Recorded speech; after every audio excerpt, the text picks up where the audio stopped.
Hello, hello, hello, beautiful creatures. How are you all doing today? What is going on with my mom? There we go. Oh my goodness. There we are. Hello, beautiful creatures. How are you doing today? As you can probably hear on me, I'm a little sicky. Because, well, I have been not in such good shape.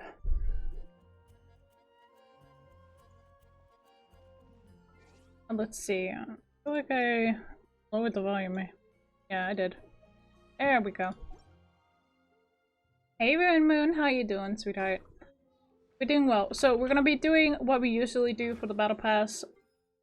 We're gonna be cooking 20 dishes, which I already did. Because I had a lot of new dishes to do.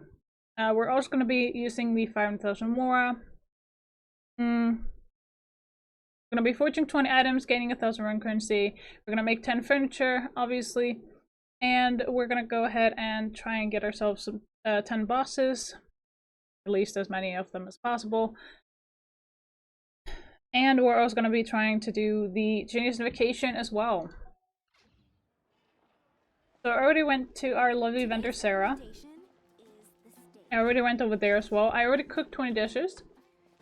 And we're going to go ahead and continue.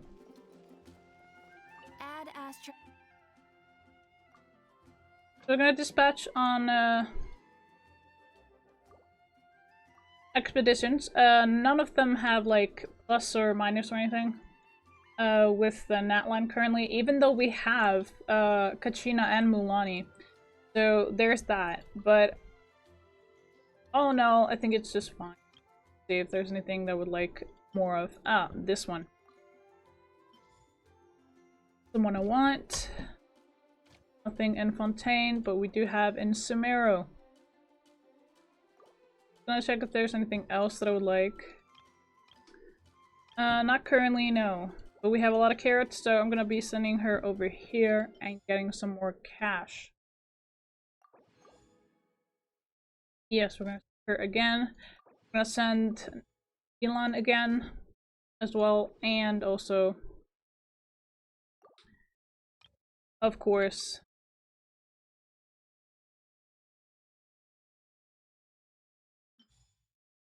Bennett. There we are. Alright, we're gonna forge 20 items. Let's see what we got. So tournament went great. I've got 7th place out of 11 people, which is an achievement for me because I haven't pretty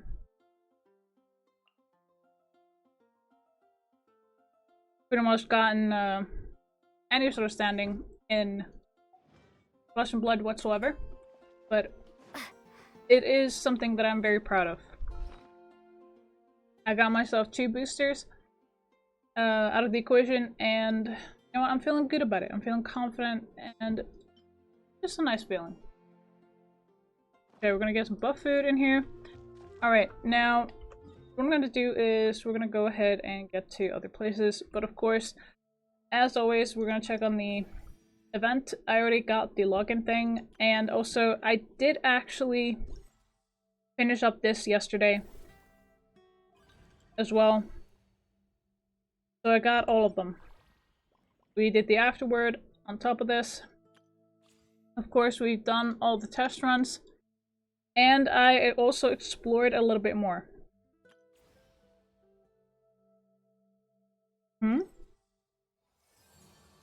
Ah yeah, there's the tribal thing. Of course, we had the Imaginarium Theater, the Ferrer Proclamation. And I also updated my list for all my characters. Now,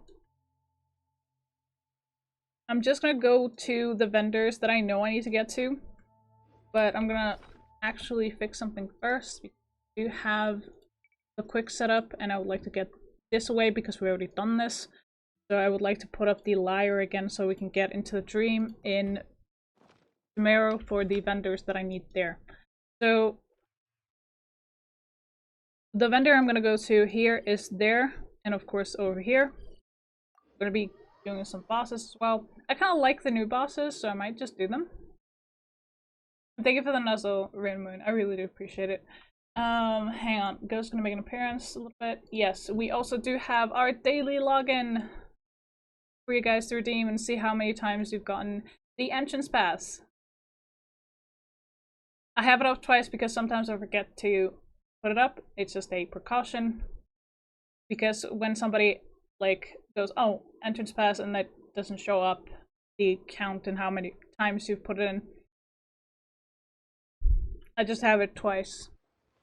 Because, you know, it's my fault. But, I was actually really sick yesterday. I was in a lot of pain. I had a fever. My body just wanted to shut down on me.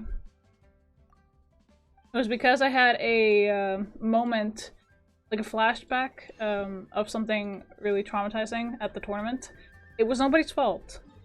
It was nobody's fault. It was just the like a sequence of triggers, like a lot of noise, traffic, people talking over me while I was playing, and all these different things, and it just happened. So it's nobody's fault.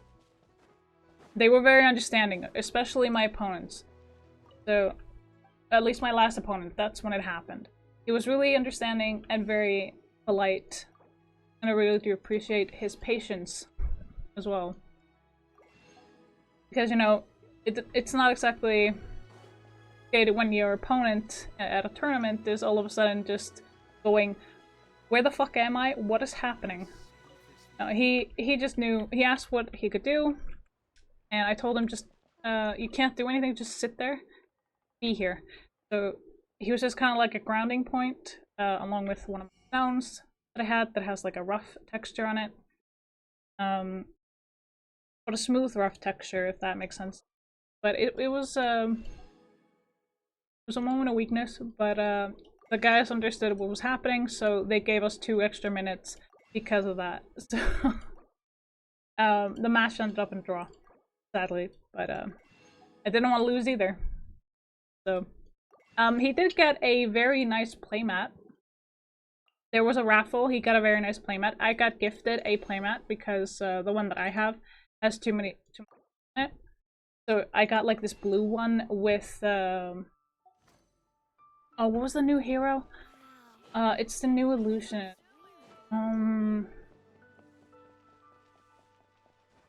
God damn it. I can't remember. For the life of me, I can't remember. We're also going to be going down here, actually. I would like to get some stones. Or do I? Yes, yes I do. Then we're going to go to Samaro. Then we're going to go to the certain teapot. You know, do all the blah stuff.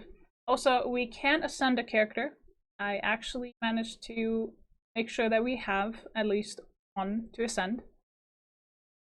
I'm gonna have to get new routes to, like, find out new routes to actually get a few things. We're probably gonna be hunting for a few things as well, but we are going to be continuing the Archon quest. Because I'm really excited on how the story envelops, because it is a beautiful scenery where we are going to be. There's also the tribal quest, and it's just absolutely beautiful. I did get a lot of the waypoints. I'm not sure if I got all of them, but I'm guessing there are a few more that I haven't found yet.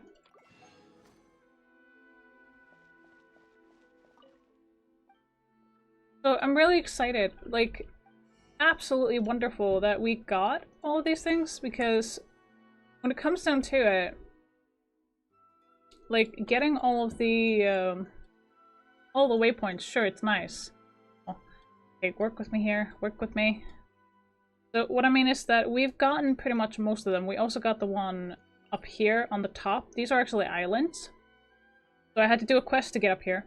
But I do believe there are other places that have, like, waypoints. We also have the ones underground. There was one underground somewhere. Yep, there. Here's the one underground. So that quest line that I did was actually, I went down here to do a quest line that was like blue, and I did all of that downstairs here, and it led us all the way up to this area as well. So I really recommend doing that if you want all the waypoints. I do believe there are other waypoint areas, but I just haven't figured out where they are because I don't want to continue the Archon quest without you guys. So instead, I've just been kind of exploring instead and doing other things, making sure that we can actually get to where we want to go. But yes, we're going to go to Samara, we're going to go into the dream, go to the vendor, get out of the dream, and go to the Serena Teapot. Whew, that was a lot. I had a really rough night. I battled a fever. So the aftermath of me having a flashback because PTSD things was the aftermath of that was a lot of shit ton of pain. Everything hurts, inner frost, and pretty much getting sick. So I'm like, I really don't like this. But fuck all I can do about it. Hey, at least, you know, I actually managed to maintain it, right?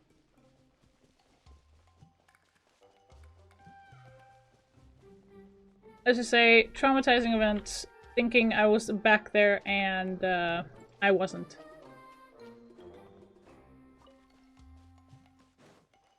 But we're all good. So, funny enough, with I actually got Mualani just like I wasn't even planning on getting her. I just got her. I was like, wait, what? I was really weirded out by that.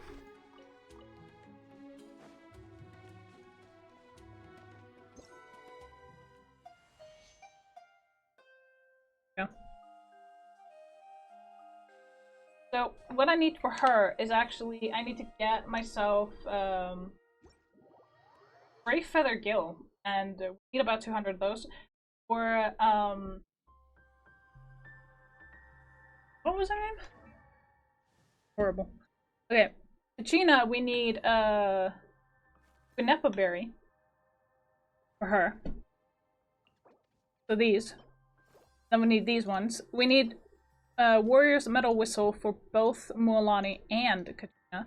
But for Mualani, we need the Spray for the Gill and the Mark of Binding Blessing. Wait, I have the wrong thing. I wrote down the wrong thing. Name-wise. Good one. Remember this one?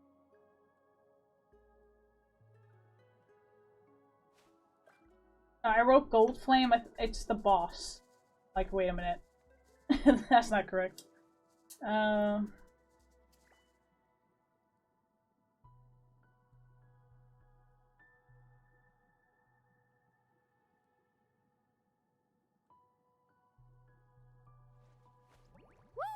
Mark of Binding Blessing. Huh? Need 41 of. That was gonna be weird. Ah. Was so nice, my list, now I'm ruining it. Oh. I thought it was Gold Flame. Boss. Ah. Wait. Dudley, stop being. Oh, you know, I'm never gonna stop being silly.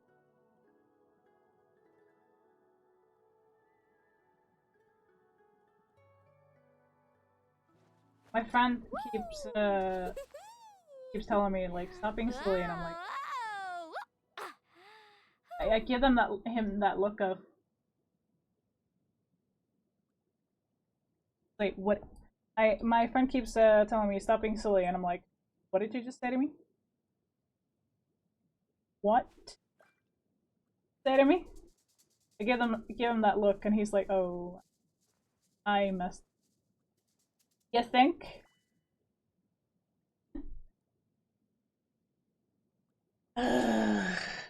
Stupid thing, the pen, the goddamn paper, the ah!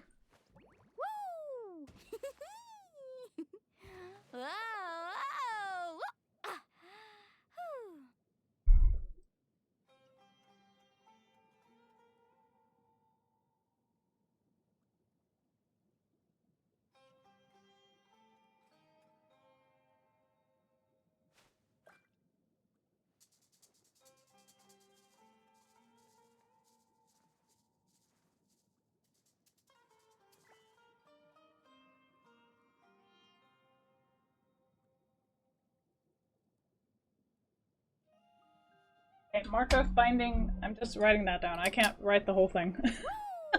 If I wanted to. But yeah, so we have a few things. Of course. And Moonlight is actually a really cool character. I just need to figure out which artifact I need for her, so I might as well do that at a later date, because there's no point in doing that right this minute. Yes, we're gonna go to the vendor, we're gonna go do the Serena Teapot, and we're also gonna be using Found Thesmora as well. The ascending a character will make that happen, definitely. But here's the vendor that I'm talking about, because he actually sells stuff that I really do need. I'll check my little thing here. Wait, did we have enough Copulata Lotus? Yeah, we do. We have enough Copulata Lotus, so we only need this one. So mushroom, because Copulata Lotus is only for Dory, it was. Let's see.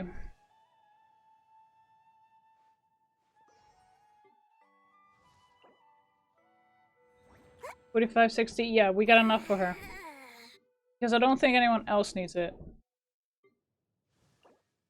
No.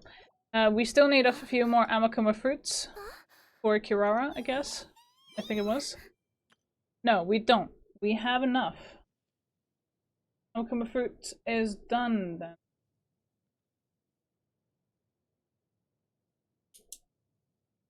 Yeah. Amakuma fruit is done. Just gonna cross that out. Adorable. The Hannah berries, on the other hand, we need 400 of, which is quite a nuisance, by the way. But we did get a wonderful character, Tinari. So he's going to be the one that I actually want to level up really fast, because of the very fact that he is one of... He should have like this feature on him that shows on the minimap where... what was it? Where the flowers are and stuff.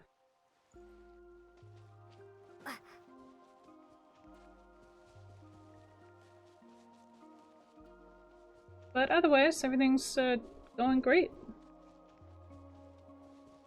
There's been a lot going on. Partner got his license. If you hadn't be repeating myself like a broken god. Okay.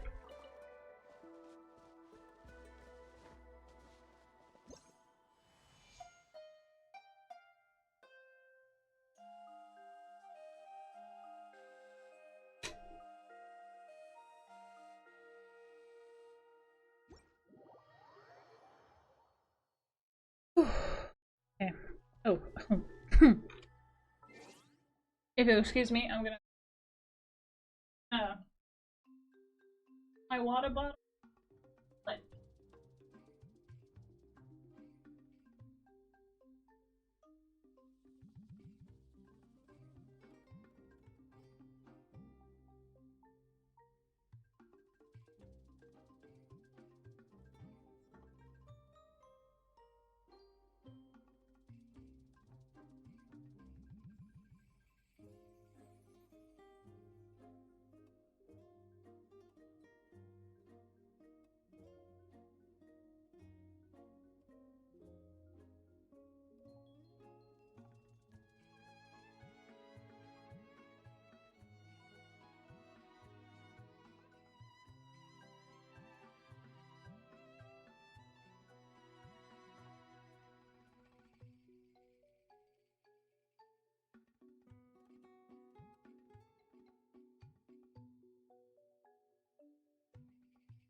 Maybe it's just because I had like this rep seals in but I really doubt that because I think tasted.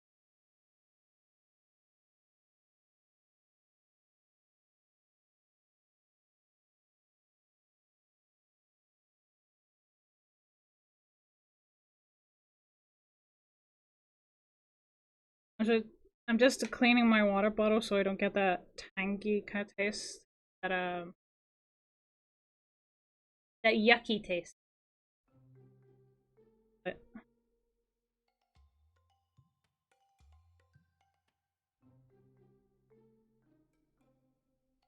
I cannot believe I'm doing this right now.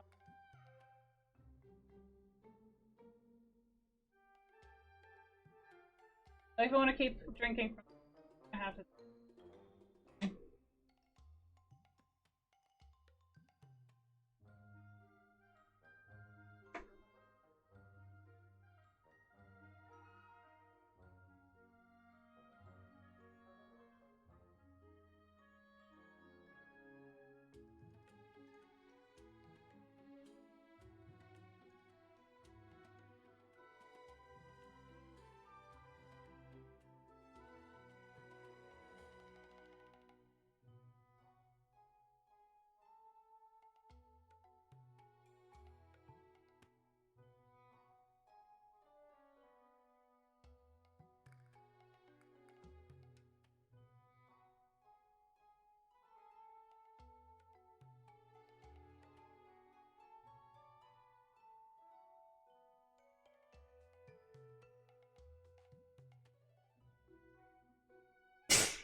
Alright.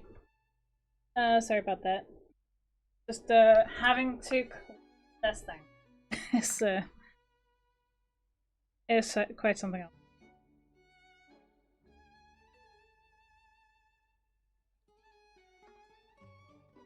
Oh, it's my water bottle.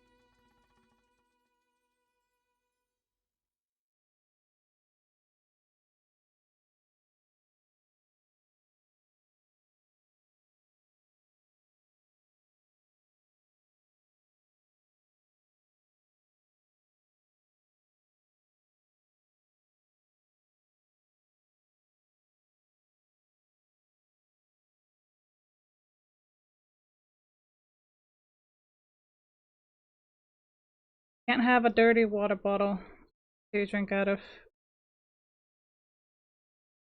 I clean it like... I just forgot to clean it yesterday because, well, I was in a lot of pain.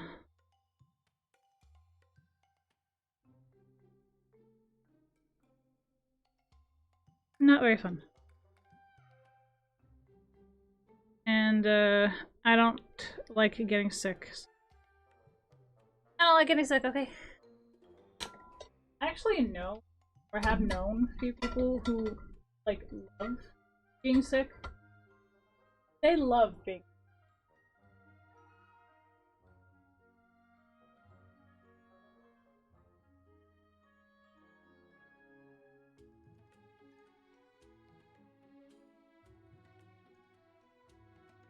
Like, they love the idea of someone taking care of them. That's, what I don't understand. Okay, there, and we're gonna go ahead and do the teapot next, because we've done our thing. How am I remembering?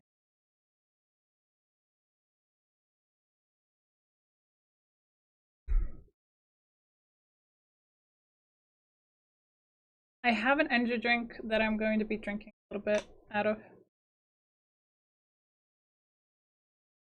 Just to keep my caffeine levels up and sugar.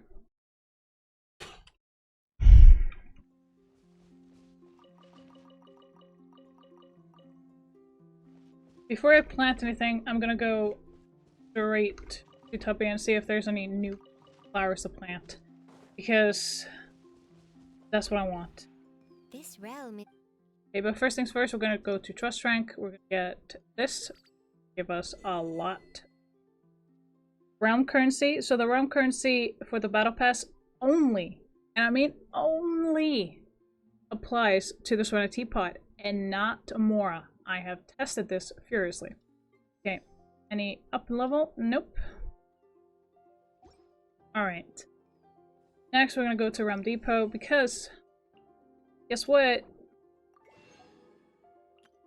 There's new stuff. And also new blueprints. Not many, but enough for me to want to get them.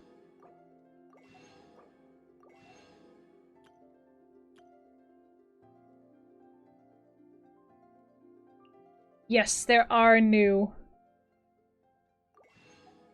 things to plant, as you can see. That's why I didn't want to plant anything until I got all the new ones. Because I would like to plant the new ones if I can. Since, you know,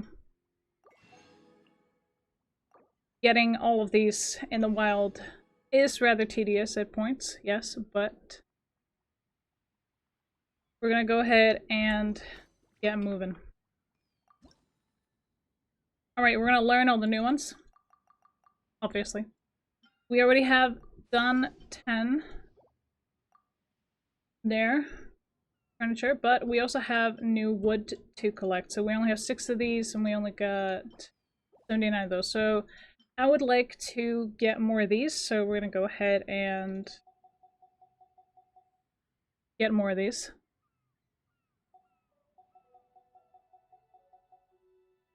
I'm gonna put 39 of these in. We're gonna put the rest on this there, and we're gonna get 50 because I don't know how many of those I will need of these ones, which is the new one, and we don't have a lot of them. We had like 6 of them before we started this. This one we have a lot of. Alright. Now, we're gonna go all the way down. We're gonna see what is new. Obviously, we haven't gotten these, but then we can convert wood. Wait. We haven't found any of these, that's why I can't convert it. Oh, where is this? Yeah, no kidding, but what location? Alright.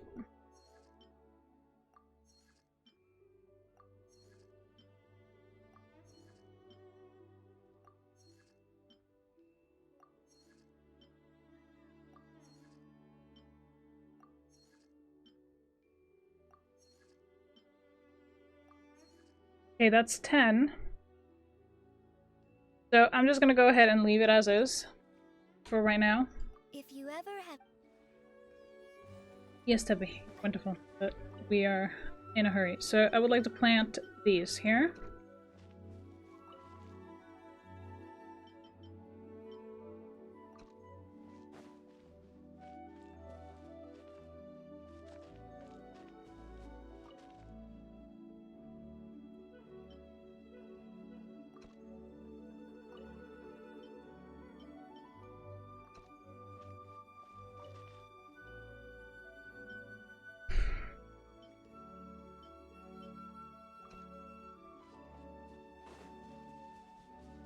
We're gonna go ahead and check out the forge.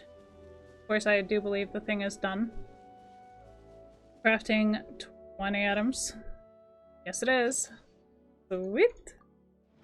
Alright, next one, we're gonna go all the way over here, get those plants, and then plant those flowers.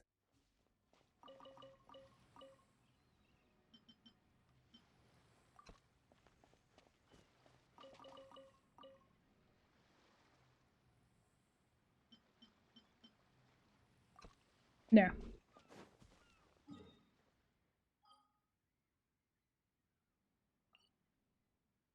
Okay, I obviously want to go to Natlan and I want to do the dailies because, well, I want to get the reputation. I want to explore everywhere I can.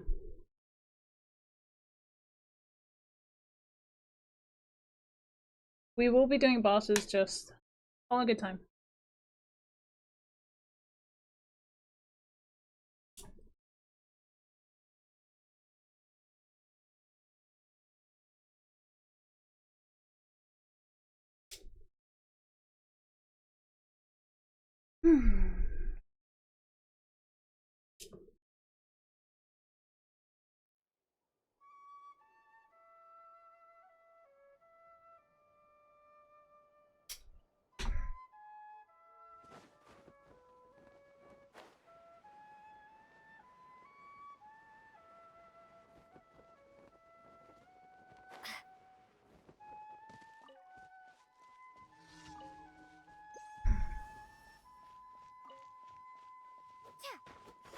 Oh my god, there's so many stones here.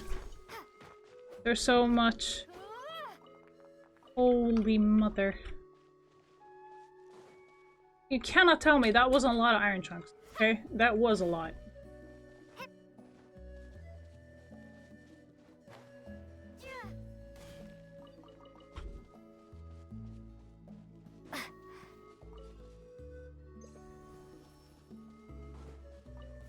Let's hope you put up a good fight.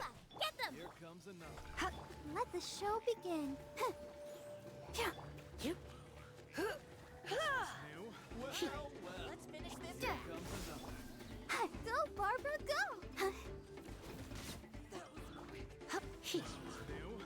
This was new.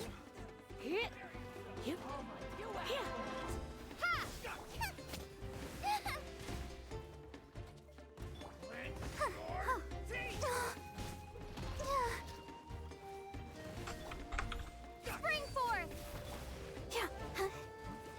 Oh. Oh, no! Sweet! Alright, that one's done.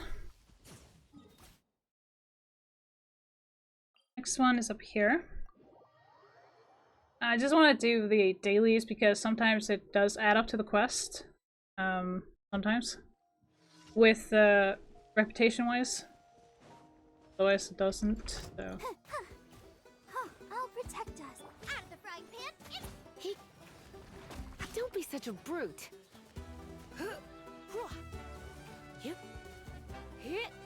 You're in for a little.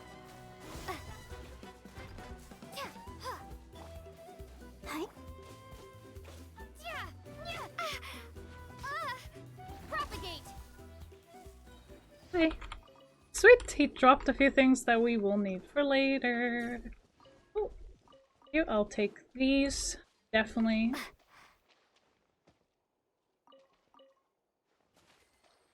There's more stuff over here. Do this.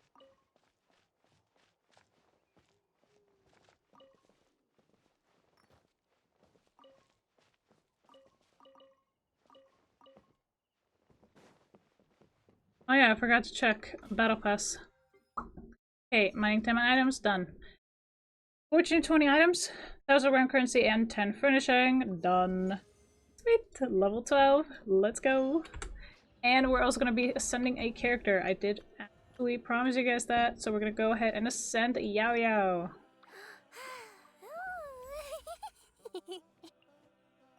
Oh, Zizu, adorable. Alright, we're definitely going to need a lot more XP stuff.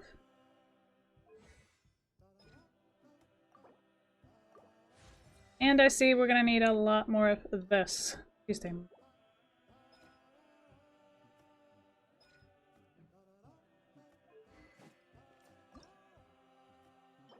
Monday! Yay! We're gonna need a lot.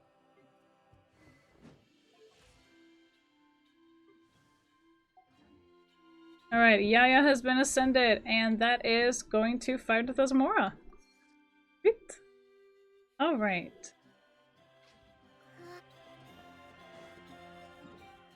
Okay, next one is over here. So this is the new stuff for talents for the new characters. So those are the ones we need for them. Okay?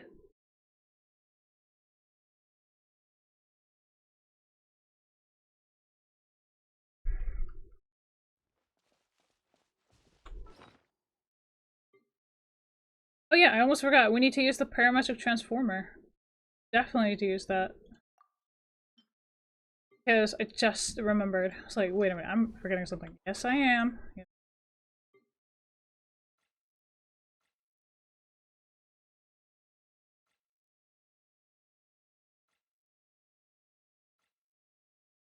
Okay, let's see.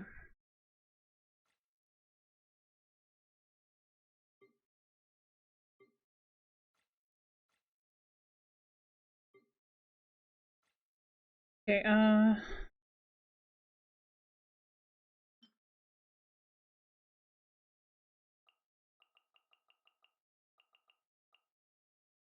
two, these,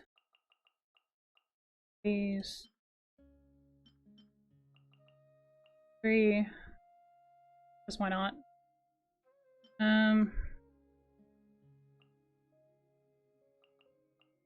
Four.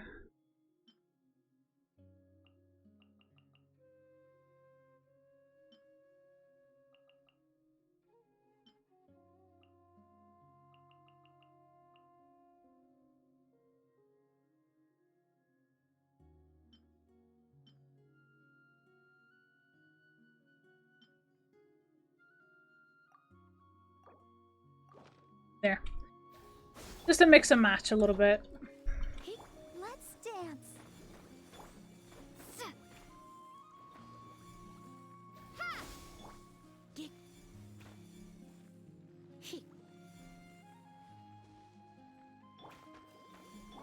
Propagate.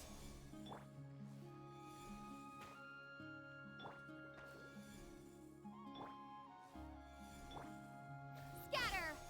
Alright, what do we get? Ooh, talents. Sweet. None of the new ones, sadly.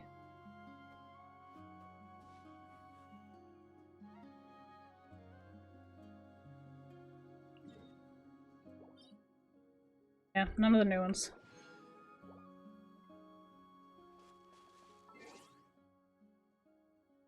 Oh, I almost forgot. Hang on. Let's see. Yeah, Goats will make an appearance because I actually forgot to do the login thing for today so I can get stuff free on the website thingy. Okay, so now we got this thing. Not that I need this, but you know, better than nothing.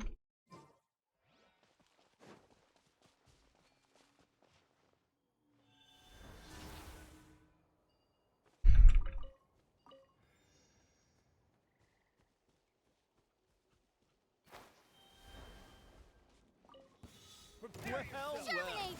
I'll here protect comes us. another. Hi. This was new. Let's do this then.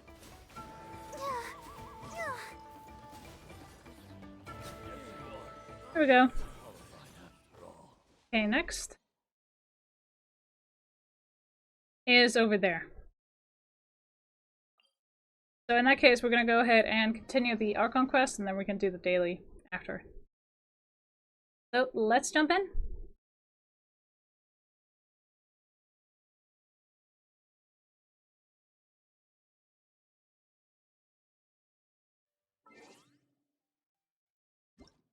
I'm gonna up the audio one more here.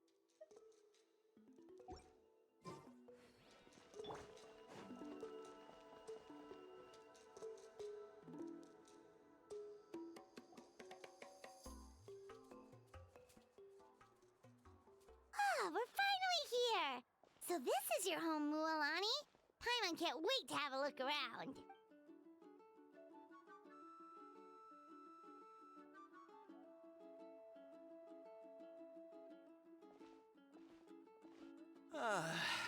See? What did I tell you? A dip in the hot springs after a battle is just the best. Fetch me a bottle of wine, would you, dear? Just one? Let's get another. It's still early in the day, isn't it?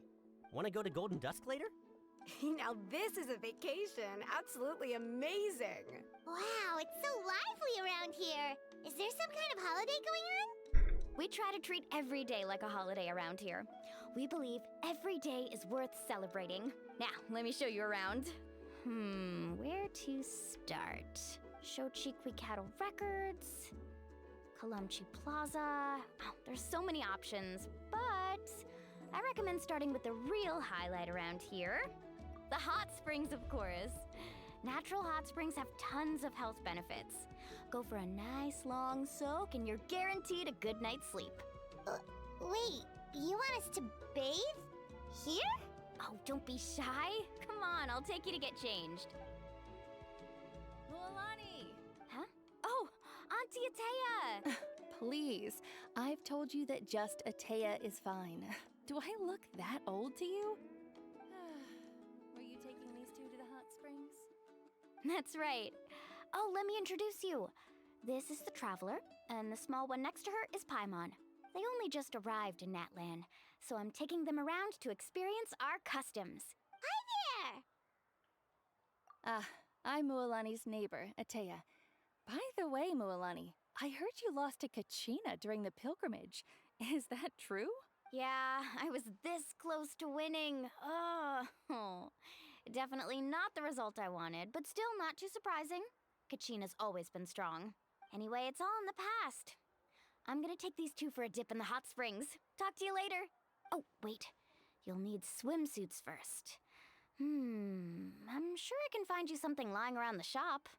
I'll go look. Huh? Swimsuits. Hold it right there, young lady. Have you forgotten the rule about bathing in the hot springs? Rule? Oh, wait, you mean... There's a rule about bathing in the hot springs? That's right.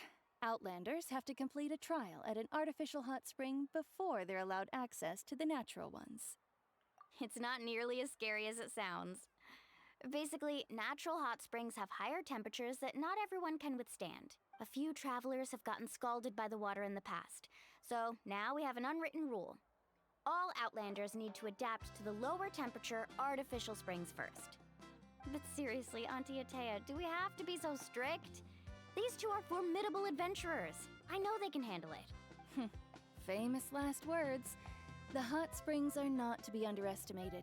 You can never be too careful. Besides, the environment's been unstable lately. Could be a sign that the abyss is about to attack. Oh, that sounds dangerous. You know, Paimon's really not all that formidable, so careful is good. Exactly. There will be no excessive risk-taking on my watch. Mualani, take them to the artificial spring first. Okay.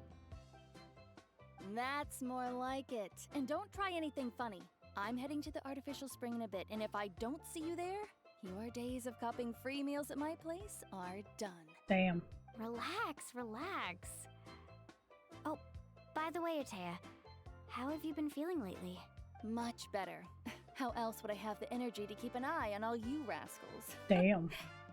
Hey, you over there! How many times have I told you no roughhousing near the hot springs? Oh, shoot! That weird lady's back again! Run! Stop right there! You need a stern talking to! Oh, it takes a She village. sure has a lot of energy. She's a legend in our tribe. Everyone knows her. Back before I inherited my ancient name, she was one of Natland's most renowned warriors, famous for her love of hot springs. In fact, she often threw parties at the hot springs. She referred to anyone who came to these parties as her hot spring buddies. The attendees were all respected warriors like Liliuo, Kaiulani, Vichama, oh, and the Archon. If Paimon lived here, she would take advantage of the hot springs too. It's just, during battle, she was impaled in the abdomen by an abyssal monster. The doctors managed to save her life, but they made it clear that she could never bathe in the hot springs again. Abyssal power still exists within her body. Immersing herself in hot water would accelerate the corrosion of her internal organs and the progression of her illness. Oh, no wonder she has so many scars. Paimon had no idea she was so seriously injured. That's normal. She never talks about her injury. She's worked tirelessly over the years to dig up artificial springs so that more and more people can experience our tribe's natural wonders, even though she can't enjoy them herself. I really respect her for that. Anyway, let's head to the artificial springs. If Auntie Atea gets there before us, we're gonna be in some real hot water. Yeah. You know what? I respect her for that. Sheesh. Before we go to the hot springs, I want to do the quest here. Or the commission.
Alright. The daily commission is complete. Wonderful. Alright, let's see about the main objective.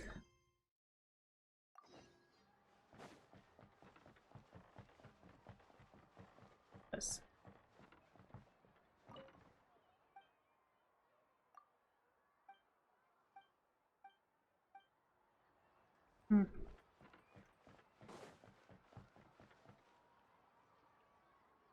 Oh, I see. That's a great idea. I like it. See, I told you the chief would agree. Well, let's get moving then. We can't let a word of this slip to anyone else. Hey, Amina, Hikaru, Marukao. You three seem particularly cheerful today. What's the occasion? Oh, Mulani, you're back. Who are these two? This is the Traveler and Paimon, two very important guests. I wanted to take them to the natural hot springs, but Auntie Atea caught us, so we had to come here first. Oh, what a coincidence. We were just talking about her. We think Auntie Atea's illness has taken a turn for the better. Really? How can you tell? Okay, so while you've been busy with the pilgrimage, we noticed that she's been visiting the hot springs alone at night. Specifically, the hot springs in the cave to the north of our settlement. I'm sure you know the one. Apparently, she used to go there a lot before they became abandoned for some reason. She could never come into contact with hot water before, and now she's visiting the hot springs every night. I mean, it's pretty obvious what that means, right? Yeah, so we got to thinking, what if we renovated the abandoned spring behind her back, then threw her a huge surprise party? Chief Amina thinks it's a great idea too. So, you want in? Of course! How could you even think of pulling this off without me? I'm a little busy right now, though. I'll come find you once we're done at the hot springs. Of course! Take your time. You should focus on our guests for now. These artificial springs are pretty new, but the experience is just as good as the natural ones if you ask me. We really worked hard on them, so I hope you enjoy. And you two, I know you want to focus on Atea's surprise, but don't forget your patrol duties in the meantime. The Abyss could attack at any moment, so we need to stay vigilant. You got it, Chief. We'll keep an eye out. You can count on us. All right, we're off then. See you at the abandoned spring, Mualani. Well, I'm also gonna head out. Have fun!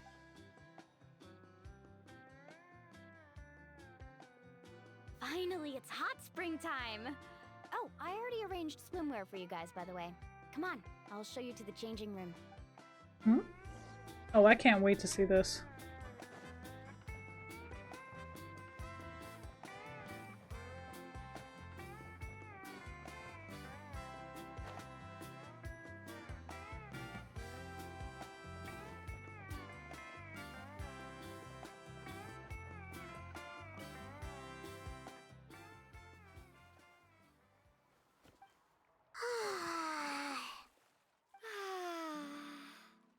Oh my gods.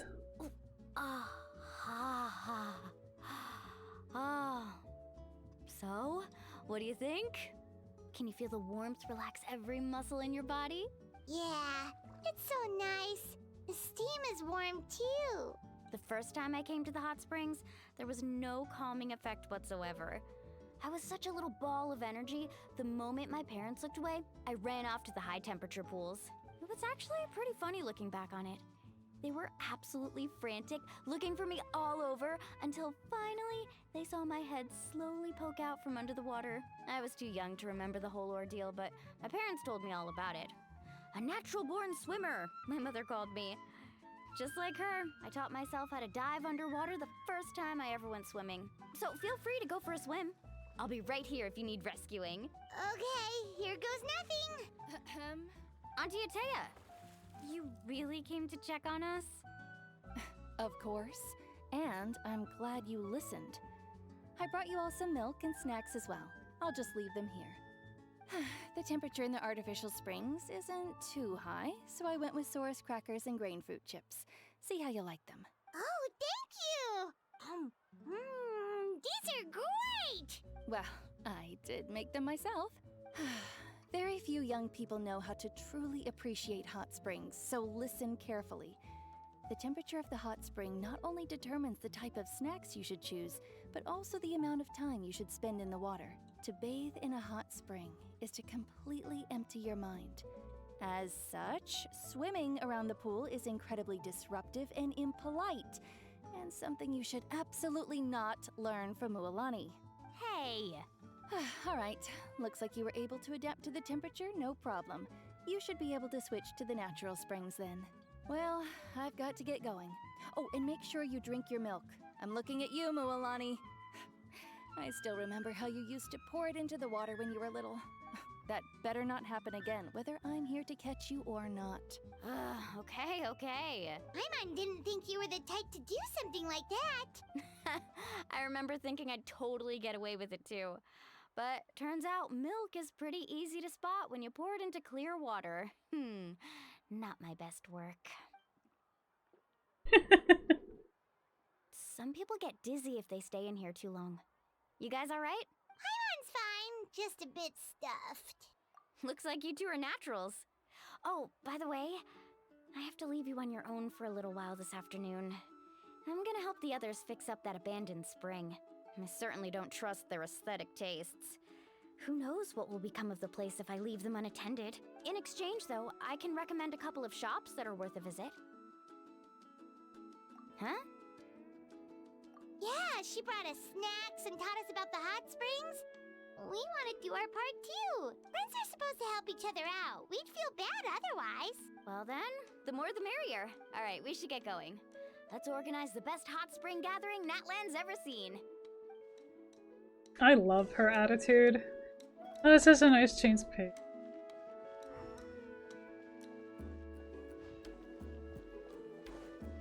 It is quite beautiful here, I must say. I mean, look at this place. It is so colorful and bright and just absolutely gorgeous. Yeah, I definitely need to get more of these.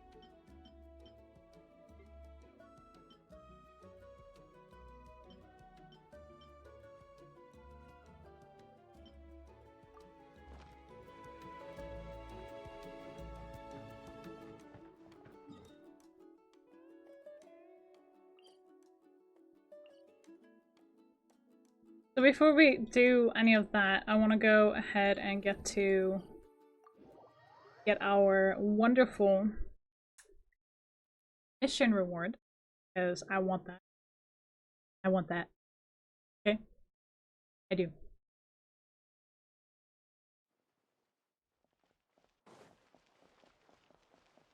Ad Astra Abyss. Thank you for completing today's commissions. Here is your reward. You. Alright, now we're gonna go back to the main objective. It's just easier to go over there. Here, so this is the thing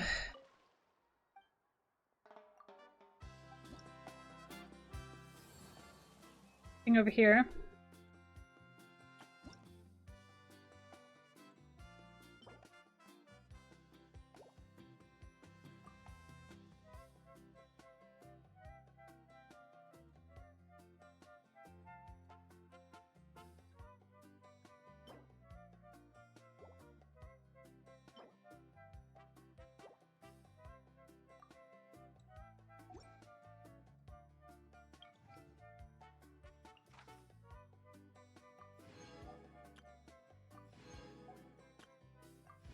Wait, what?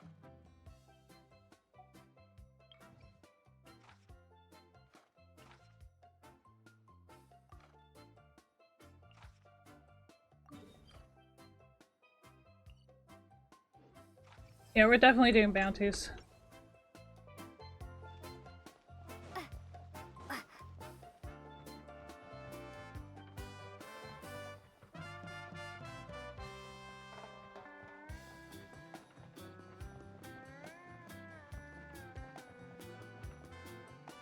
I'm gonna do one here, one at the second location, reputation, and the other one.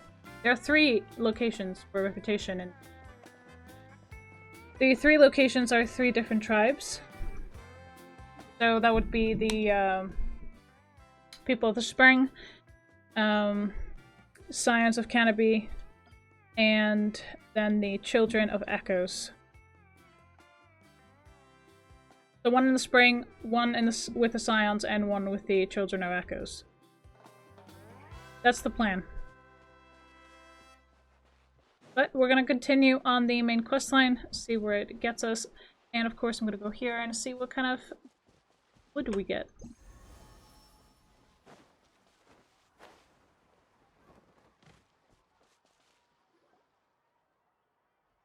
Mulani! Wait, you brought our guests too? We're here to help.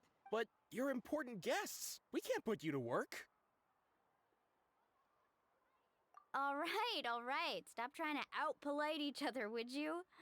The sooner we get this party started, the sooner we get to enjoy the real party. Now, where to start? Looks like the water outlet is blocked pretty bad. We'll need to dig under it. Ooh, those boxes in the corner need to be thrown out as well. Oh! They're moldy as all get out! Also, someone needs to go out and get some cloth, wood, and decorations. Oh, and snacks too. I say we get enough for 20 or 30 people. Bulk purchases fetch the best prices after all. Oh, but don't just accept the first offer they give you. I'm not good at haggling. Why don't you go? Hey, I'm not any better, and I wouldn't even know what to buy. How about we handle things here while you three deal with the shopping? Yeah, that works too. I can introduce you to all the shops while we're at it. All right, let's meet back here later. All right.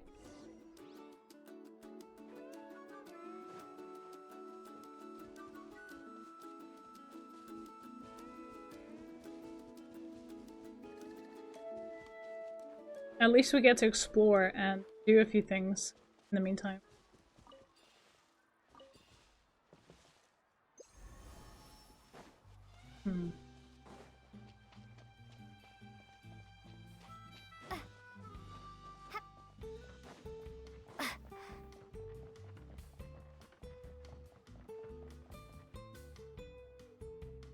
Hey there, Yellowfast. Hope business has been going well. Well, if it isn't Moolani, back from the pilgrimage? That's right. Didn't make the cut this year, though. Well, it wouldn't be a competition if everyone got to win. So, what'll it be today? Here, it's all on the list. Quite a sizable order, as you can see. So, can we expect a discount? Wow, that is a large order. What's it all for? A party? That's right. Keep this between us for now, but we're throwing a hot spring party for Auntie Atea. Wait, you're saying she can go in the hot springs again? That's great news! How about this? You can have the decorations on the house, and I'll give you 20% off the cloth and wood. Come on, I know you can sweeten the deal. That pile of wood's been sitting there since I left for the pilgrimage. At this rate, you need to get rid of it or it's gonna go moldy. All right, all right. Such a handful. Just give me a moment while I pack all this up for you. Wow, that was amazing, Moolani! All in a day's work. By the way, Yellowfast, are these 2 stones for sale? Interested? They won't come cheap. I'm not planning to haggle this time, I promise. Nope. Kachina likes shiny little trinkets, so whenever I come across something like that, I always buy it for her. I'll hold on to them for now. It'll be a nice little surprise for her when she returns victorious from battle. I'm sure she'll like it. All right, that should be everything. If you could just double check, make sure nothing's missing. Let me see. Huh? What's this crate of juice doing here? That's on the house. 7 years ago, when the Abyss attacked our tribe, Atea saved my brother's life. She never asked for anything in return, but I could never forget what she did for my family that day. So, send her my regards, would you? And have fun! Oh, we will. It's gonna be a party to remember. Thanks a lot, Yellowfast. Well, that's our shopping done. Let's head back. Okay. That's actually kind of We're nice. back. How's everything going? Wow, this place cleaned up nice. You got the water unblocked too. I would hope so. We spent all day clearing out debris from the bottom of the spring. Did you guys get everything? Oh, we brought back tons of stuff! We set it down near the cave entrance. All right then, roll up your sleeves, everyone, and let's get back to work. Actually, why don't you 2 take a break? I'll handle it from here. Traveler, mind lending me a hand?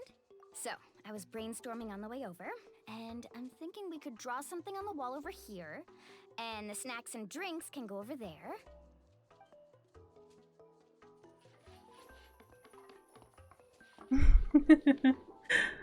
That's wonderful. Oh, it's beautiful. So, what do you think? Not bad, right? It looks amazing! Paimon had no idea you were such a great designer! Well, I'm usually the one in charge of the family store, so I'm pretty good at things like renovation and organization. Not to mention, this was totally a group effort. Still, I didn't expect it to take quite this long. Guess it's too late to invite Auntie Atea over, huh? Yeah, tonight's definitely not gonna work. Chief Amina set up those patrols to guard against the Abyss, and Atea volunteered. So she's on watch tonight. I see. Well, guess the surprise will have to wait until tomorrow. This could actually be a good thing. She can relieve all the exhaustion of keeping watch all night by soaking in the hot spring. Ha! She's gonna love it. Well, let's call it a day then. Traveler, Paimon, you must be tired too. Come on, I'll take you to the inn.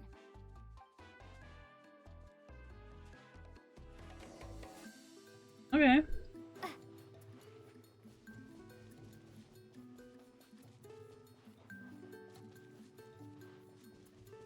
Although I am loving this. The different people, the different culture. I really do like it.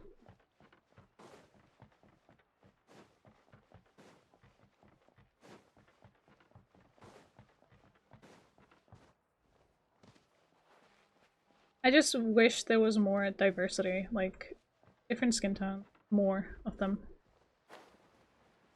Yeah?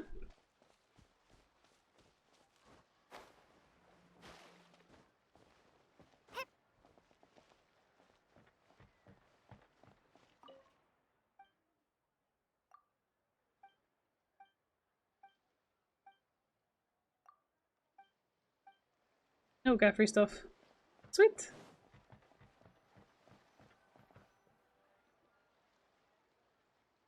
Alright, this is it. Get a good night's sleep, okay? I'll see you tomorrow. Yep, good night! Paimon's exhausted. We really went all over the place today, didn't we? Anyway, we need to be well rested for the party tomorrow, so let's head inside.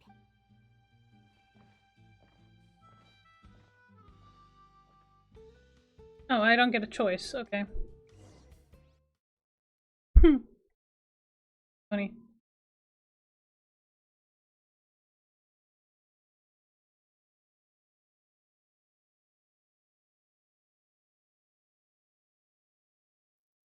To arms, everyone! To arms! Why now? Huh? What's with all the noise? Traveler, Paimon, wake up! Mualani? What's going on? Where did all these monsters come from? It's the Abyss. Our patrols are trying to drive them back as we speak. Come with me. I'll take you somewhere safe. Mualani, a little help over here. We can't hold them back much longer. One moment. I'll be right there.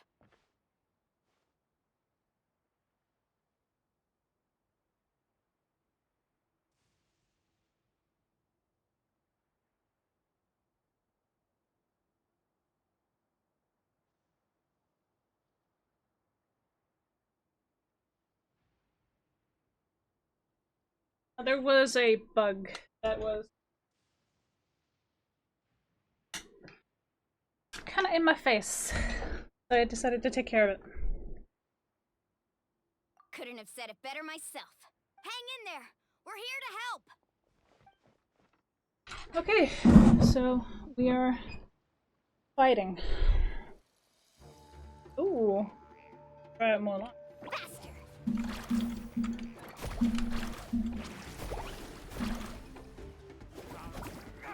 Eat this!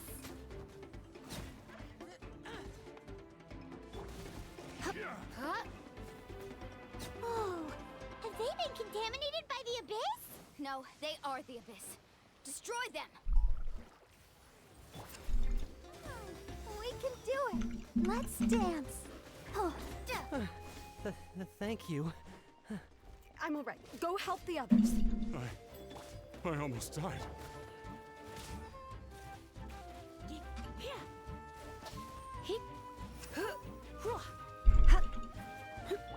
Scatter.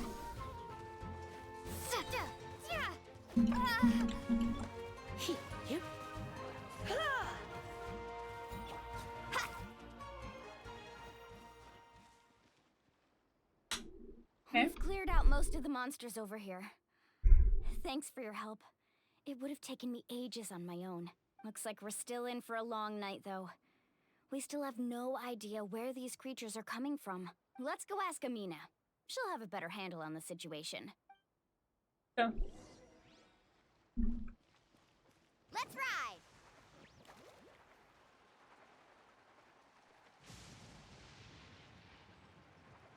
Need a surfboard? Amina! Oh, it's you three. Thank you for helping clear out those monsters. We were prepared for an attack, but we didn't have enough people to prevent them from breaking through our defenses. No casualties so far, though. Where'd they come from this time? The east side. We've pinpointed the position of an abyssal pylon, but we don't have enough manpower to take it down. An abyssal pylon? What's that? A kind of gate created by the Abyss. One that allows monsters from the Night Kingdom to enter the physical world. The only way to end the attack is to destroy the pylon as soon as possible.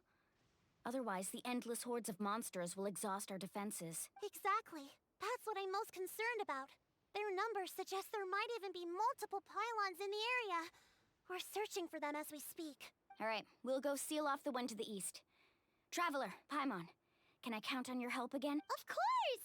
We can't just sit back and do nothing! On behalf of the people of the Springs, you have my thanks. We're counting on you. Let's go. There's no time to lose. Take care, Amina. Okay.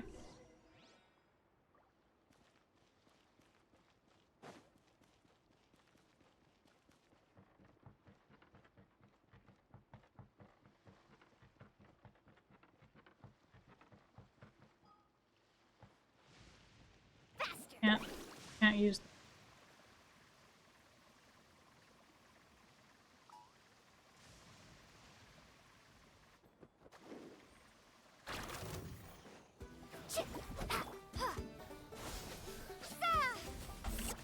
I'll protect us.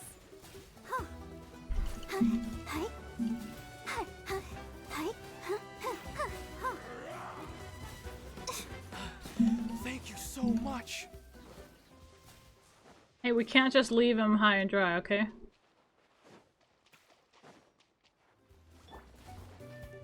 Rain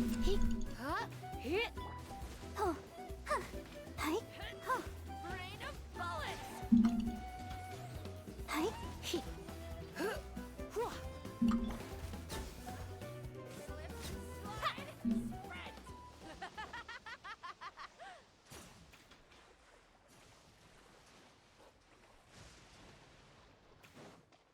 Mualani, is that the pylon?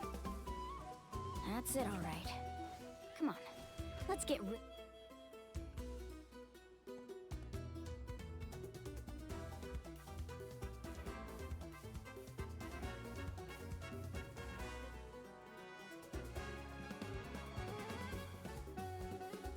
To this thing.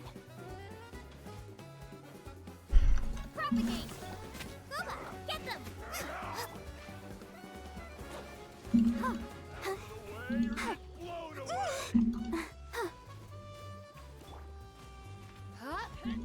Rain of bullets!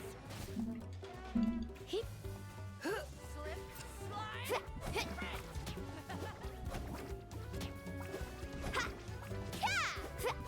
Off we pop! The pylon! It's over there! Hurry!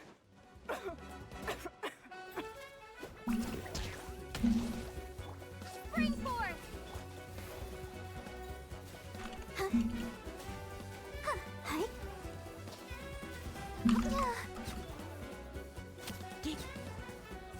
hit, you, you,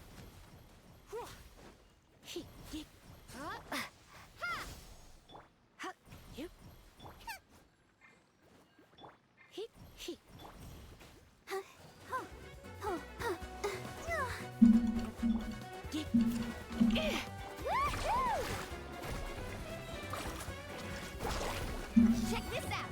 Best of luck! Damn. Whew!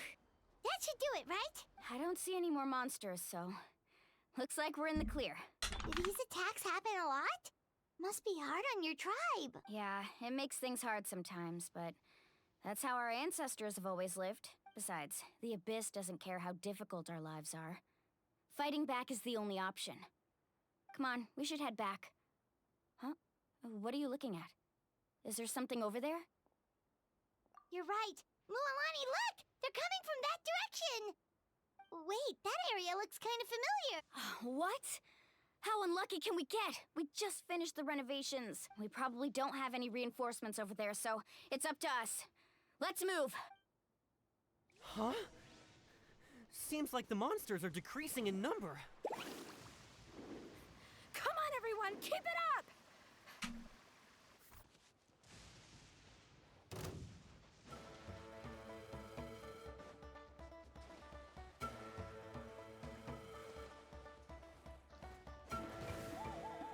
Carving waves!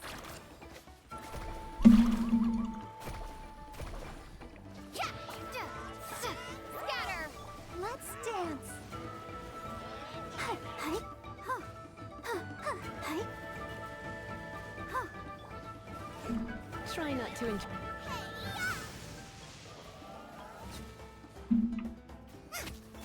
Propagate!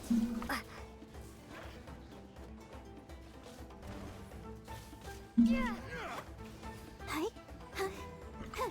Scatter! Tide rising.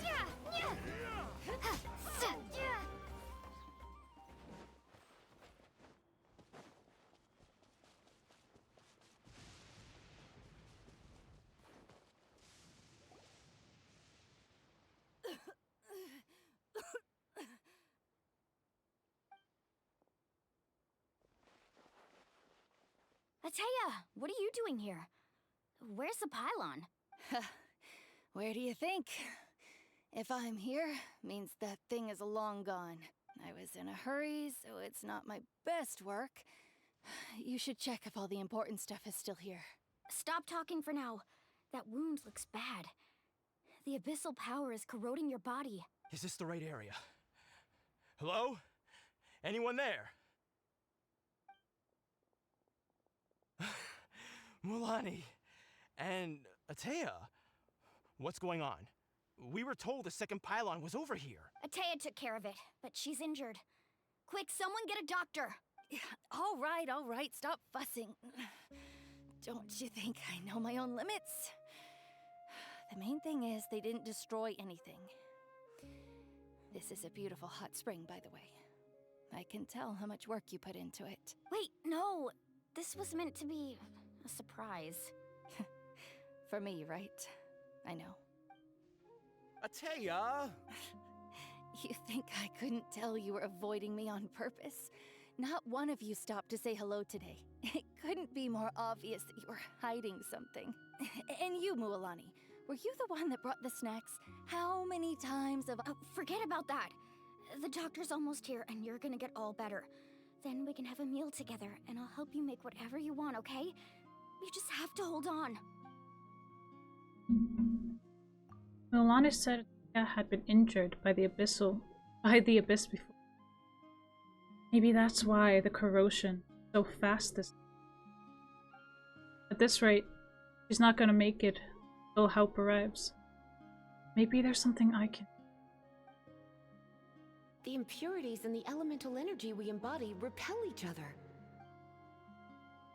What? The crystal has been purified? When? The anguish he feels has brought him to tears. I also came across a teardrop crystal. Can you purify it? That's right. Back then, Atea! Atea! Wait, what do you mean?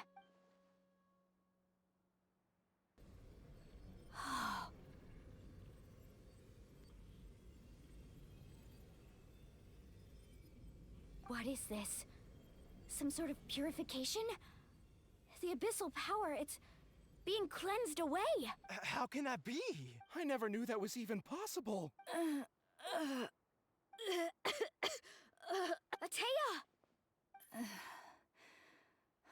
The mark of the abyss. It's gone. Yes, thanks to the Traveler. By the way, Traveler, are you alright?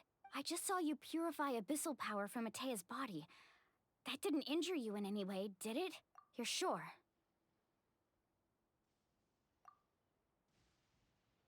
Good. Good. Ah, thank goodness. You scared us all half to death just now.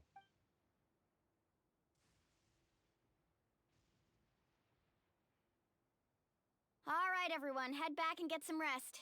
We'll meet here tomorrow. We'll celebrate Atea's recovery and our triumph over the abyss. And most importantly, we'll show the Traveler and Paimon how grateful we are for their aid. Let's make it an occasion to remember. Dismissed! Got it! Got any other secret powers I should know about? But seriously, you really came through for us tonight, so thank you. Paimon almost forgot you had that ability. You used it back in Mondstadt to cleanse Dvalin's tears, didn't you? That was some quick thinking, Traveler. Huh? You look like something's bothering you. What's wrong? Didn't want to spoil the mood earlier. I was purifying the abyssal power within since. Remnants of that power have existed within her body for years, corroding it from the inside. Did my best to cleanse that power just now. She already deeply ingrained within her eternal organs, leaving her as fragile as a leaf in the Abyssal power still exists within her body. Immersing herself in hot water would accelerate the corrosion of her internal organs and the progression of her illness. We think Auntie Atea's illness has taken a turn for the better. She could never come into contact with hot water before, and now she's visiting the hot springs every night. I mean, it's pretty obvious what that means, right? I don't think she was going to the hot springs because she was recovering, but because she realized her condition had taken a decisive turn for the worse. Just not sure if I should tell more. Hello? Traveler! Maybe you can zone out some other time because Paimon can barely keep her eyes open. Let's head back for now.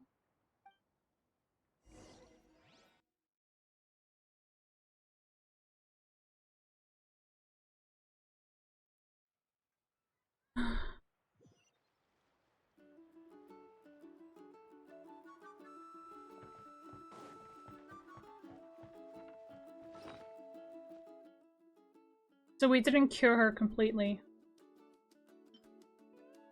Just saved her from a fast death.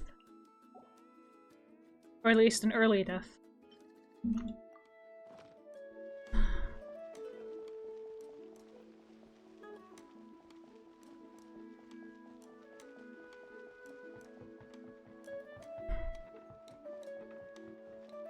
This sucks.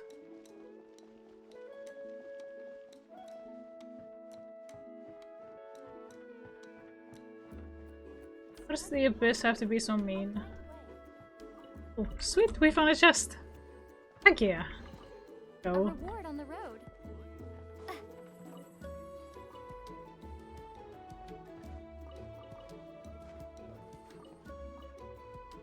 Let's see. Okay, we don't have a key. Okay, anyway. I did upgrade the statue again. For the second time. While I was on yesterday. When I was feeling okay.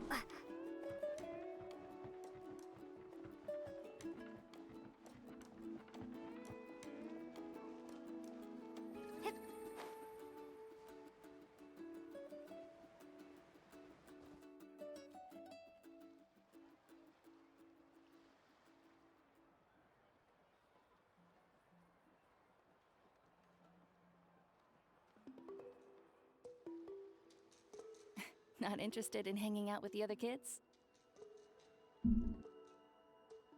Snacks not to your taste? Hot spring temperature too high? None of the above, huh? I heard you were the one who cleansed the abyssal power yesterday.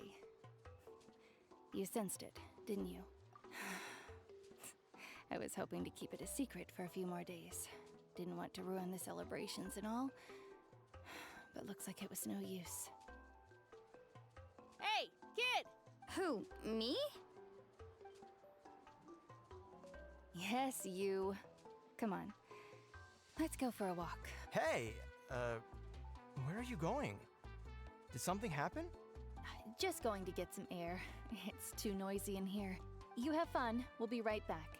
Oh, and there are extra snacks in that box over there if they need replenishing.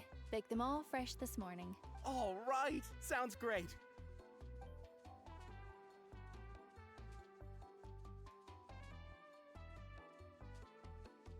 Mualani, Yeah? you've gotten so tall. You know that. Feels like just yesterday you were that rambunctious kid causing trouble all around the hot springs. It's like all that time passed in the blink of an eye. Tell me, how are your parents? They're away on business. Seriously, Atea, what's going on? You're acting strange. Traveler, did something happen? Both of you seem a little off today. I guess I should explain. I wasn't visiting the hot springs because I was getting better. And that pylon yesterday, I didn't go face it by myself because I was reckless or too anxious to wait for reinforcements. It's because my body isn't going to last much longer. Your friend saved my life in that cave. And because of that, I got to enjoy this celebration with you all. But I'm just a few days shy of the end. The hot springs, I'm just trying to enjoy them for as long as I have left. Oh. Mualani? That better not happen again, whether I'm here to catch you or not. That's what you said back at the artificial spring. I had a bad feeling then, but I didn't want it to be true. I wanted to believe you were actually recovering. You want to know something? Recovery, death, to me, the two aren't all that different. Both are worth celebrating. You've never been resurrected, so you might not understand. But Death and I, we're old pals by now. There's nothing sad about being reunited with an old friend. I lived with regret for a long time. Regret that my illness meant I could no longer take to the front lines, especially as our nation slid deeper into crisis. But yesterday, I was finally able to let go of that regret. Not only because I found the strength to fight the abyss, even at the end of my life, but because I got to see you in action, Mualani. Seeing you out there, it made me realize that I don't need to worry about our tribe or our nation's future. You have the capacity to bring us all together. Even if I was never injured, old age would still take me one day. But I've done what I needed to do. The future is in your hands now. Just remember, whether in life or death, I am always with you. I understand. Seems like you've given this a lot of thought, Atea. Thank you for telling me all this. I'll do everything in my power to protect our tribe, our nation, and live up to the example you set for me. Good. Oh, and if any of you have the chance to meet with the Archon, could you give this to her for me? A talisman I've carried with me my whole life. It may seem strange to say while I'm still alive, but just think of it as a relic I'm leaving for her. It's brought me good fortune in battle. Even after I became too sick to fight, I never took it off. Just tell her it embodies fond memories and my strength of will. She'll know what I'm trying to say. Don't worry. We'll make sure she gets it. All right. That's all I wanted to say. Let's head back to the party. No use spending what little time I have left being sad.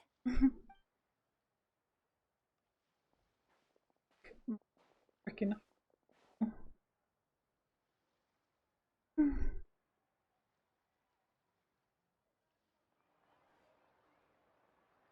Traveler, Atea, Mualani! If you don't hurry up, there won't be any snacks left! Excuse me, what did I say about bathing in the hot springs on a full stomach? Hey, are you listening to me? Ooh.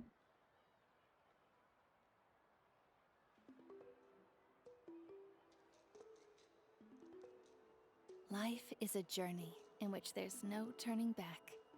So forge ahead and don't hold back.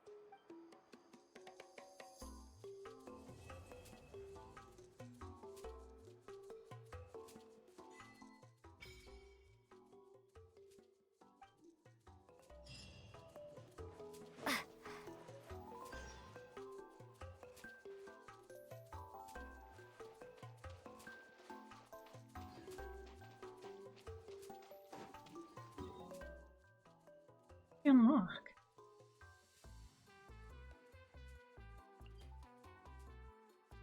Oh. Okay, let's go do one of the bounties that we were planning, and we're gonna do the other two. We're gonna go do the new bosses, because we do need to do those anyway.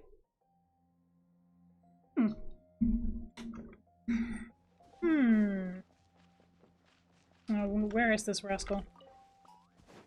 Let's hope you put up a good fight. Let's hope, huh? Oh, is that all you gotta say to me?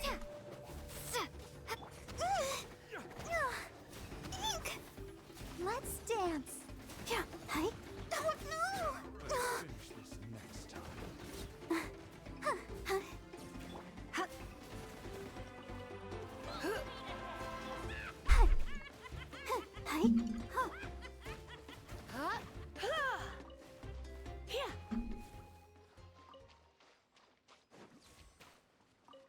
Yeah, I'm not going in there. I already defeated that guy.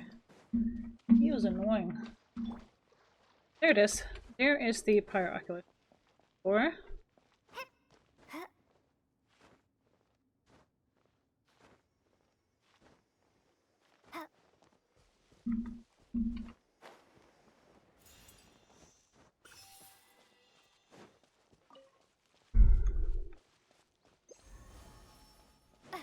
Watch this! Yeah, propagate! Let the show begin. Forget it!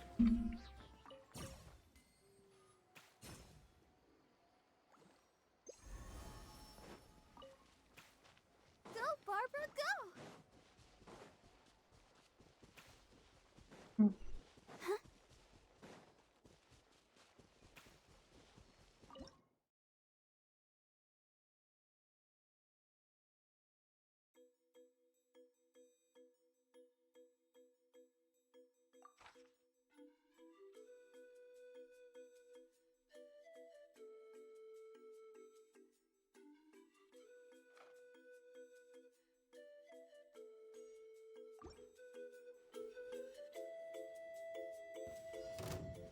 Let's dance. Out of the frying pan. This is different from what I'm used to. My. Okay, we're gonna have to up our game here. So I need to make more of the defensive one because we have very few of them. Or fewer than the attack one. Nice and spicy. Oh, oh, hi. Hi. Yeah. Let's spark the. You're toast. I'll protect us. Huh. Huh. Hey. Yep. Yeah. Ha. Huh. Huh. Hi. Huh. Huh. Hi. Hi. Scatter. Huh. Yeah. Ooh.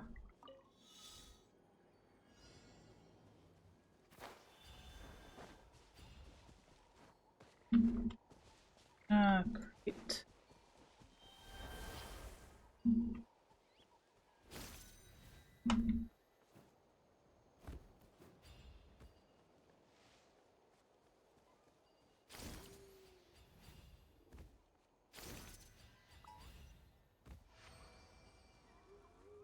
Huh.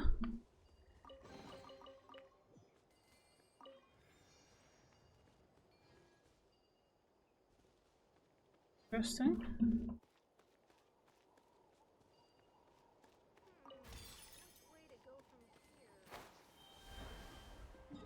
Okay. Let's see.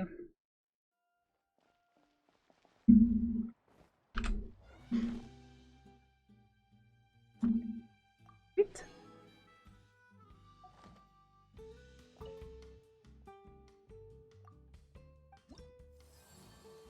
Heck yeah. Got that.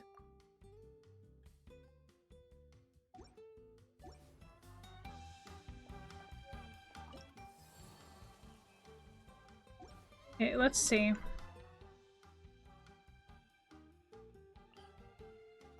We're gonna go here next, and we're gonna see about a bounty from the canopy.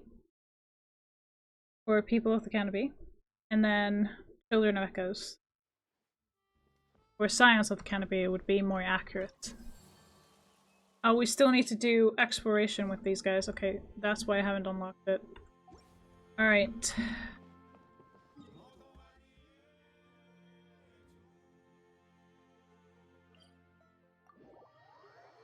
Alrighty, so we still need to wait 2 days, and in the meantime I just want to do other things.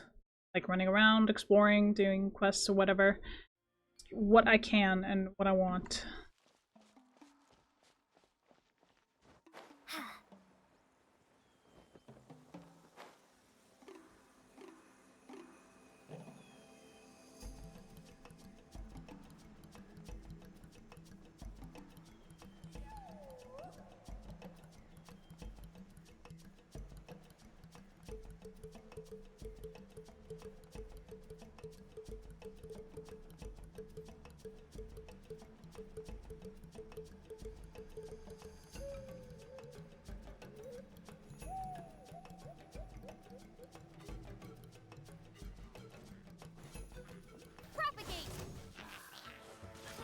Let's dance.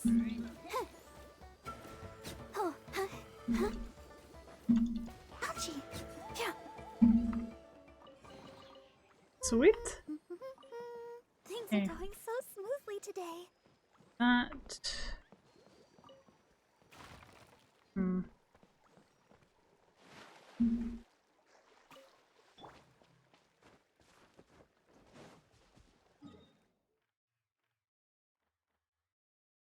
I haven't gone down there, so I think maybe we should go. Oh.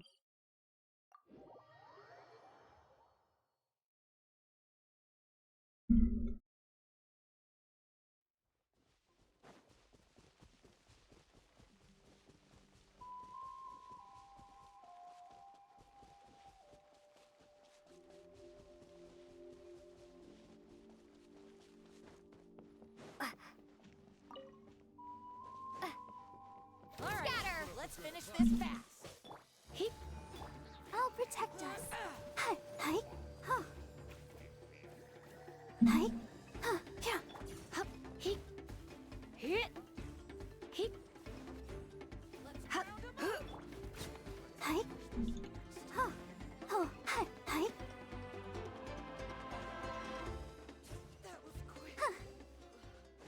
Alright. Getting this chest. This is the kind of surprise I could sing about.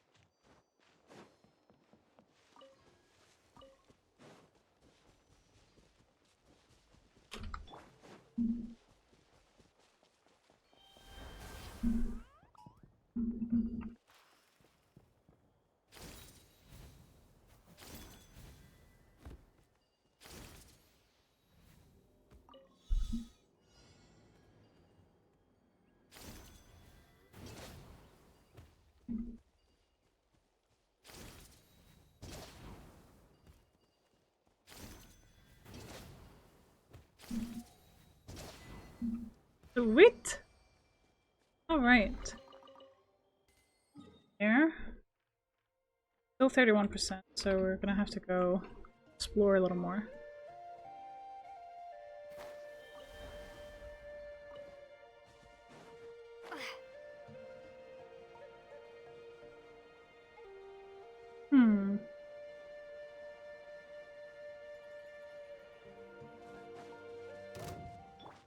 Let's dance. Yeah, yeah, ah. Hi.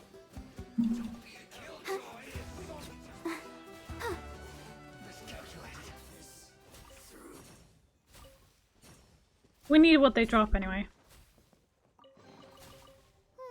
There. Okay, what's down here? Things are going so smoothly today.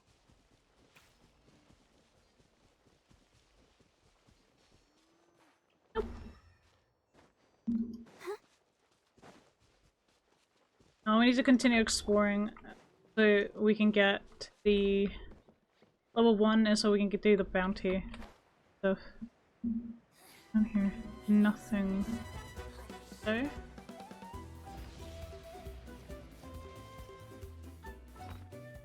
We're running out of stamina quite fast.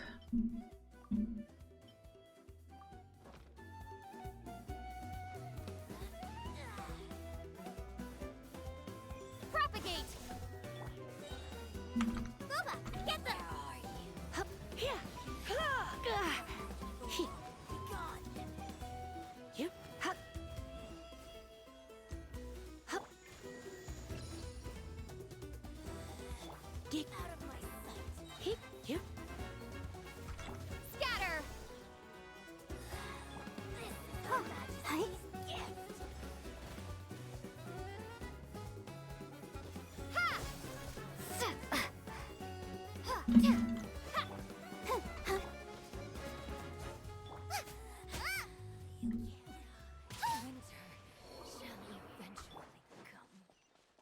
Yeah. Ooh. That quest. Please don't mind if I do.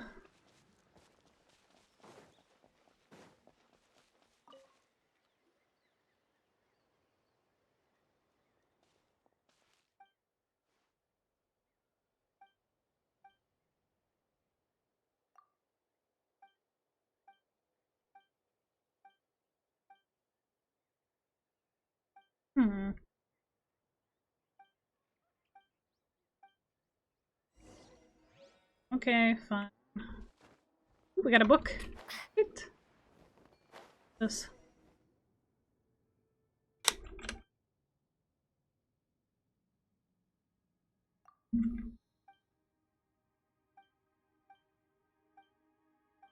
Hmm.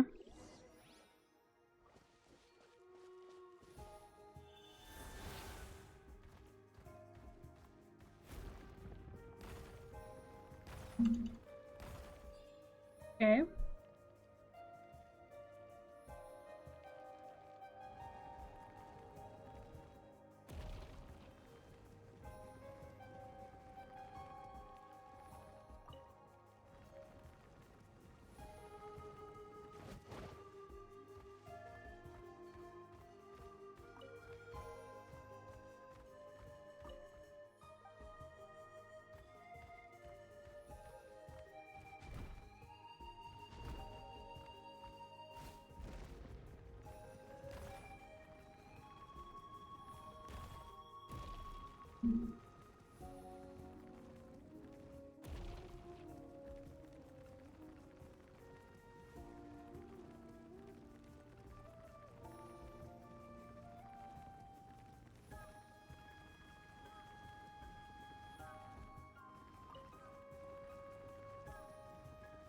Got this guy. Very uncomfortable.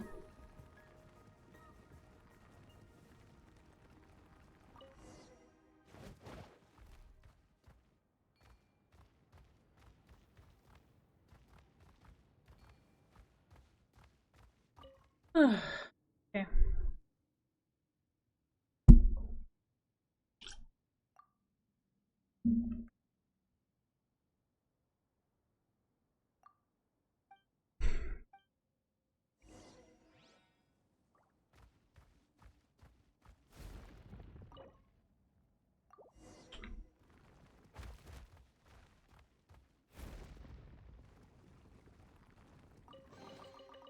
Sweet.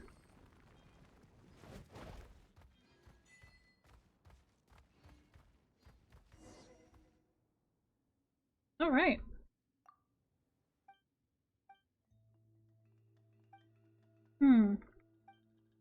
Interesting.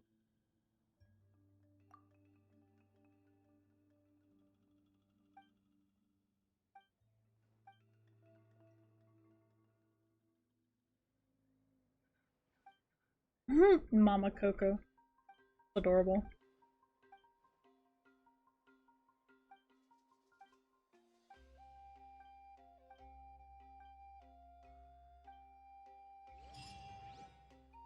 All right.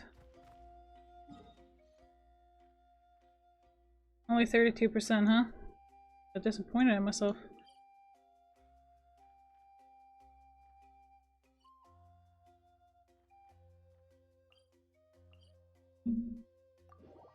Let's see.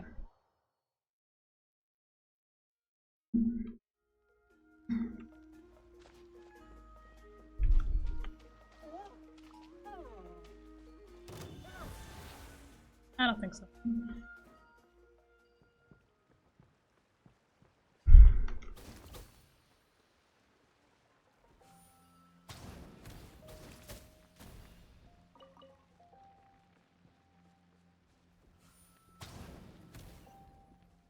Sweet! Another chest. Okay, let's go.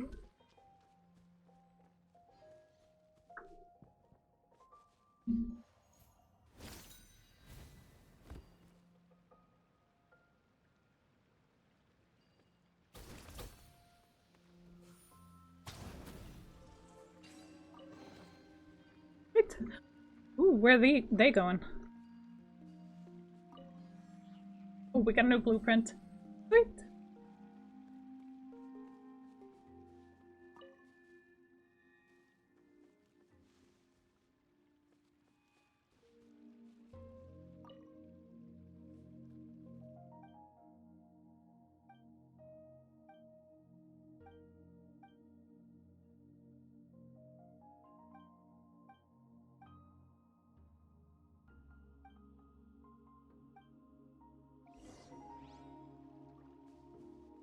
Hmm.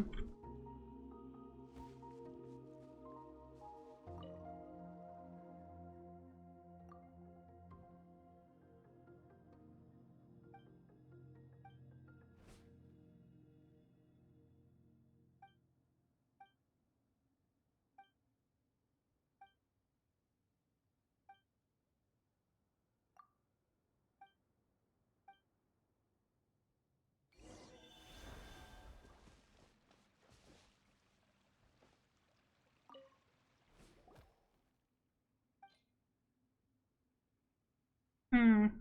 Hang on.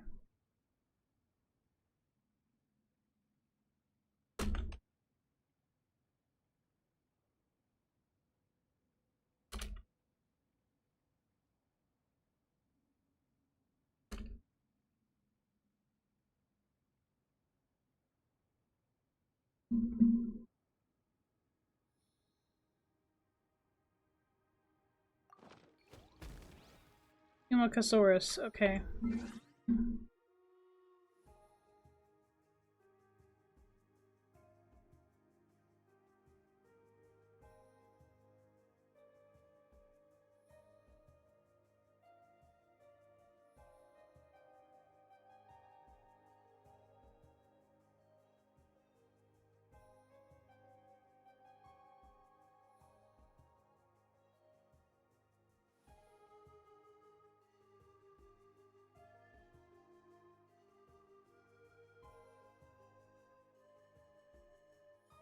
I was just wondering what to feed it. That was it. But nothing comes to mind. We've got some achievements. There.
Hmm.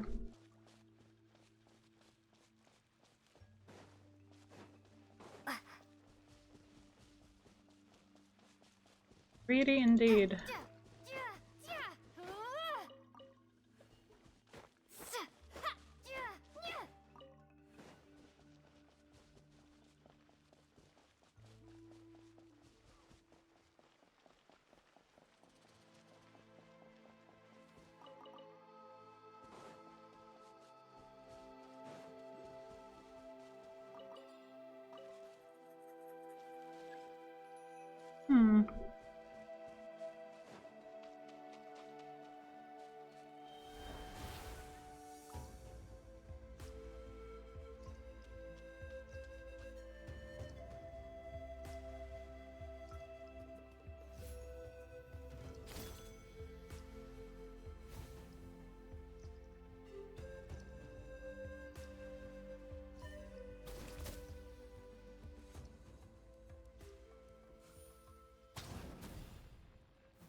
Do that one. Oh, there it is. Look at it.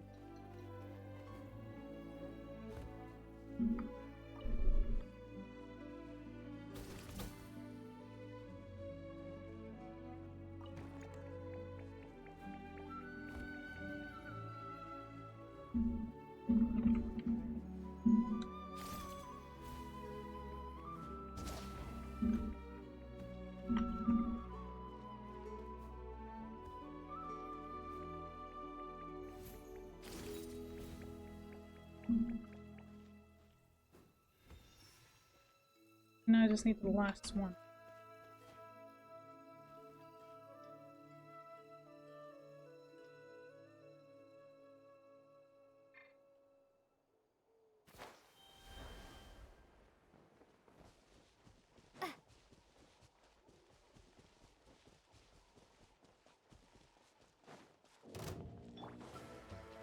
Surrender and Eat this!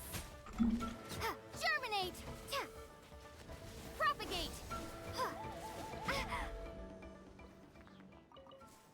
Wait.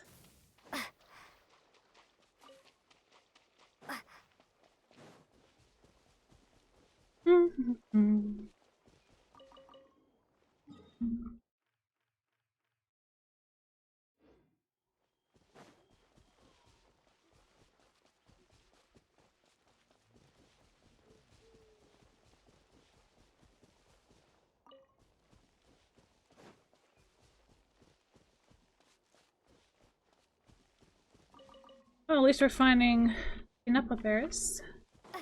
The Knappa berry we need.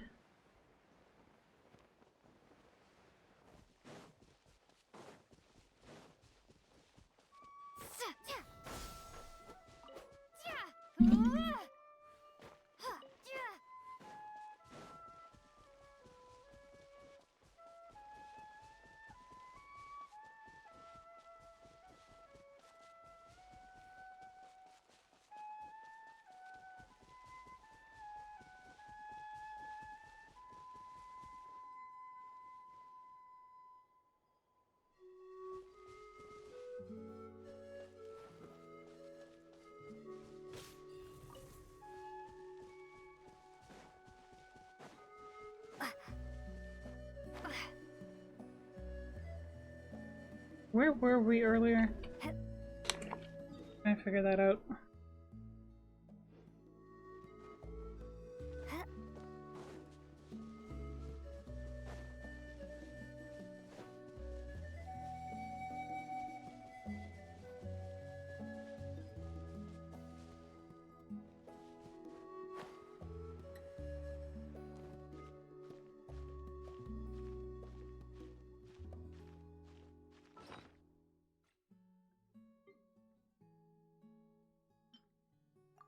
We got a new recipe.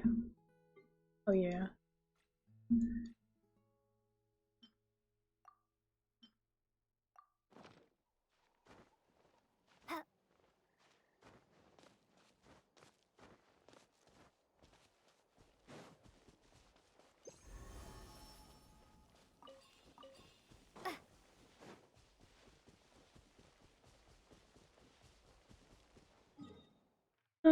Still trying to get that percentage up.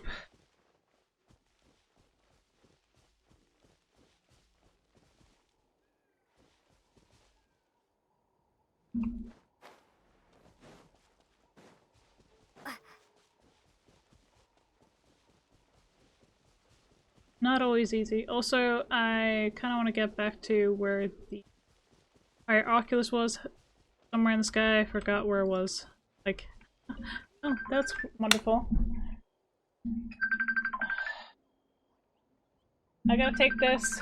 I'll be right back.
Okay, we are back. Now, my mom just gave me a call, and, you know, I haven't heard from my mom in ages, so I really had to take the call. All right, let's see. What we were trying to, oh yeah, I was trying to get that. The percentage. I'm wondering, like, where does the line, like, end? I think it's the mountains, so around here. All the way up there, maybe. Hi, Froste. He's being a little rascal. As per usual.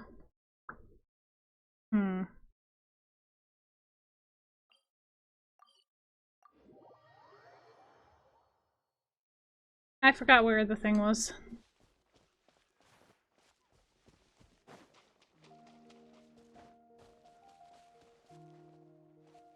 Oh yeah, it's the...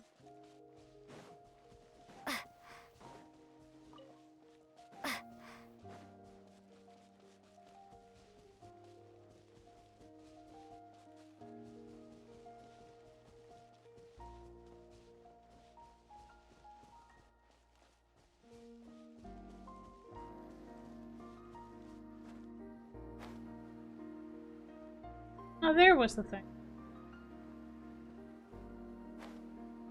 With the Sealies. Okay. I'm just gonna see if we can't talk to the Mocosaurus again.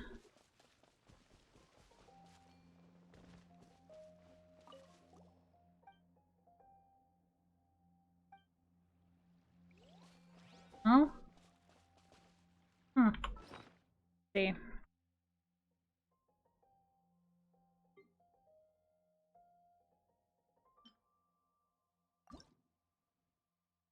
Huh?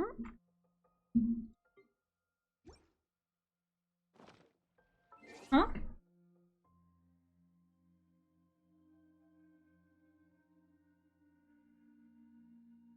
Hi, Blackbird.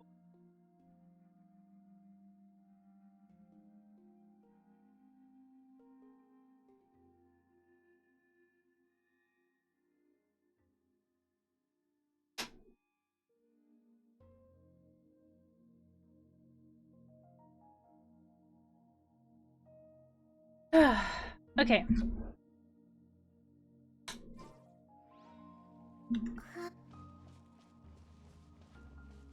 Apparently we can't talk to that one. There. To go around thing, maybe?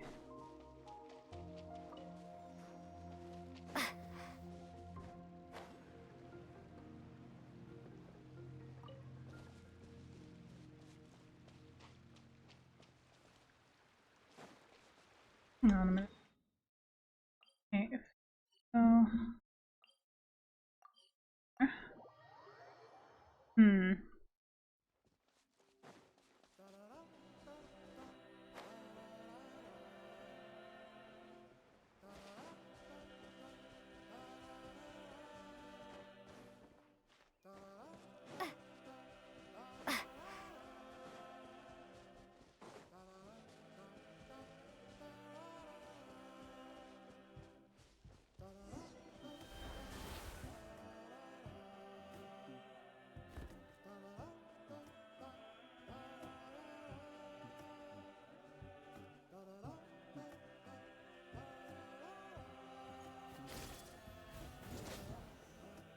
Sweet!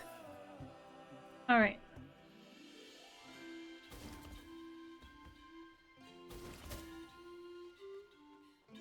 Ooh. Oh, sweet, we got a blueprint.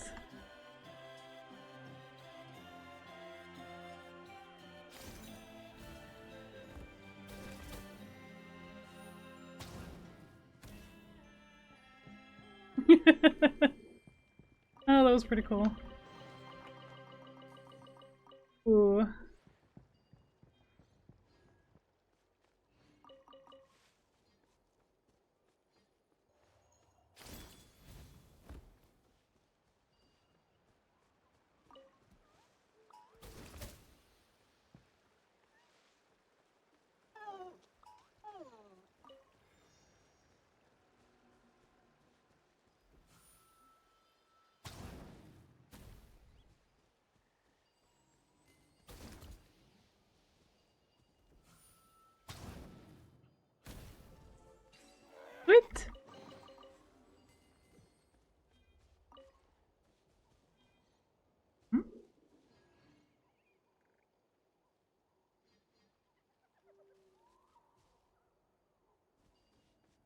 Hmm.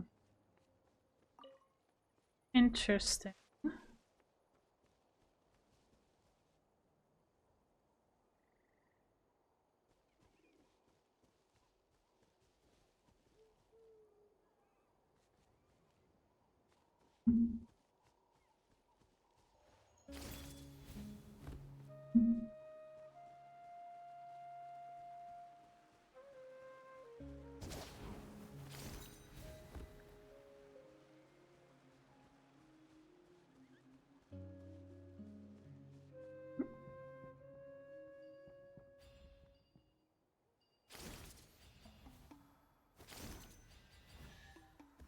Sweet.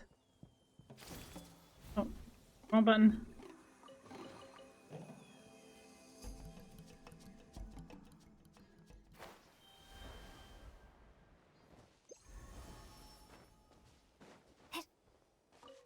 Oh, yes, please.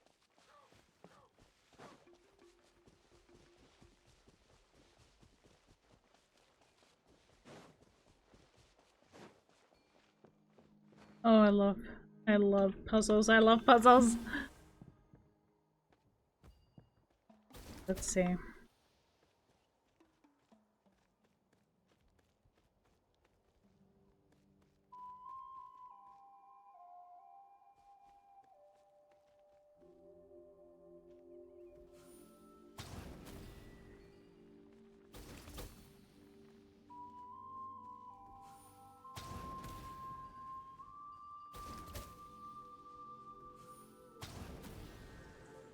Sweet. The buckets were the clue.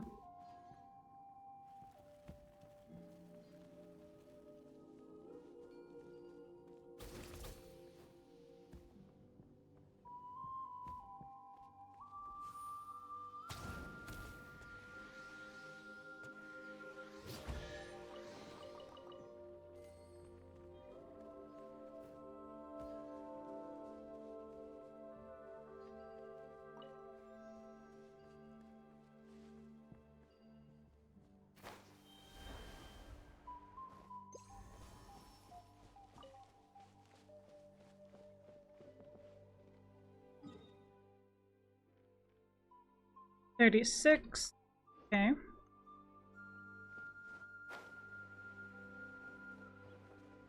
Ooh, there's a time trial here. There's a chest down there. Alright.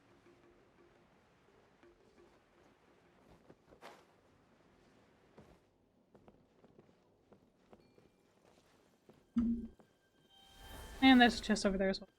Alright. Let's see about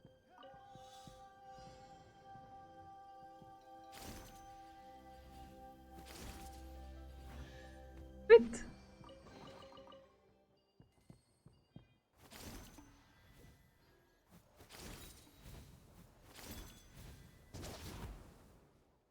Whew.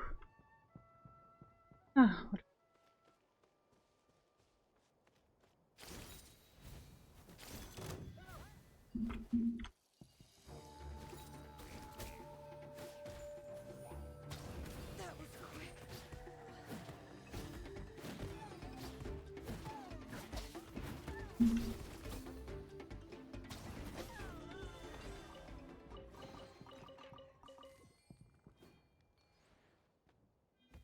Hang on a minute, guys.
My little baby girl just wants some attention.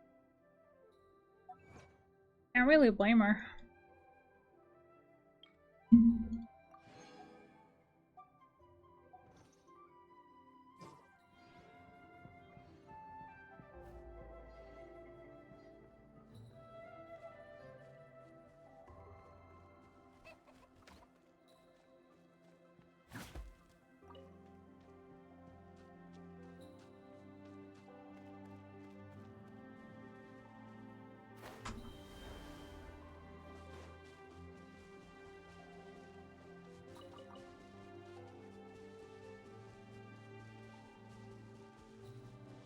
Let's hope you put up a good fight. I'll protect us. Hi. Yeah, let's finish this next time. I know we can continue the Archon quest.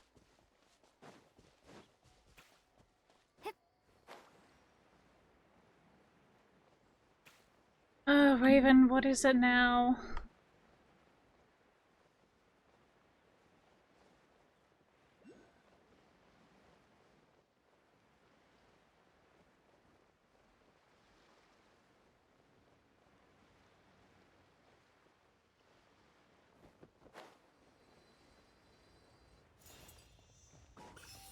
Alright, let's propagate. Yeah. Let the show begin. Raven, what are you doing?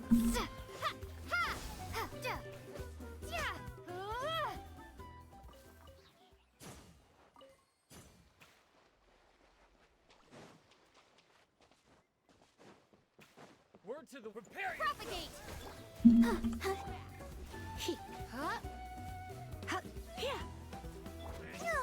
Go, Barb. I'll protect us.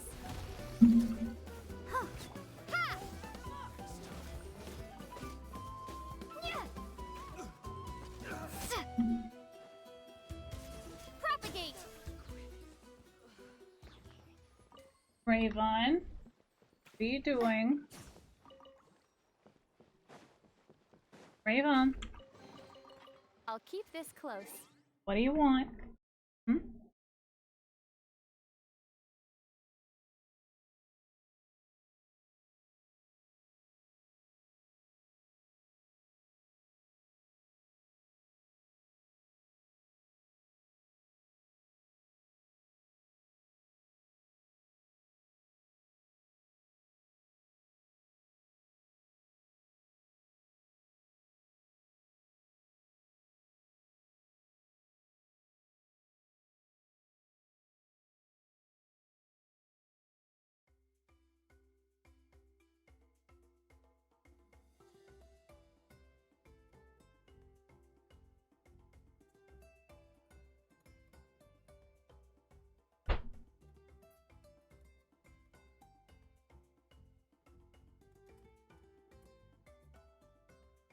And she wanted to go outside. Can't make up their mind.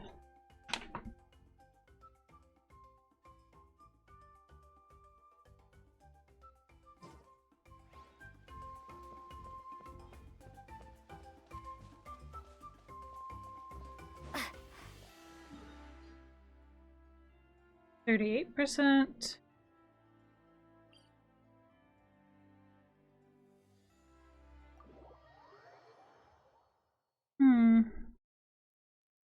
Thought I had done more of the exploration thing.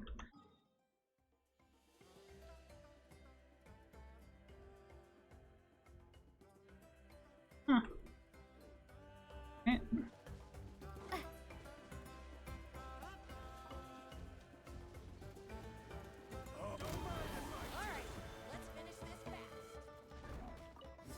Out of the way or get blown away.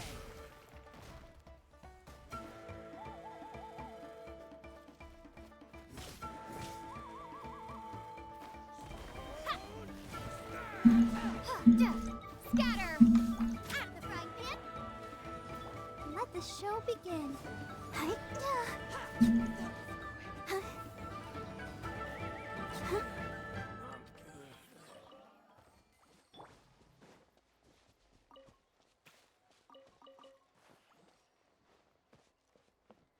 Well, we need those anyway.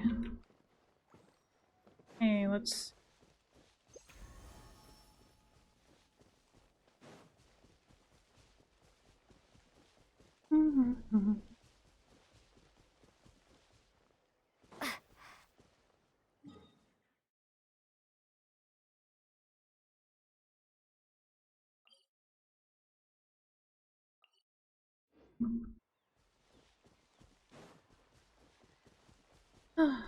Alright, let's see what we can find. Ooh, hello, chest.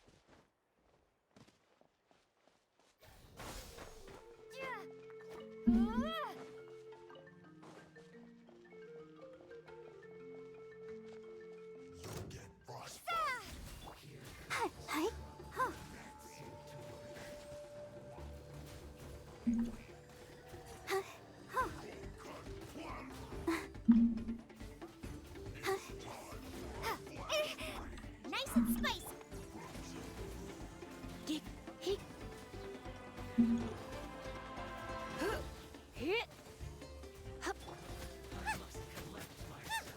Out of the frying pan, into the fire.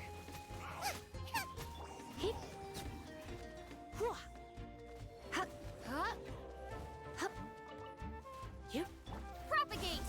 I'll protect us. Hi.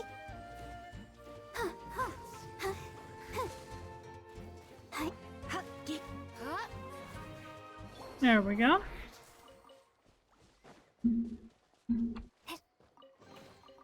I'll keep this close. Heck yeah. Alright, continuing onwards. Let's see. Oh, there's a shrine. At that.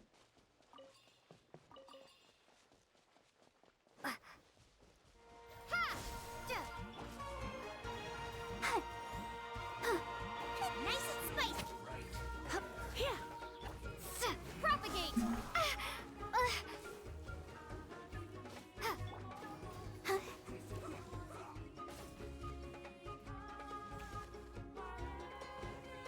Out of the frying pan, into the fire. I guess this is it.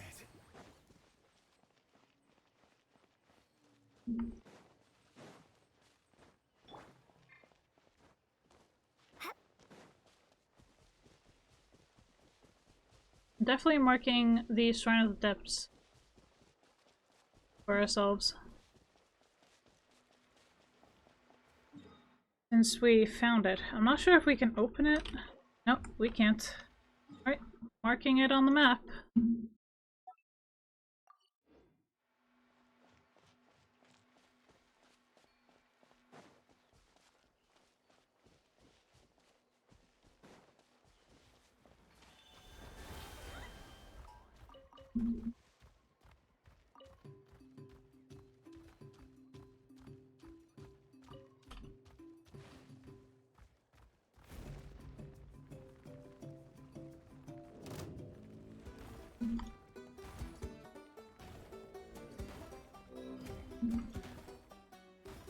Yeah, this is gonna work. Oh, it's gonna take forever if we do that.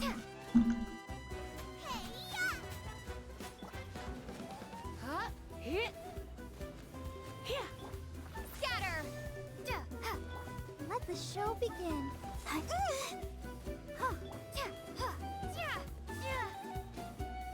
Spring forth.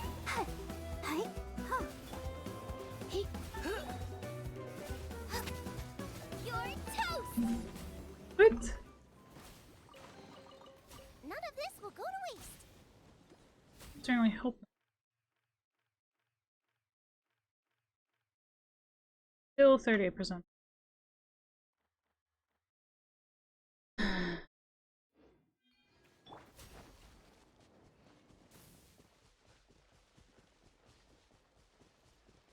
I know that rock, so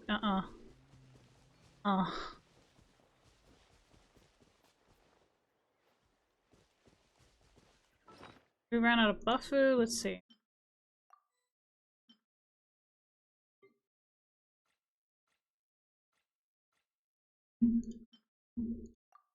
Put up that, but I am wondering too.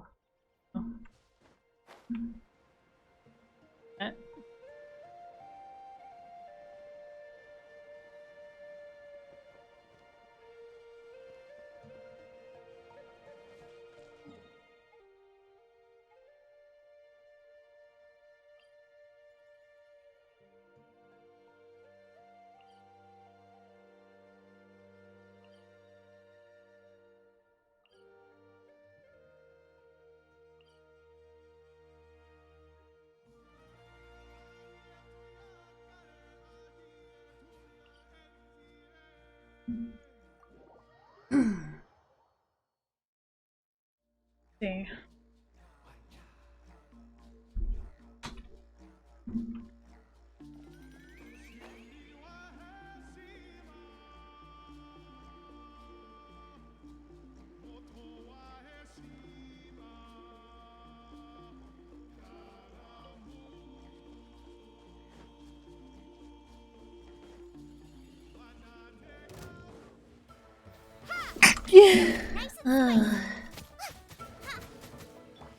Try not to enjoy.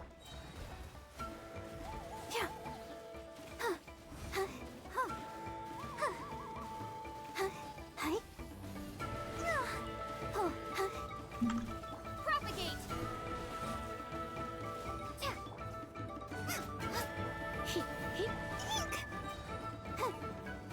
There we go.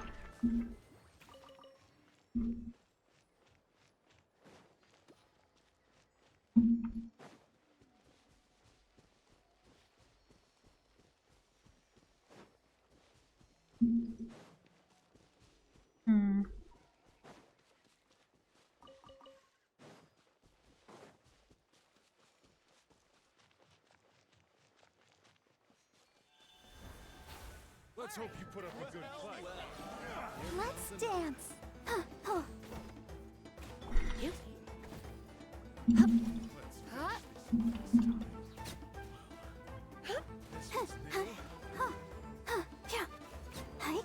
Sweet.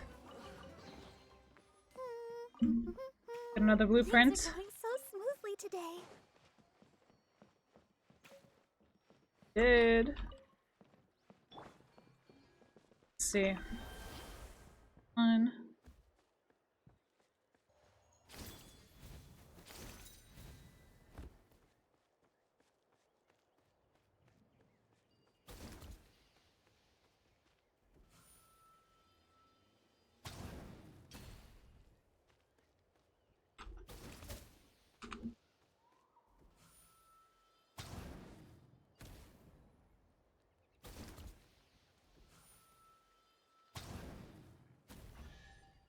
Sweet.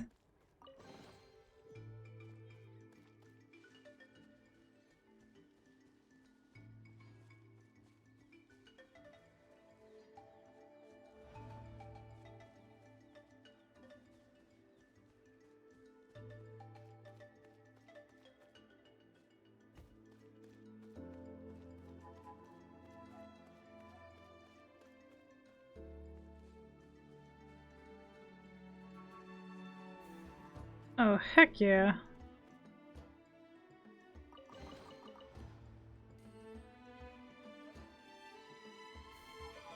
Alright, let's finish this fast.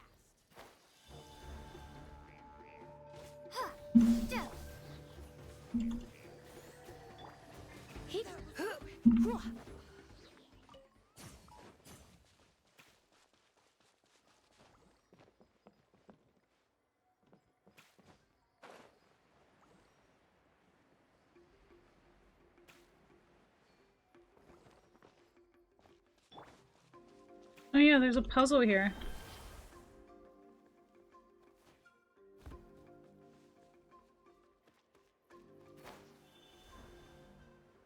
Alright, let's finish Let this the fast. show begin.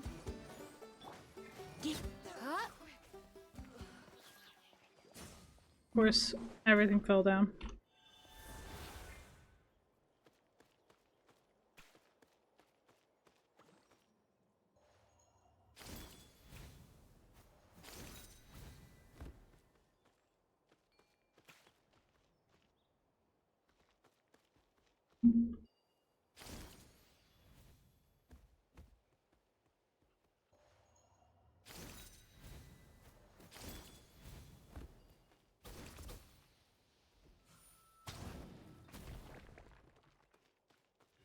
Sweet.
Sweet.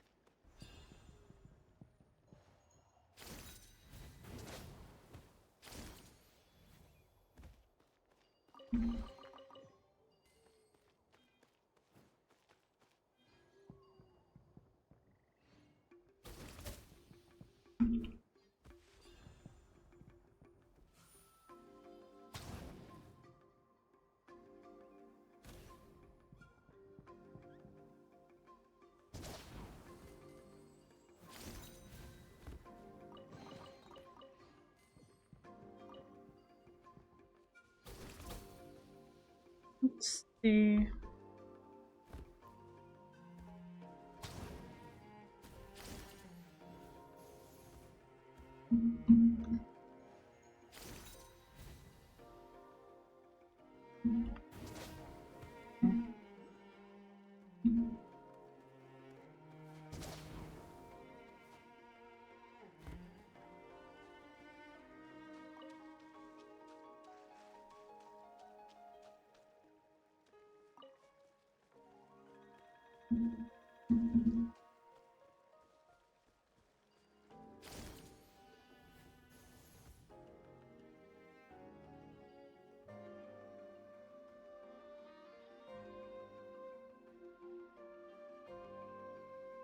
Interesting. Very interesting indeed. I didn't know they moved.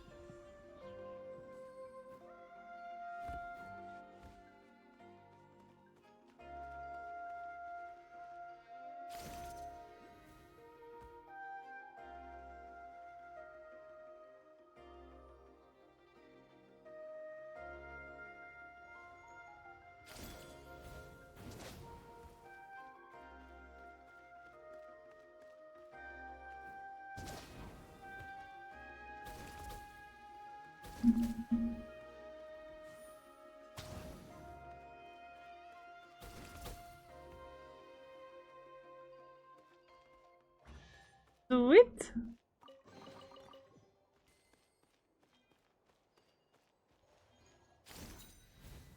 Yeah. Wait, how many of those do we have now? In the quest item. One.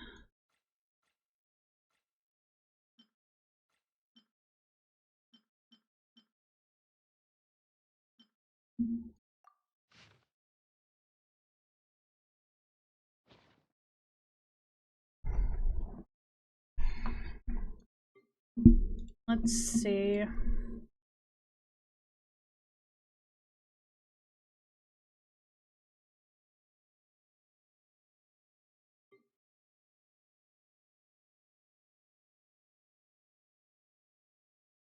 Yep, now we got 3 of those. Heck yeah, let's go. Now we can go get that Pyro Oculus thing.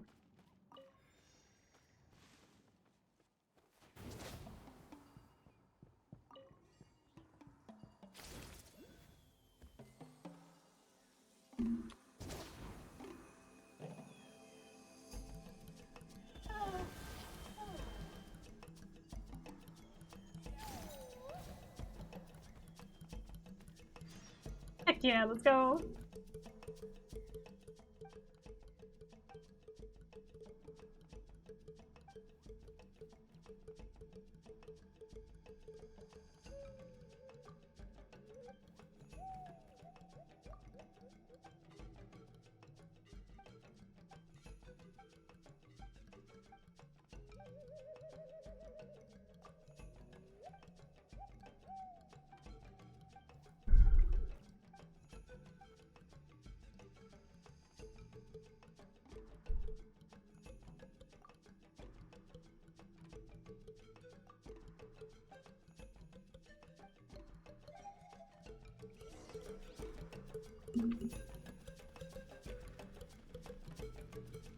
Are you kidding me?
Oh, there's a chest here. Sweet. And we got a new recipe, other stuff, so we're pretty okay.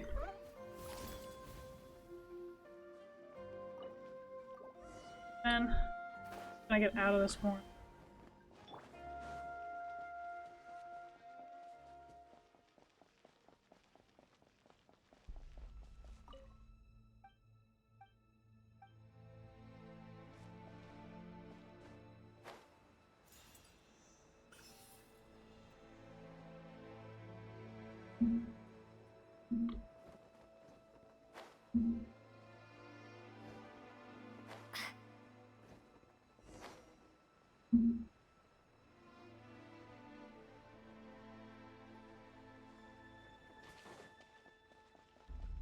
Let's see.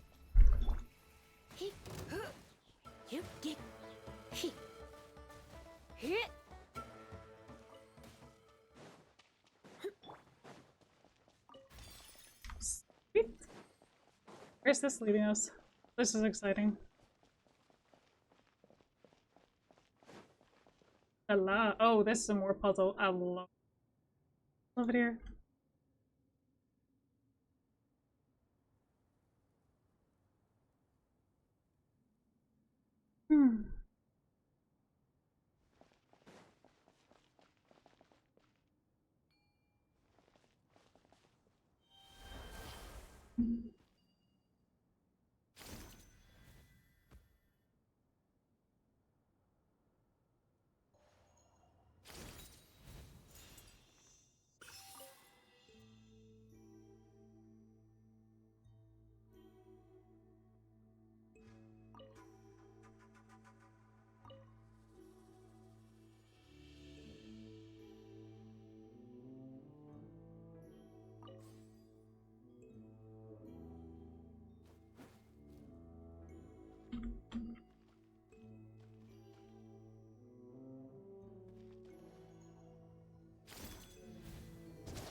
I love puzzle areas. It's actually one of my...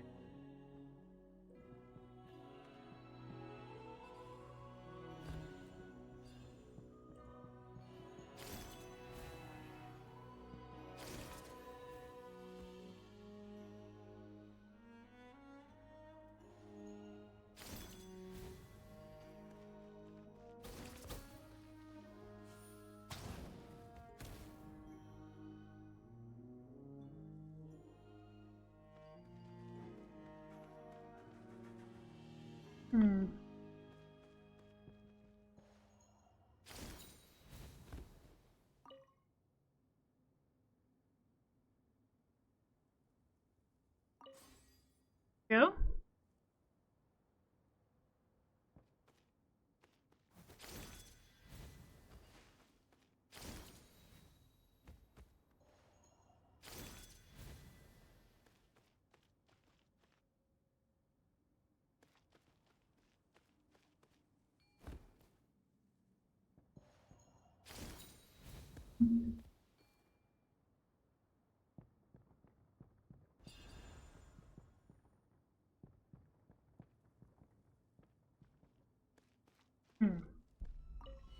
Open the door. Now we can do it. Here we go. Heck yeah, let's go!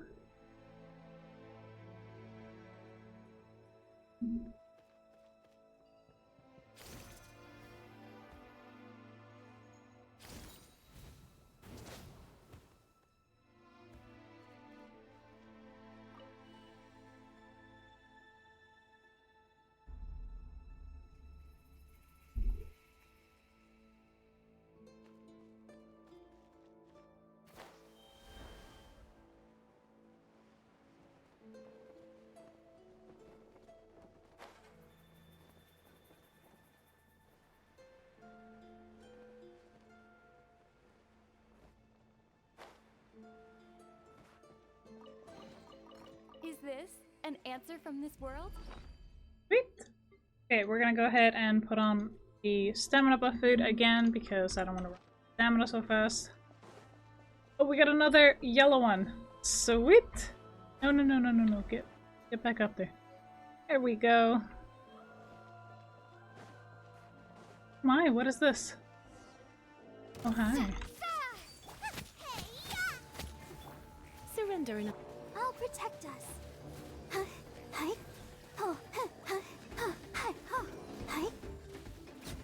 Here we go.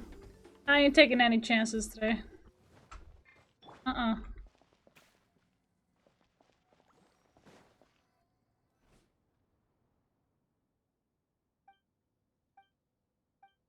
if this adds to the percentage that we need for the exploration, then that's fantastic. Then we can do the bounty for the science of the canopy, and then the Children of Echoes.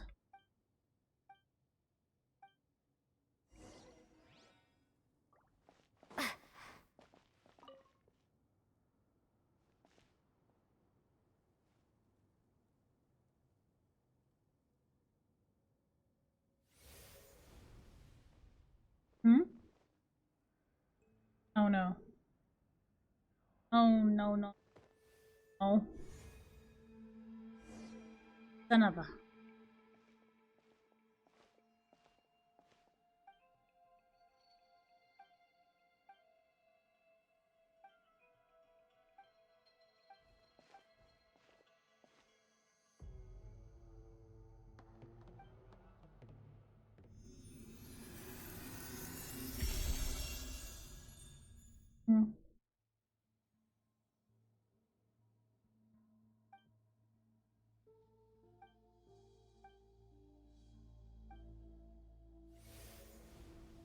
Oh.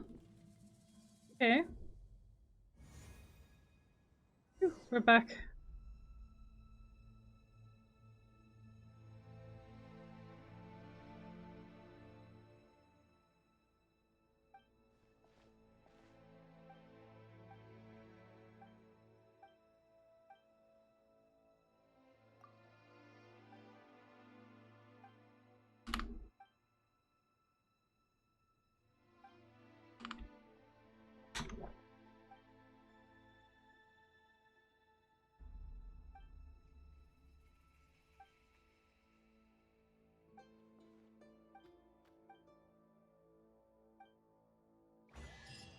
Interesting.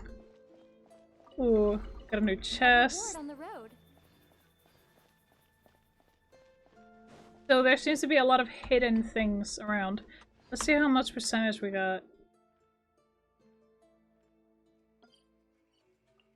This 45%. Okay, cool. So it did add up.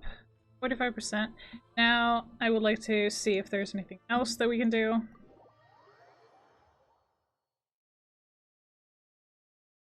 I don't know, man. Good. But that's the thing, ain't it? Woulda, coulda, shoulda, right?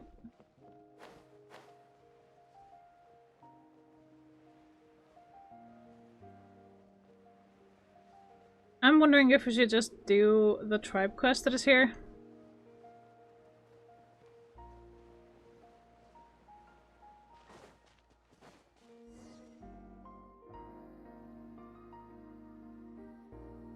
Hi, I'm Huni. Are you here to help find the baby saurians? And I'm Toba. You must be the helpers that we've been waiting for. It's nice to meet you too, but we're just passing through. Oh, but Uncle Sanka said he was gonna send some of his friends over to help us. You sure he didn't mean you? Yeah, sorry. Whatever this is about, it sounds like you've got the wrong end of the stick. Wrong end of the stick? Darn it! We've been tricked, Huni. I should have known that Glasses Guy was a con artist. What are we supposed to do about the baby saurians now? Time's running out. It's okay, Huni. Don't worry. Why don't you tell us what happened with these baby saurians, huh? There's been a lot of unrest in the tribe lately, and my dad's saurian got injured. Her name's Nana, and she has 3 little babies.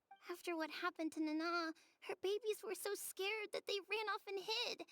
I'm really worried about them, so I decided to go look for them. If Nana is your dad's saurian, why isn't he the one looking for them? My dad's one of the elders, so he's busy getting ready for Turnfire Night.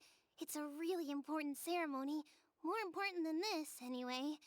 I'm not supposed to be out here either, but I snuck out without telling him. I didn't think it would take very long, but then that guy we ran into made us tell him loads of stories, and it wasted so much time. Yeah, he was so selfish. He doesn't have a heart. It's all right. Don't let him get to you. We're here now and we'll help you because we care a lot, don't we, Traveler? They should be. I already managed to find their tracks, and it seems like they're hiding on the cliff. Really? Wow! Thank you so much, Miss Traveler and Miss Paimon. Awesome. You gotta be careful out on the cliffs, though. They're really steep. Even grown-ups have trouble climbing them.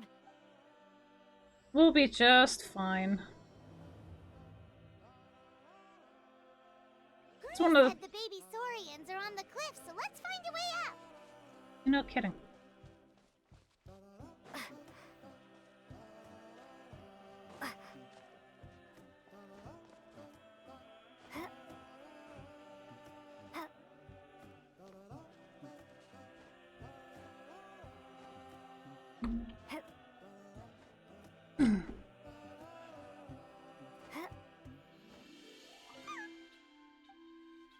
That's one.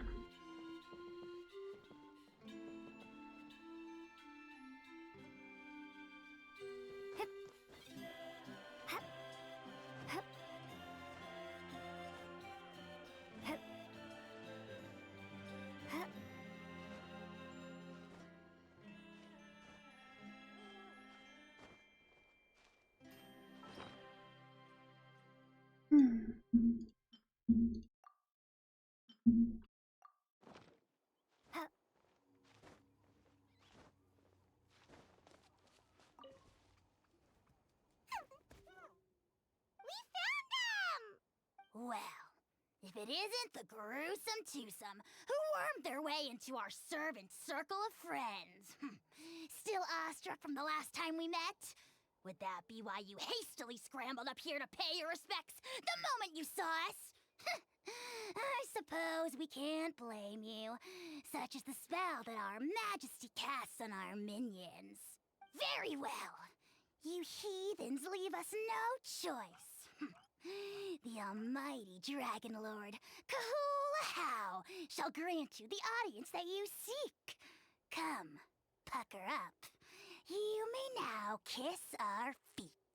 Wait, aren't you like Kenichi's sidekick? What the heck are you going on about? You're somehow managing to be even more annoying than the last time we met. Silence! Who are you calling sidekick? We are the Dragon Supreme, sovereign ruler of the Nation of Flame. We shall have you know that last time, were it not for Kenichi's earnest pleading on your behalf, you would have received not a single word of mercy. Oh, come on. You talk big, but Kenichi clearly has you under lock and key. That's great, sovereign to you. You dare invite the wrath of the almighty Dragon Lord, Kahula How. You will burn in turn fire for 1,000 years for your blasphemy. If you must know, our humble servant begged us to investigate an abyss incident near Hoytsidlan, and we chose to grant his request. Abyss incident? See this little lizard?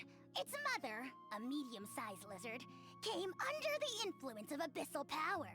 In her confusion, she attacked my servant's tribe, then assailed her own offspring. Yikes. So how is she doing now?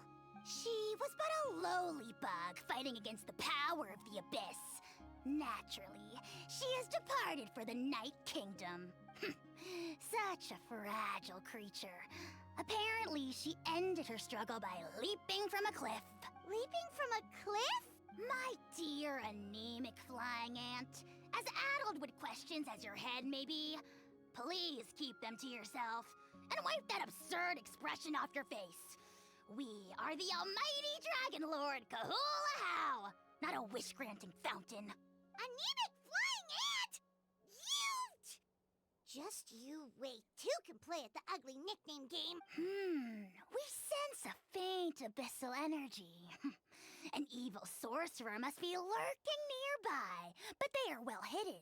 If you encounter any suspicious outlanders, be sure to give them a robust interrogation. Suspicious outlanders? Wait, are you mocking us? Ha! How dare you cast aspersions on your ruler, heathen! You're just lucky that our servant has such vile taste in friends. Otherwise, we would beat you black and blue, and then purple, then black again! If you're not here to kiss my feet, then get out of my sight. Do not impede the work of the almighty Dragon Lord, Kahula How! So... Mouth on that guy? Paimon is furious! So, Still, can I kick him? The abyss threat, huh? Wasn't expecting that. Let's not get sidetracked. Already got outside.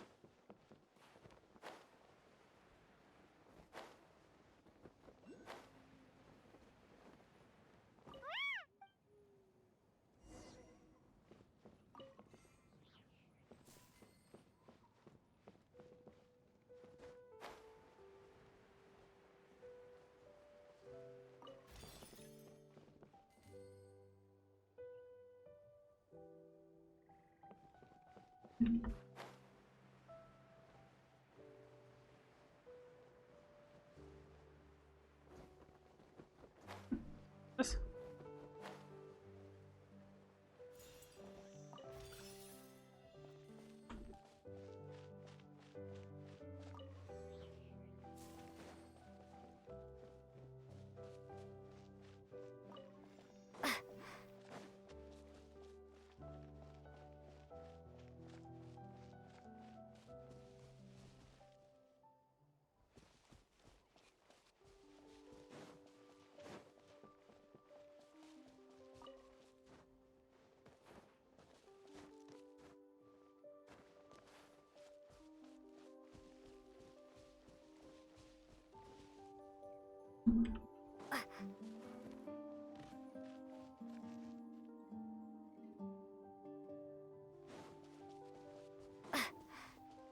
Watch this! Out of frying pan! Right away!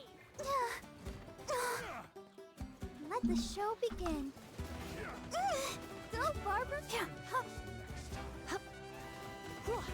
Don't be such a brute. You. Yeah.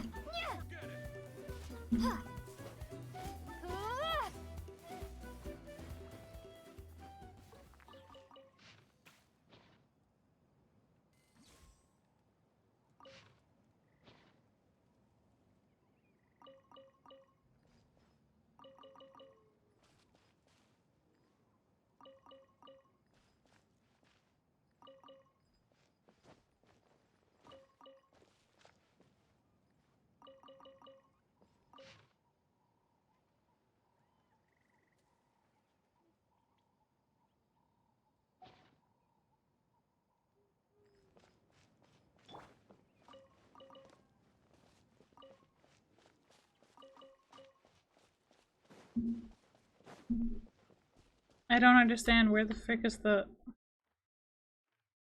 Where's the Pyroculus?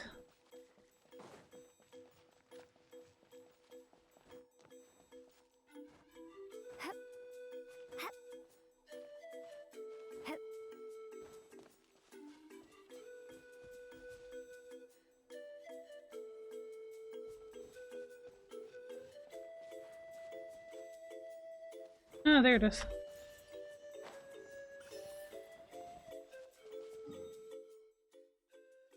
Alright, let's see.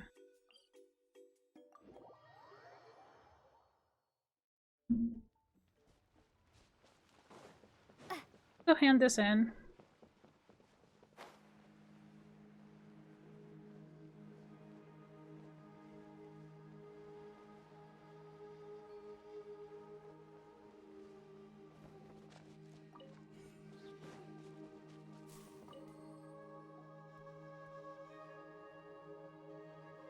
Wow, you're back already? That was so fast. I'm so glad that the babies are all right. Thank you both so much. Now we can finally go home and stop worrying about them. You're welcome. Piece of cake. You're not from Natland, right? Because your clothes look different than ours. Hey, you must be tired after all that climbing. You should come take a rest at my house. Yeah, please come. I promise you'll get a big Scions of the Canopy welcome. We love having guests, and you're really nice people. Not like Glasses Guy. By the sound of it, Glasses Guy wasn't from Natland either, right? Uh-huh. Well, his clothes sure weren't. You know what? Now that I think about it, there was something really fishy about him. Really? Maybe he was the suspicious outlander that Ahau mentioned. Sure, if you're interested. Oh, let me think. How did the conversation go again? Oh, please, mister. I've told you so many stories already. When are you gonna help me find the baby Saurians? Just one more story. One more, I swear. Why don't you tell me more about that ball of fire? I heard that there was a huge transparent ball of fire that used to burn 500 years ago, 1,000 years ago, maybe even further back than that. Oh, you mean Turnfire. That's where the ancient name Mollypo comes from. Oh, wow. So it was the origin of an ancient name. That's impressive. Uh-huh. There's a story behind every ancient name. The legend goes that the Turnfire first appeared in the era of the Grand Alliance. It was used by the tyrant Och Khan to rule over Natland and oppress anyone who opposed him. Turnfire is different from normal fire. If you get set on fire with it, you'll feel horrible burning pain from behind you, but you won't die from it right away. And whatever you do, you mustn't turn back to look at it. Why? What happens if you turn back? As soon as you turn around, poof! You get burned to a crisp. Well, good golly gee. I mean, it's one thing to singe someone's clothes, but burning people alive? That is a big no-no in my book. Right? How nasty is it to burn someone from behind and not even let them turn around to look? Och Khan really was an evil tyrant. Yes, shocking behavior. Now, let me guess. Eventually, a valiant hero came to save the day? That's usually how these stories go. Good guess, Uncle Glasses. Seems like you really know your stuff. The hero was called Yupanqui. Mm-hmm. Yupanqui was friends with Och Khan the Tyrant, and also Shibalanke, the first Pyro Archon. He was working as an ordnance officer for the Grand Alliance at the time. He didn't like how Och Khan was such a cruel tyrant, so he stole the Turnfire and threw it at the Och Khan's army. And that's how our ancestors set our people free. But just as he was about to leave the city, he thought he heard Och Khan calling out to him from behind. It caught him off guard, and he turned around to look. But Och Khan wasn't there. All he saw was a city burned black, an army in ruins, and giant flames reaching up into the sky. A split second later, the flames he saw burst out from inside his eyes and swallowed him up. All it took was a single glance, As soon as he looked back, he was burned to a crisp. The question is, was this the price he paid for stealing the Turnfire, or the price of turning back? Nobody knows the answer. But the fire that consumed Yupanqui burned more fiercely than any other. It burned for 100 days until it burned a hole right through the ley lines. And then, the flame dropped into the deathly dark Night Kingdom, where it still burns to this day. The grown-ups say that it lights up the path that leads to the next life. But for the dead to be reborn, they have to accept the flames and be purified by the fire first. It's like a final look back at your life, where you have to answer for everything you did. Anyway, that's the story of Yupanqui's Turnfire. Ah, a fine parable indeed. So, is it true? Is it really possible to find this fire in the Night Kingdom? I don't know. I think it's just a story. Either way, I assume this name has been passed down in your tribe ever since? Sure has. It went to Burkina, the hero that we celebrate on Turnfire Night. But that was 500 years ago. Yeah, and now it belongs to Kinich. So we often call him Malipo Kinich. Kinich, huh? All right, Uncle Glasses, that's enough stories. Now, can you please go find the baby Saurians for us like you promised? I would, but doesn't the legend of the Turnfire teach us not to look back? Let's not go dredging up the past. Tell me more about this Kinich guy. One more story, I swear. Starting now. No? Careful, Toba. You look dangerously close to cursing me out right now. Tut tut. We can't have that. Cursing is for grown-ups only. Uncle, you'd better not be trying to trick us, or the Turnfire will get you when you die. How would it get me if I'm outside of Natlan? Uncle Glasses isn't from here, you know. Unlike you. Huh? Wait, is that? All right, kiddos. I'm a man of my word. 2 of my friends are on their way here, and, yeah, they'll help you out on my behalf. Work them like dogs, okay? That's what they're here for.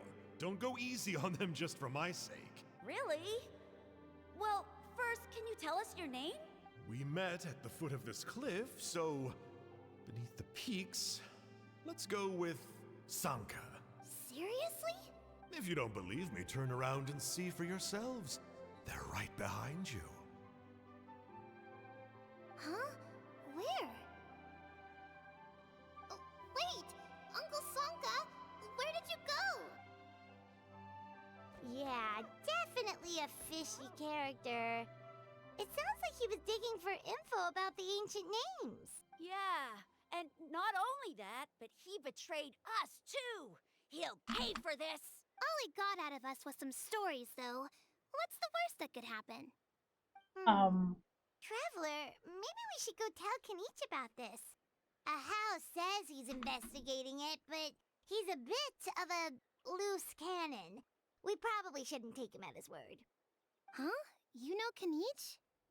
Not very well, but we have met him before, and one time we had a meal together.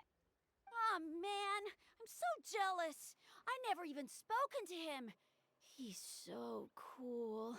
He's the Saurian hunter, and he has a really awesome ancient name. Me neither. I don't think my dad really likes him, though. He always tells me to stay away from him. Probably because of that little creep he always hangs out with. He's nasty, and he's so full of himself. Oh, the creep who calls himself Kahul Ahau? Yeah, we've had the pleasure of meeting him too. He sure loves pushing people's buttons. Exactly. I don't know why Kinich partnered up with him. Why didn't he pick me instead? Uh-oh. Huni, look how late it is. We've been out way too long. We better get home now or we'll get yelled at. Oh, yikes. You're right. Okay, well, this path here leads to our settlement. If you decide to visit, remember to come to my house. If there's anything you need, my dad can help get it for you. Hope to see you soon. We gotta run. Bye for now.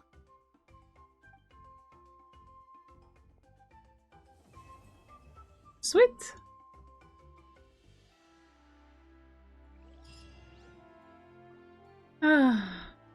Alright, let's see.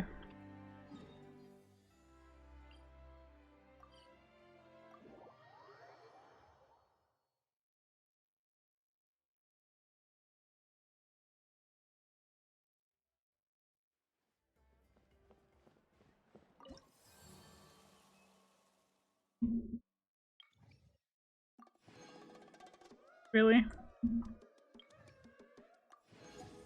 There we go. Sweet. Yeah. Alright, let's go ahead and get one of the bounties here. Really? That is just... Okay, fine.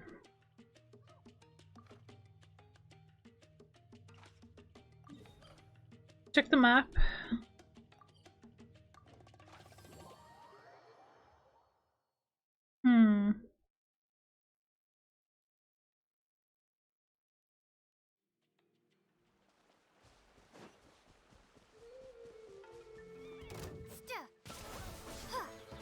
I'll protect us.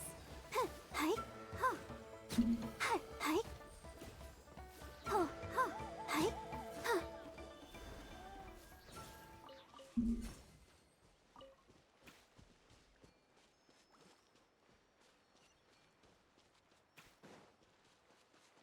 Side quest here. How do I get to it?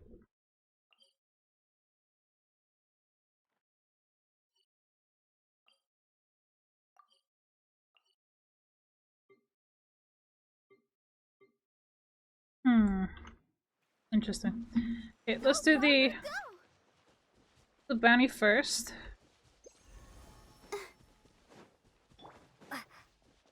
Different from the bounties that I'm like used to. Like the regular ones, like the one in Mondstadt, Liyue, and all that.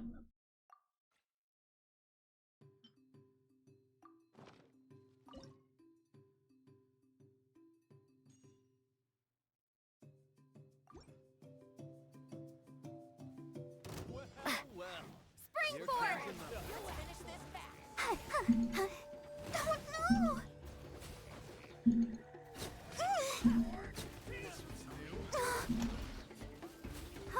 Hi.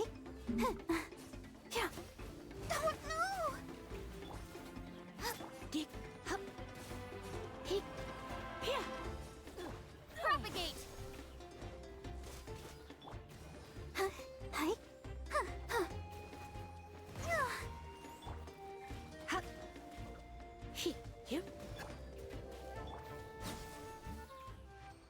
There we go.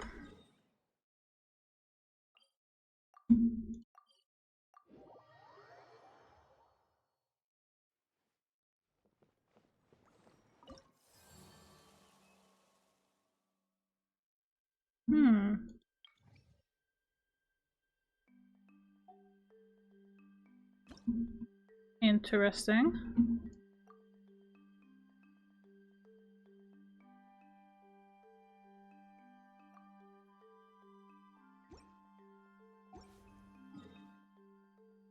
Okay, let's see about the Children of Echoes.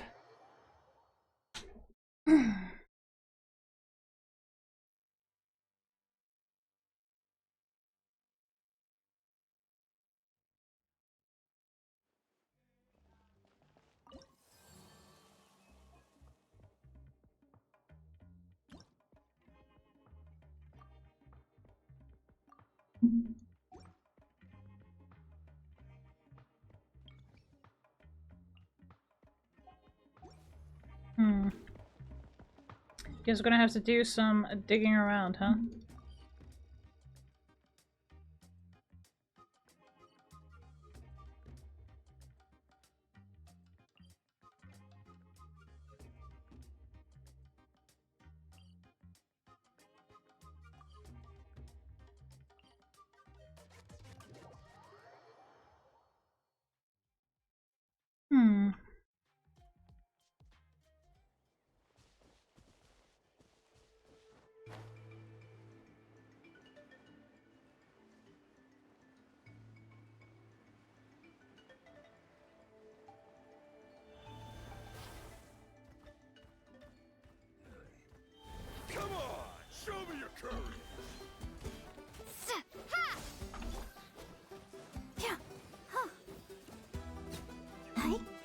Don't know!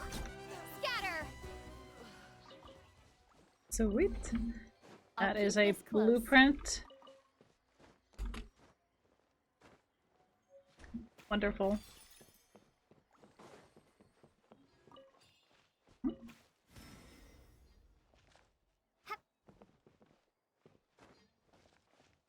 Hmm.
Alright, there we go.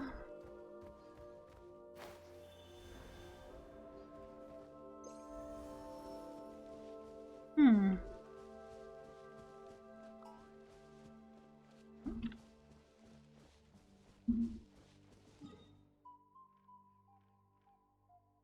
Okay, 46%. So I'm gonna have to try and get myself maybe a world quest for Children of Echoes or something like that because, well,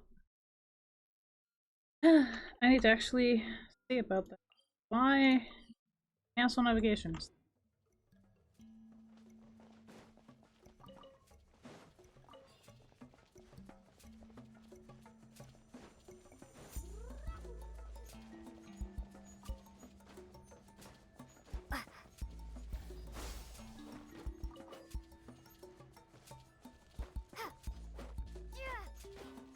Well, we're getting enough iron chunks to make up for the ones that we used.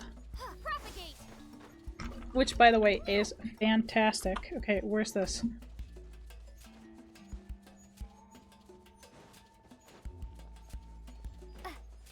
Come on, show me your courage.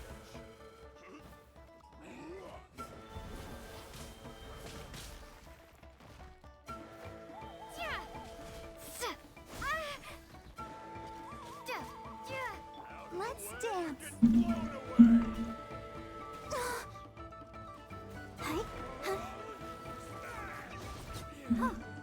Here we go. Sweet. This.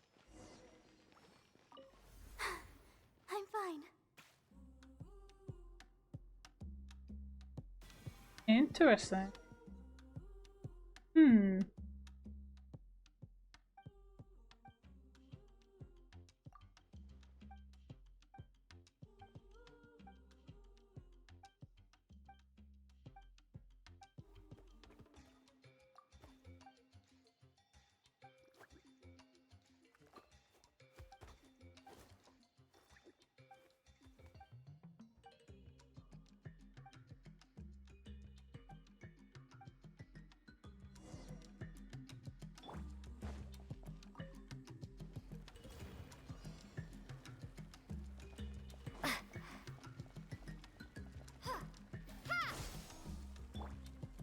Let the show begin.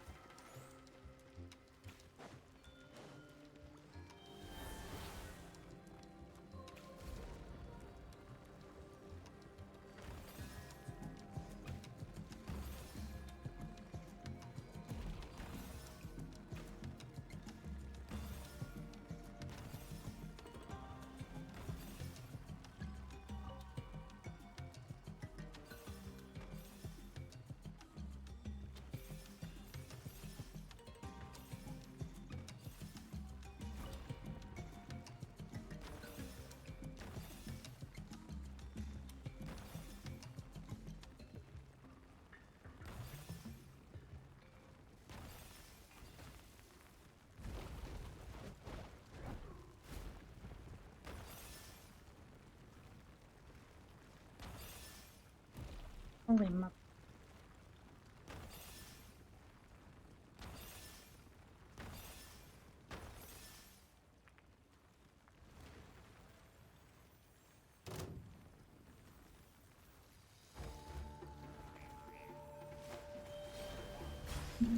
Let's dance. Scatter!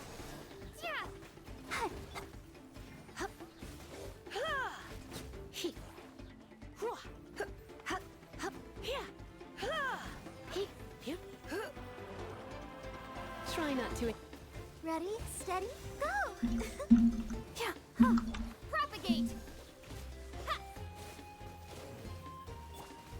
Hi.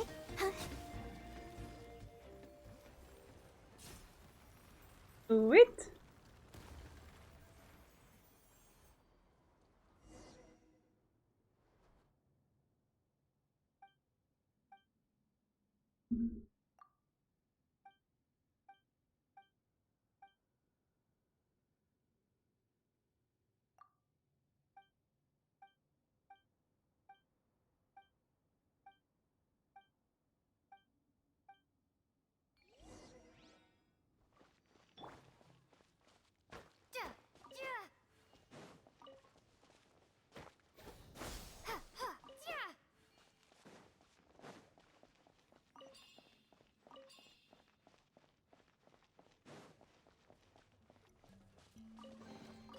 I'll keep this close.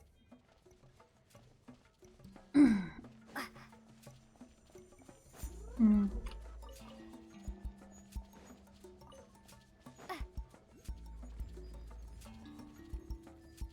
Ooh. Nice. Oh, there's a Pyroculus here. Sweet. Yeah. Getting somewhere.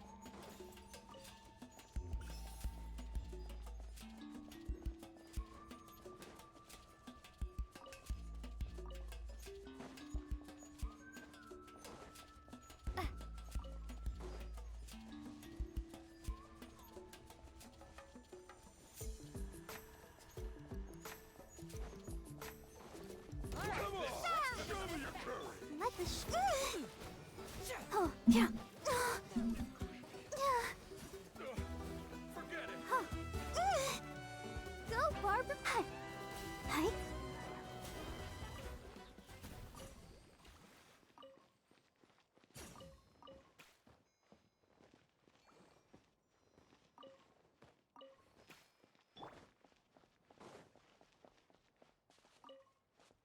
Alright, let's see. A reward on the road. Sweet.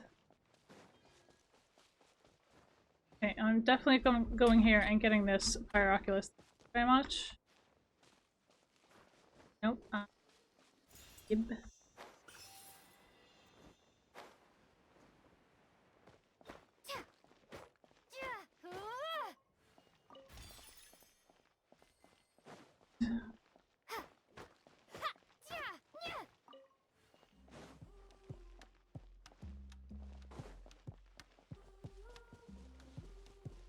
What? Scatter! Let's dance. Forget it. Come on, show me your courage.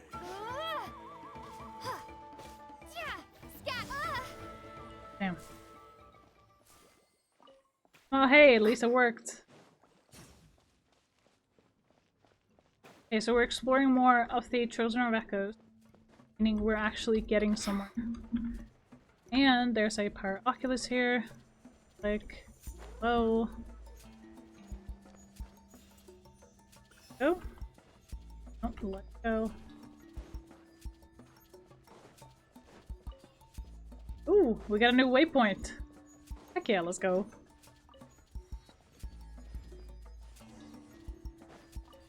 That's still not all of them. Damn.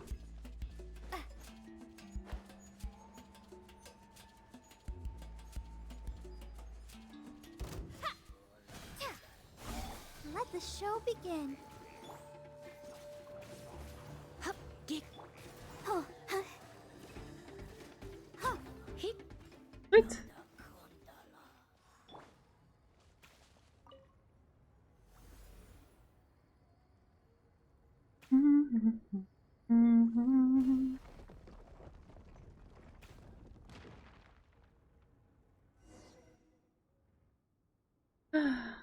I love exploring.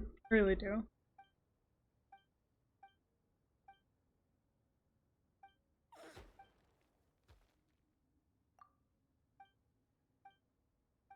There's not much for reading dialogue.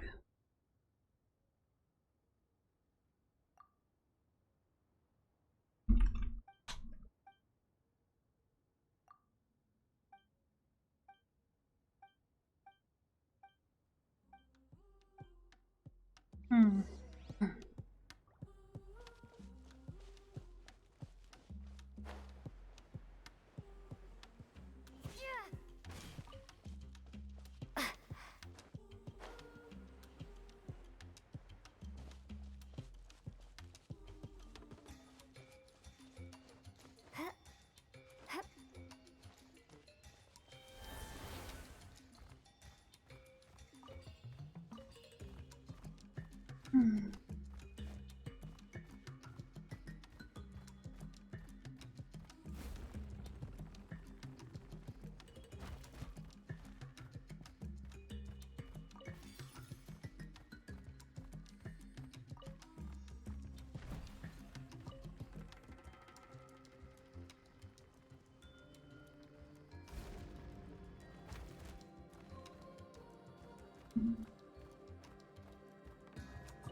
Wait.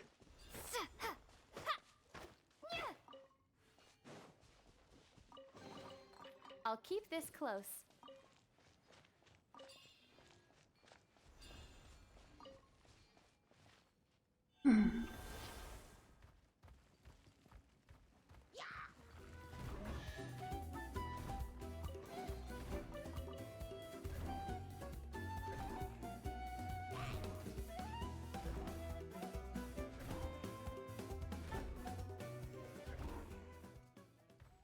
Okay.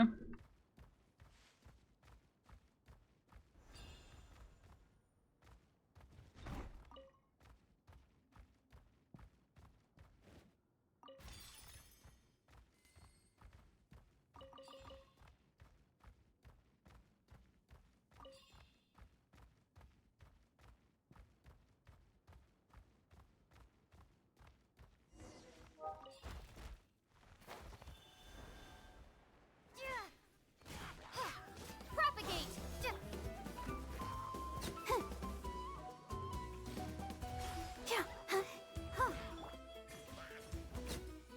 Yep.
Oh no, come on.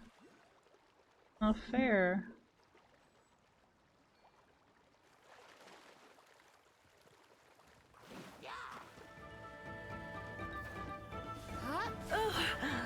My. Hmm?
Man, I keep running out of buff food fast.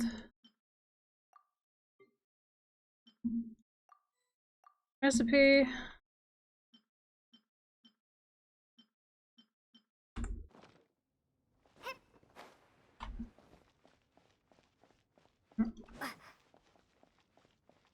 There. Hi.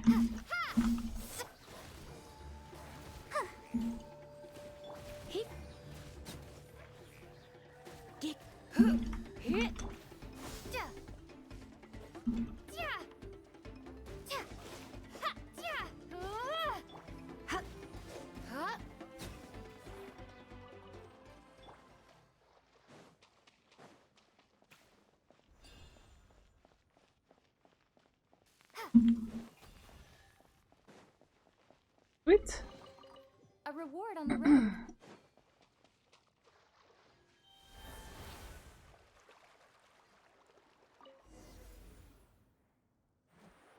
Oh, heck yeah. Freaking go. I am loving this. Where we going now? Sheesh. Okay, we got some good stuff.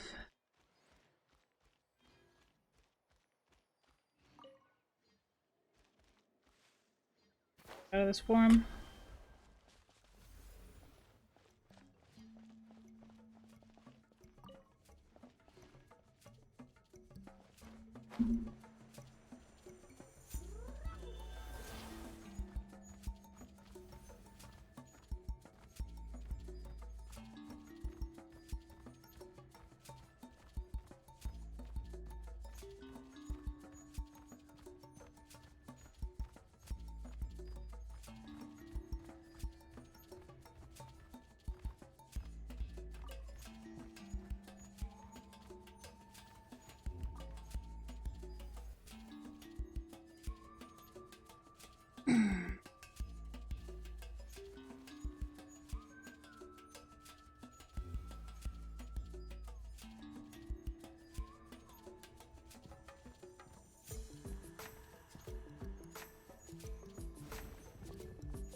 All right.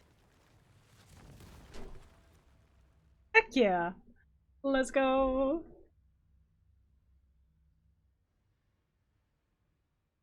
Hmm? Oh my.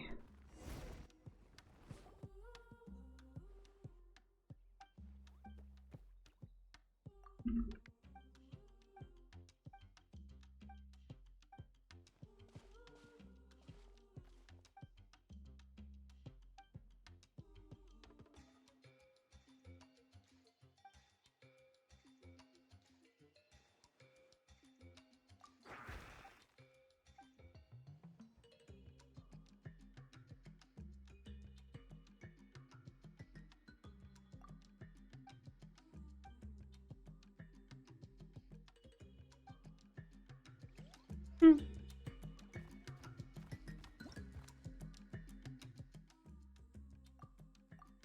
Interesting.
Hmm.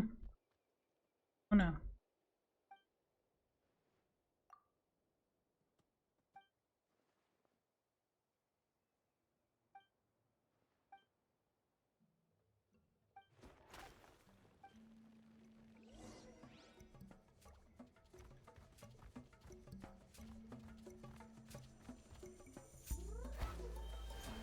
I want that Pyroculus over there. I'm gonna go.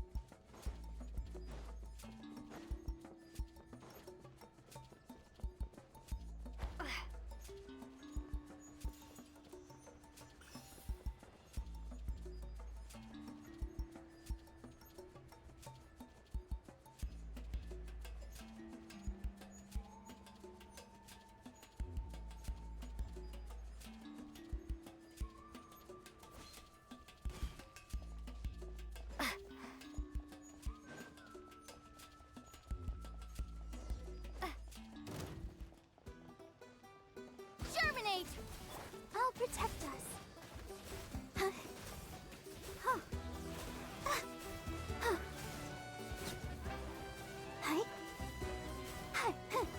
You're toast!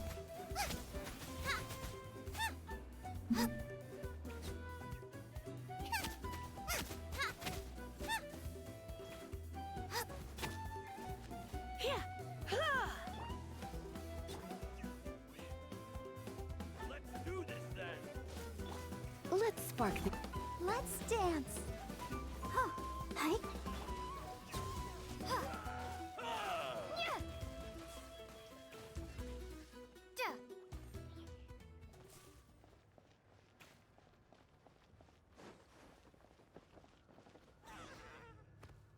Okay. Ooh. Oh, no, that's not good. Wait a minute, what? Okay.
Hmm?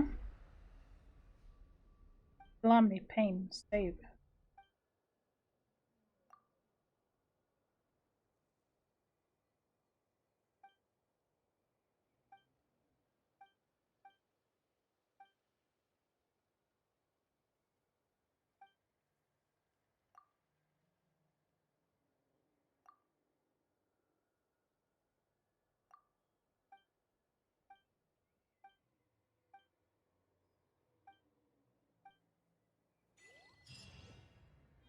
Damn. Got another achievement done. Oh, never mind. We got like 4.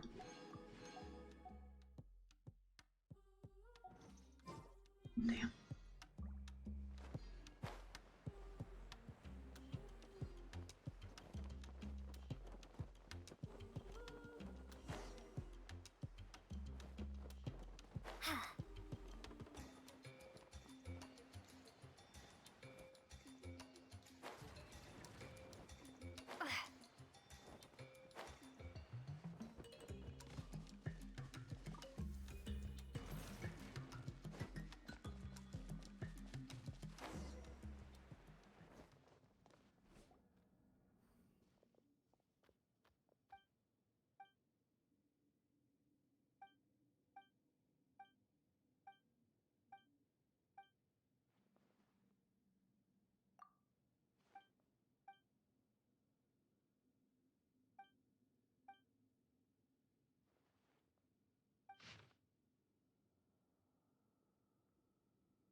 Yeah, I am not reading all that. My throat is really sore, so trying not to speak as much, but trying to just enough.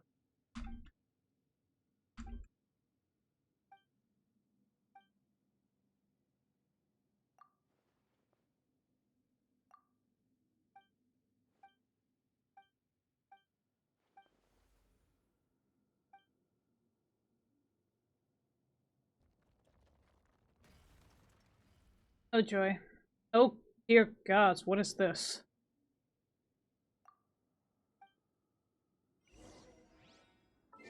Okay, before we continue, I'm just gonna check on my there.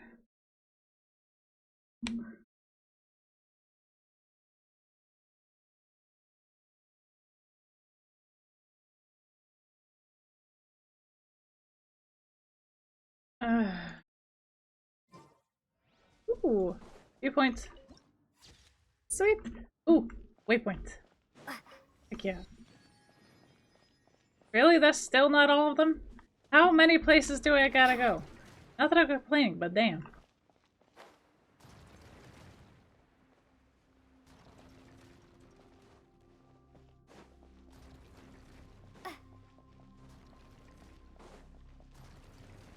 Ooh. Oh, joy.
I'll protect us.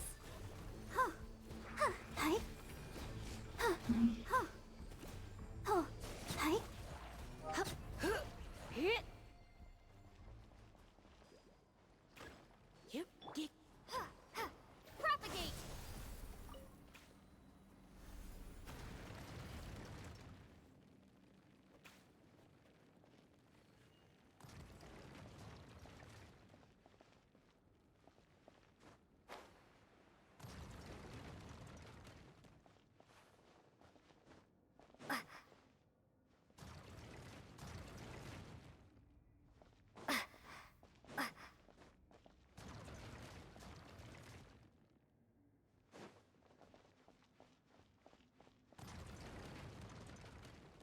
Mm.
Spring forth!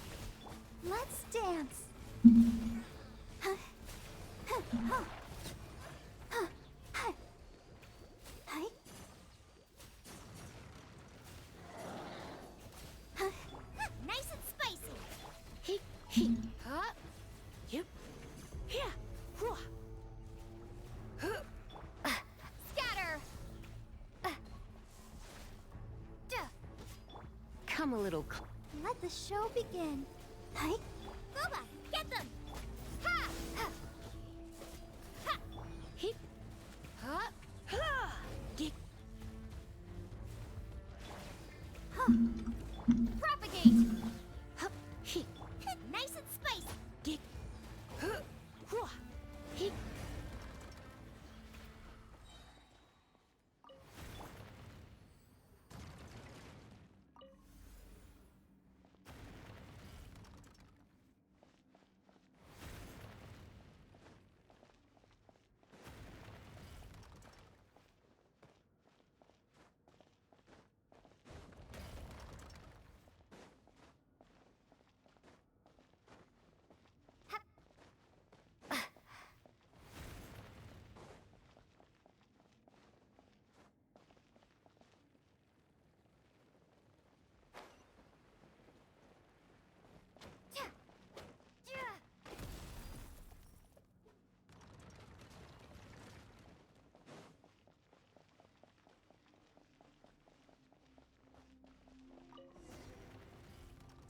Okay.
Germinate!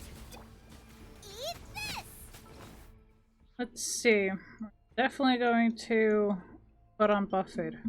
Okay? There's no chance that I'm fighting these things without buff food.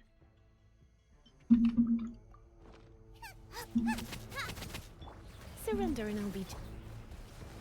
Oh, hi. Yeah.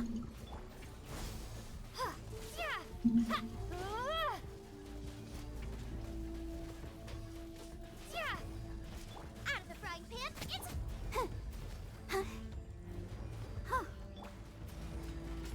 Yep. Heat.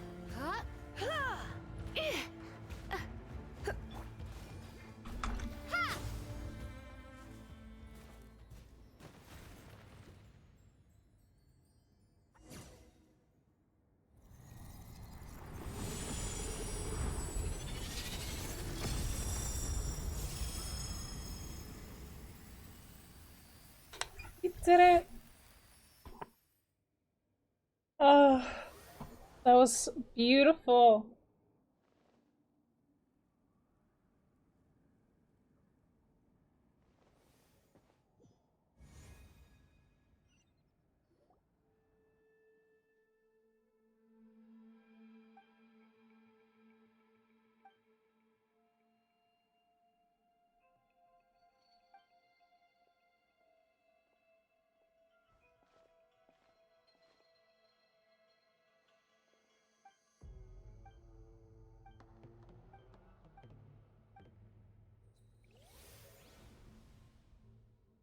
Hmm.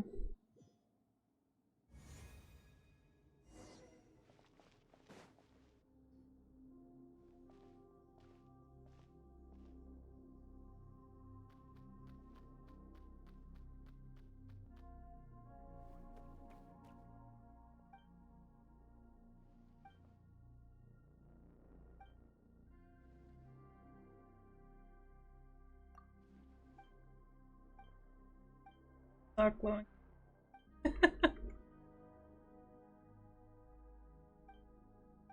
I mean, it is true.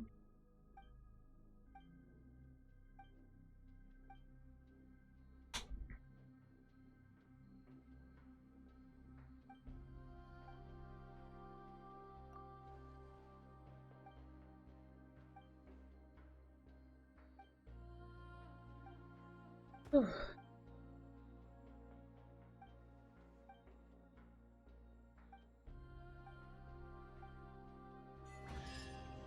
All right. A reward on the road. Oh my. So we got that. Let's see if we have rewards with Children of Echoes, because I want to connect that. Maybe. Who knows? It's gonna be fine. It's gonna be fine. No, I didn't want to talk to.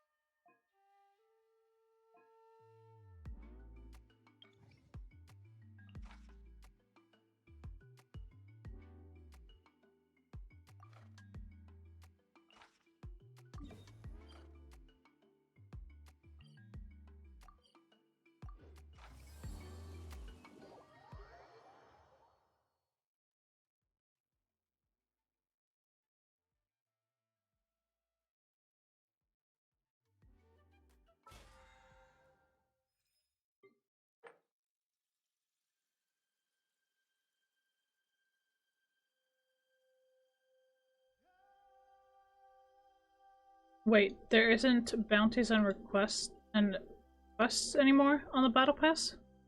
What? Oh, that's a bummer.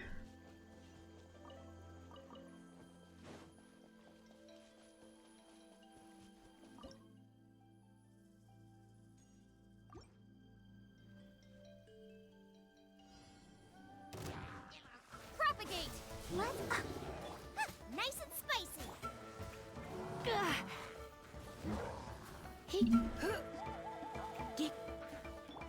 Spring forth. Ink. Oh no.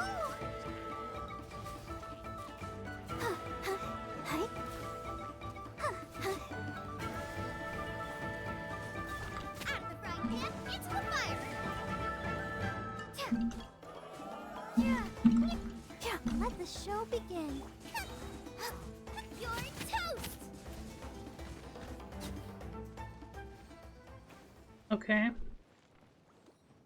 Bounty completed. Let's see.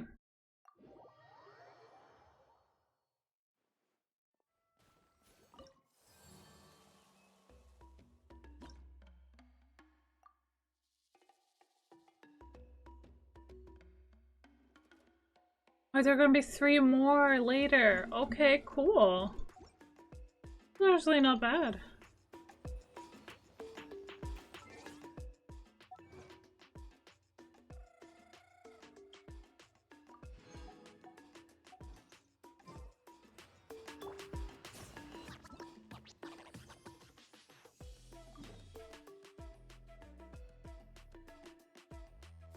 I do want to see what this is about. With the sigils, okay? That is also something I really want to see. But I'm not so sure I'll be doing bosses today. Feeling a little... Whew. Tired. Alright, let's see. Holy mother. We got a lot of power sigils, so this is gonna be interesting. Level 6 already? Okay. Damn.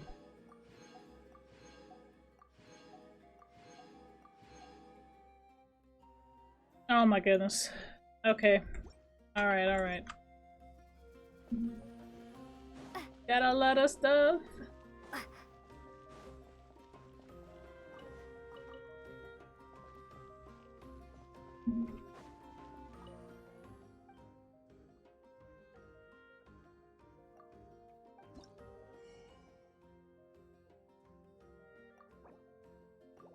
Maybe we want those recipes, okay?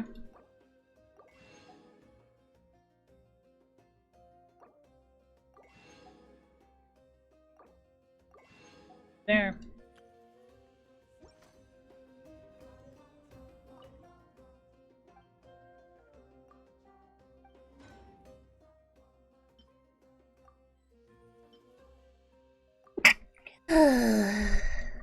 I hate sneezing.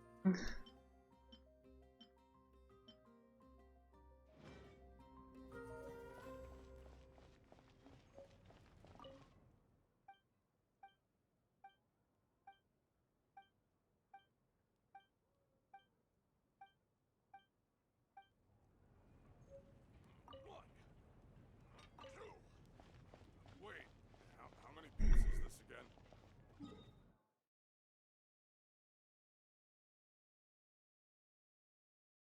Done quite a bit today.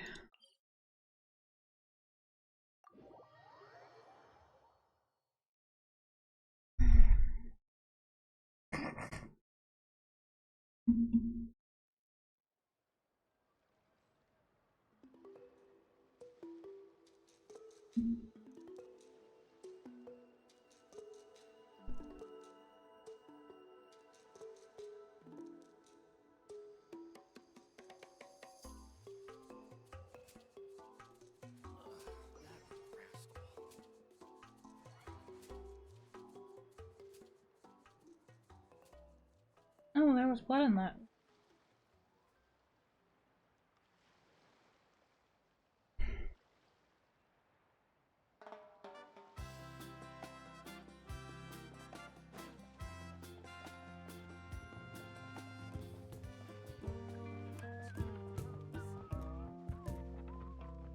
As much as I love doing bosses,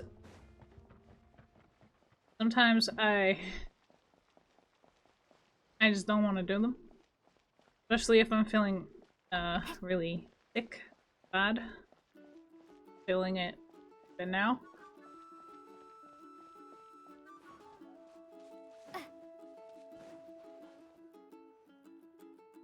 Don't worry, I'll be fine. Paimon feels like a whole new Paimon after those 2 days in the hot springs.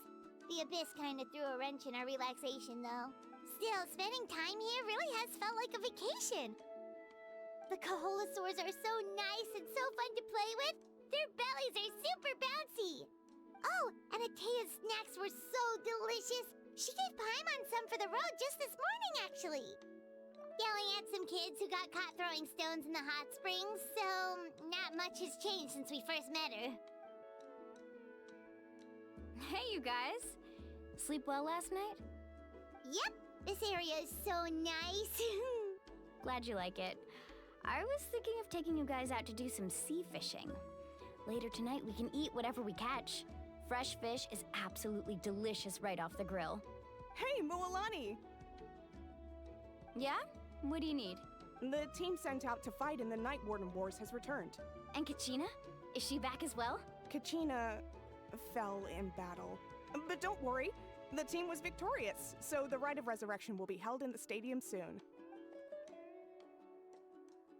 That's a relief. The Abyss is cunning, and it was her first time. Mistakes are bound to happen. Exactly. She deserves to hold her head up high. All right, thanks for letting me know. We'll head out in a bit. Jeez, she sounded a little anxious there. Had me thinking it was bad news for a moment. Moalani, you said the Abyss was cunning just now, but it seems like the Abyss just wants to destroy everything. Like, think about all those monsters that attacked your tribe. If there really was some sort of cunning plan, wouldn't it make more sense to send them to attack Kachina and her small team? Not that Paimon wants them to be in any more danger, it's just... Relax, I get it. The Abyss is difficult to understand, that's for sure. At a glance, it certainly seems like the only goal is total destruction. The Abyss isn't a living entity after all, so what capacity for logic or planning could it possibly possess? But through our long history of fighting the Abyss, we've realized things aren't quite so simple. 500 years ago, the Abyss invaded Teyvat. You know about that, right? That's right. Conria suffered greatly during that time.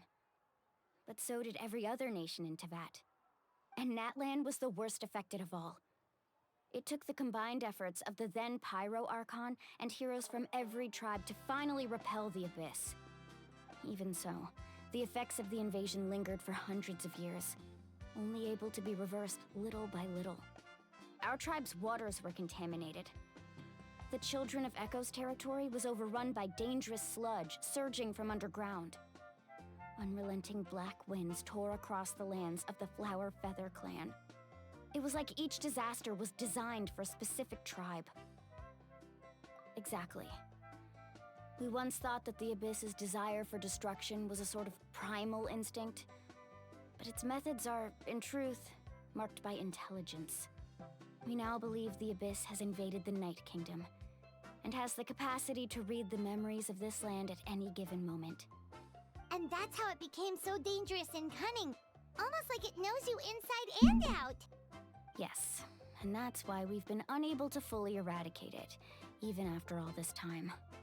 Luckily, the problems left behind by the Abyss have been successfully addressed by the various Pyro Archons we've had over the years. Now every tribe is prospering and things are looking up. I mean, just look at what we managed to do a few days ago. We totally fought them off.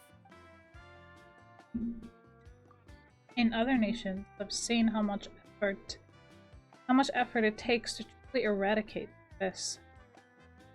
The people of Natlan live in its shadow every day. Who knows how long it will take for this war to end? You must have had to sacrifice a lot to get to this point.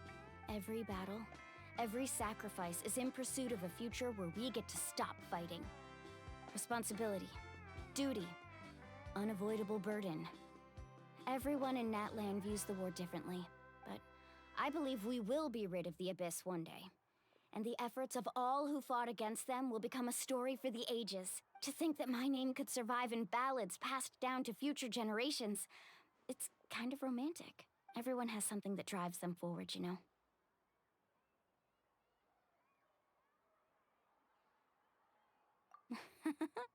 Be my guest. Heroes are always welcome in Natlan.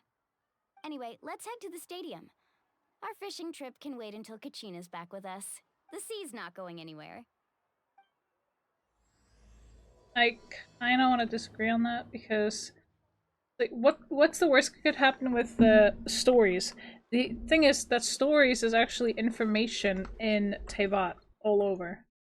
So it doesn't matter where you are, or what you do. It's literally the fact that remains that you are pretty much getting info through stories. So information is a terrible thing to give your enemies. Because they will use that against you.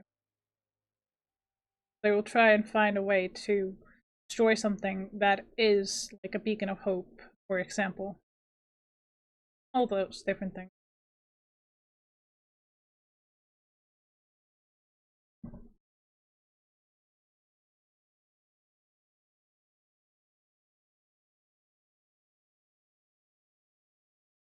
Nah, I will be resting for the next 2 days after stream. I'll be fine.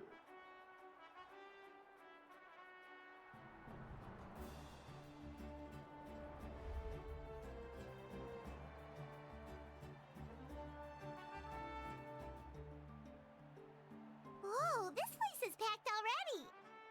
Of course. No one's gonna miss out on the chance to welcome our heroes back from battle. It's their moment of glory. Kachina's gonna be so flustered. She's never had this many eyes on her before.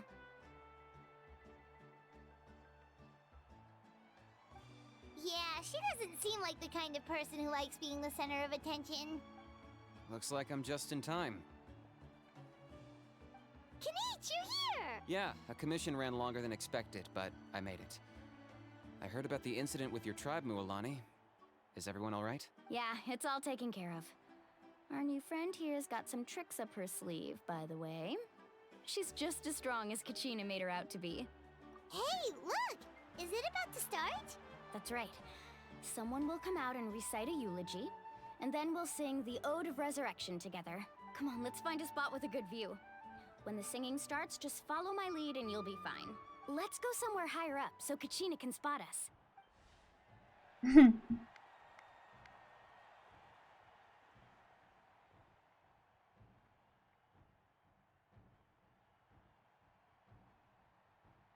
Warriors of Natlan, heed the call of life. We are the inheritors of memory and legend. Those who grew alongside sun and wind. Those who forged our own destiny and future. That is Natlan's fire, the lifeblood of our nation.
I could not find Kachina within the Night Kingdom, or locate her ancient name.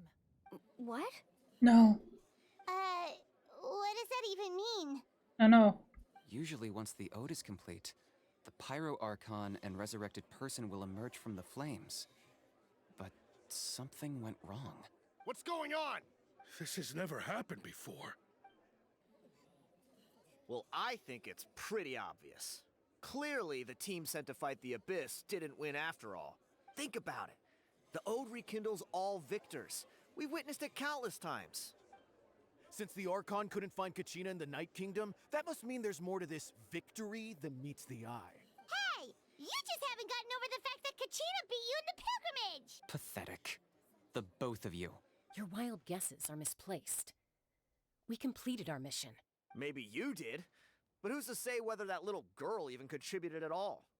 Maybe she got scared and ran off. Why would the YUB recognize someone like her, even if she was on the winning team? How dare you insult a hero of Natlan like that? Kachina sacrificed herself to repel the Abyss. She doesn't deserve to be subjected to your vile rumors when she's not even here to defend herself. Calm down, Mualani. There's no point arguing with the likes of them. I can't just sit here and let them slander her like that. To insult a hero of Natlan, the person actually has to be a hero. You... Think about it, everyone. Who do you think is really at fault here? A girl who never should have even gone to war? Or the great Pyro Archon? Why would the rules of our nation suddenly stop working? That's true. If she wasn't revived, it must mean she failed to achieve victory. Maybe the YUB interpret victory in different ways? I mean, that girl didn't look all that strong to me. Pyro Archon seems to be deep in thought. Why isn't she putting a stop to the commotion? Kachina wouldn't have run! That's not like her at all!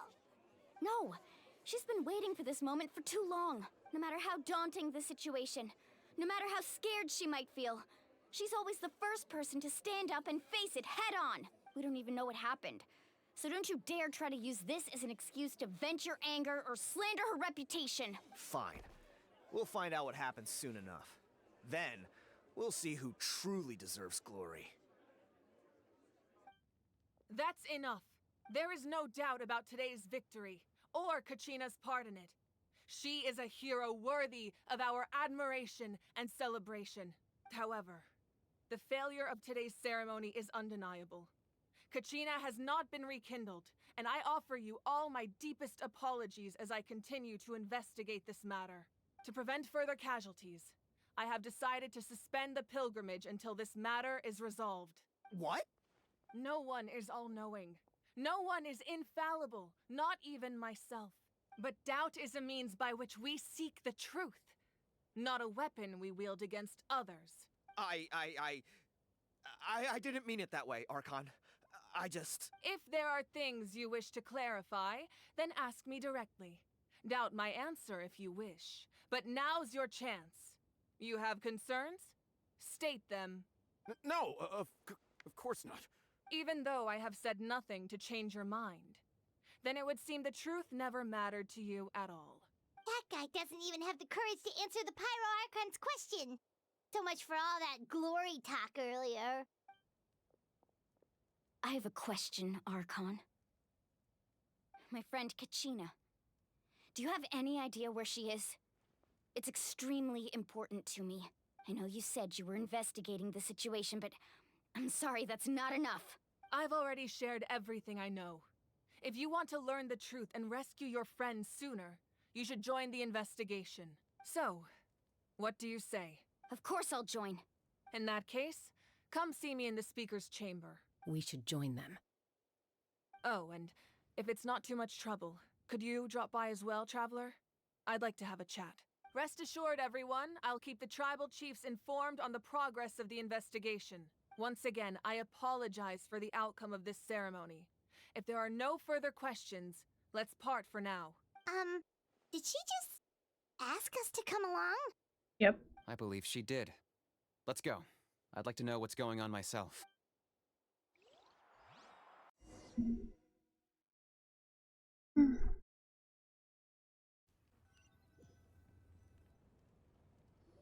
Maybe it's just because I need food. Feeling like really blah. Yeah, The situation is urgent, so I'll get straight to the point. Kachina is undoubtedly a hero of Natlan, and I'm deeply sorry this happened to her. There's been unrest in the Night Kingdom, but I don't know what's causing it. As a result, I've been unable to track down her location. Until we find and address the cause of the unrest, the Ode of Resurrection will continue to be ineffective. And that means Kachina won't be able to come back? That's correct. Not until the problem with the Night Kingdom is resolved. How long will that take? It's hard to say. Kachina always dreamed of fighting the Abyss. Of doing her part to defend Natlan. She wasn't afraid of death because she knew, if it came down to it, the Pyro Archon would be there to bring her back to life. Whenever we sat down together, exhausted from training, she would always hum the Ode of Resurrection. She was supposed to come back to us. We were supposed to hug her and celebrate with her and share her joy. We supported her every step of the way, but what are we supposed to do now? Sit peacefully and wait for her return? Lose ourselves in grief over her death? Tell me, are we her friends? Or her murderers? That's not fair, Mualani. It's all right. I understand your rage and your grief. Kachina's life means a great deal to me, Mualani. Believe me, I want to bring her back as soon as possible. I would give you that peace of mind if I could. But please, hear what I have to say so I can at least give you a broader picture of the issue we are now facing. Considering the recent attack on your tribe, I believe the Abyss has found a new means of undermining the rules of our nation. You mean? The Sacred Flame. The foundation of our resistance against the Abyss. If we continue to hold the pilgrimage and send teams to fight the Abyss, there will likely be more casualties. But if we stop altogether, the Sacred Flame will only grow weaker. The Abyss will scale up their attacks, and the tragedy we saw with the people of the Springs will only be the first of many. If we compare the two choices, the former seems to be the lesser of two evils. Sorry, I know that may sound harsh, but I bear the name Malipo. Weighing the costs is my duty. The raw truth can be cruel. But we need to understand it if we want to approach this rationally. But what would you say, Mualani? This is personal for you. And unlike Kanich, I dare say it's not a simple case of weighing up which course of action is less painful, is it? No. I can't choose between them, and I don't want to. Saying that one is preferable over the other is disrespectful to the people who suffered. You're saying it doesn't matter whether I suspend the pilgrimage. The consequences will be equally painful. Yes. What happened to Kachina breaks my heart. But I couldn't bring myself to sacrifice other people for her sake. And that is the crux of the problem. It's not simply a matter of choosing the lesser of two evils. Either way, there will be people who suffer. And the end result will be the same. Belief in the pilgrimage will waver. Once doubt has crept in, the people will no longer unite in battle against the Abyss. And that is exactly what the Abyss wants. Their ultimate goal isn't to break the rules that make the Ode of Resurrection work. It's to destroy the people's faith in them. To prevent what happened to Kachina from happening to anyone else, we need to suspend the pilgrimage. So that is my current plan. And in the meantime, I've made efforts to strengthen each tribe's defenses. Then, we have to find another way of strengthening the Sacred Flame to keep the Abyss at bay. This won't be easy. I'll need time to figure out the best approach. I understand your anger, Mualani, but I hope that provided some clarity at least. Wow. Paimon thought things were gonna get heated for a second, but the Pyro Archon took the time to explain everything so patiently. I owe you an apology, Archon. I let myself get carried away earlier, and I'm sorry. You're right. We need to focus on finding solutions. We could always hold the pilgrimage without sending a team to fight in the Night Warden Wars. That way, we would still be able to fuel the Sacred Flame. I've considered that, but the two events have nearly always been linked.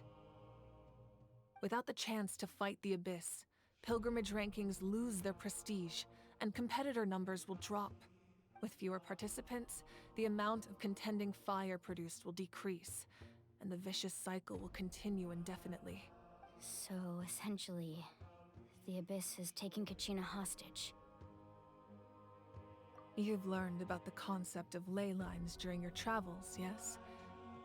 The Night Kingdom is something similar. Staying there for a short period of time shouldn't have an effect on the person. But with the Abyss in the picture, it's a different story. Your sense of self will be devoured until eventually you become one with the Sea of Souls. Imagine pouring a cup of water into a rushing river. You can try to scoop up another cup, but there's no chance it will be the same water you had before. I won't sugarcoat it. That is the danger Kachina is currently facing. Just like you said, Archon. Both of these problems need to be addressed. You can focus all your efforts on dealing with the Sacred Flame. I will go search for Kachina. The Abyss poses the same threat to you as it does to her. It is very possible you will not return. Knowing that, do you still choose to go? Kachina's waiting for us to rescue her. That's all that matters. I failed to protect her during our campaign, but I can make it up to her now. I choose to go as well. Traveler? What do you think? Understood. Then I'll support you in any way I can. The Masters of the Nightwind have a technique that can extract an ancient name from the ley lines. If we can find Kachina's ancient name, I can use the link between them to pinpoint her position within the Night Kingdom. Then comes the hard part. You need to visit the Night Kingdom in person and rescue her. But isn't the Night Kingdom a land of souls? Can we even go there? Under normal circumstances, only the consciousness can enter. But there is a way to go there in person. However, know that the Night Kingdom will attempt to repel you, and the Abyss certainly won't leave you be. That's fine by me. Same here. Fighting the Abyss is nothing new for me. So, Paimon's the only one who's scared? Well, if you're going, Traveler, Paimon's going too. Citlali of the Masters of the Nightwind once created an artifact that can be used to communicate with the Wyab. We call it the Spirit Speaker Stone. It was originally used as a ceremonial artifact wielded by the tribal chiefs. But that spiritual quality also means it can be used to search for an ancient name. That was the artifact I delivered to the Scions of the Canopy a few days ago. Didn't think I'd be hearing about it again so soon. Thank you so much for your help, everyone. Your thanks are unnecessary. I will offer you whatever aid I can, but your fellowship and courage are what will truly decide the success of this operation. Besides, you're the ones helping me. I can only focus on one thing at a time, after all. Traveler, I certainly didn't expect our first conversation to be so serious. I've heard all about your accomplishments. Ever since you arrived, I've been hoping to meet you and offer you Natlan's highest level of hospitality. Why? Why? Is that not what happened in the other nations you visited? Yeah, things were pretty complicated at the start. And, in the middle. But our reputation's solid nowadays. That's more like it. After all, I've heard you're someone who transcends fate. Perhaps even more than you can imagine. But we can talk about that some other time. Ideally, this would be the perfect night for a drink and some musical ambiance. But there are important things to be done. Oh, I almost forgot. Atea was wounded in the fight against the Abyss. She wanted us to give this to you. It embodies fond memories and my strength of will. That's what she asked us to tell you. She said you'd know what that means. I didn't think this day would come so soon. The flames of her life force. I can feel them flowing within the talisman. If things were different, the two of us could have enjoyed the hot springs together while she gave this to me in person. We're supposed to be hot spring buddies after all. But don't worry. This talisman means a great deal to me. I'll take good care of it. And once this is all over, I'll pay Atea a visit.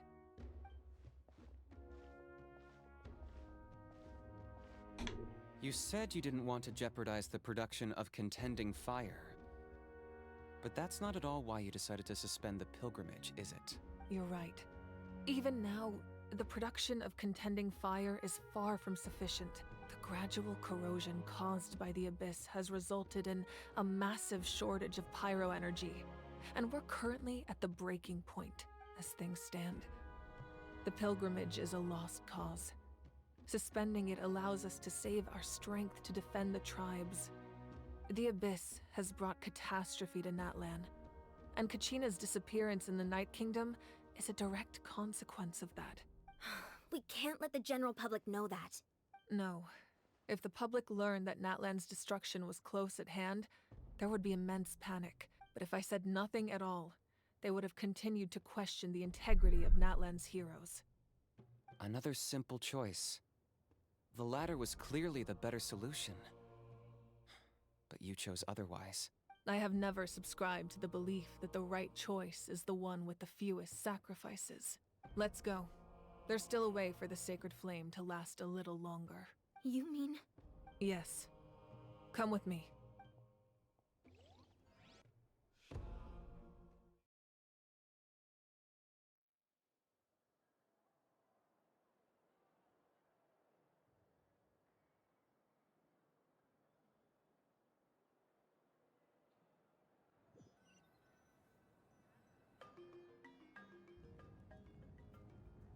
The sacred flame must never go out.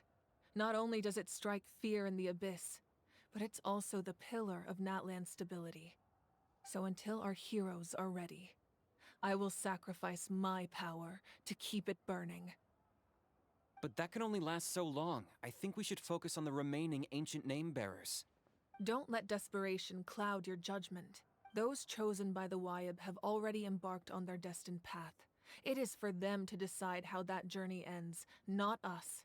All we can do is support them.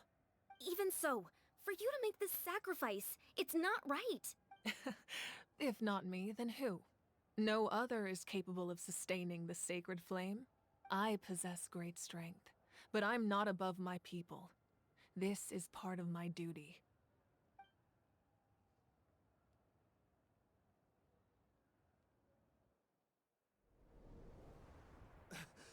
Archon, it's the Fatui!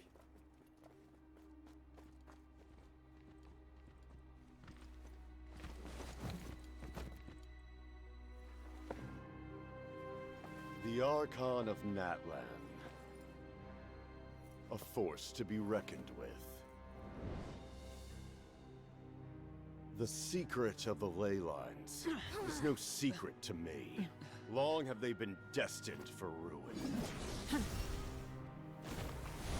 And since the oath made 5 centuries ago remains unfulfilled, what use is the Gnosis in your hands? I don't know what you mean. But it sounds like this is about more than the Tsaritsa. In times of crisis, someone must pick up the mantle of salvation. Your plan has reached an impasse, and now it falls to me to create new rules for Natlan. But before the dawn of a new age, the old must be destroyed.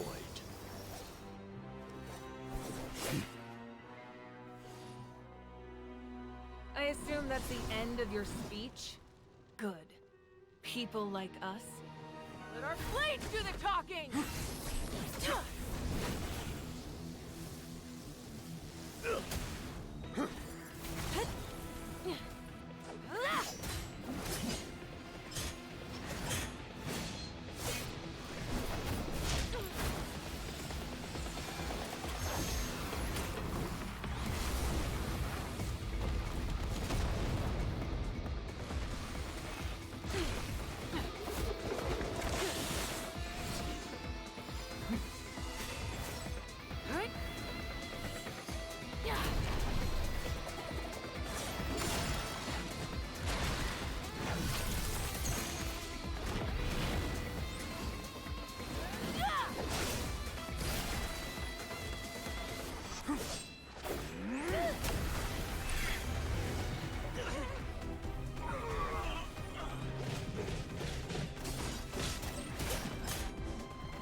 Oh, he was about to die.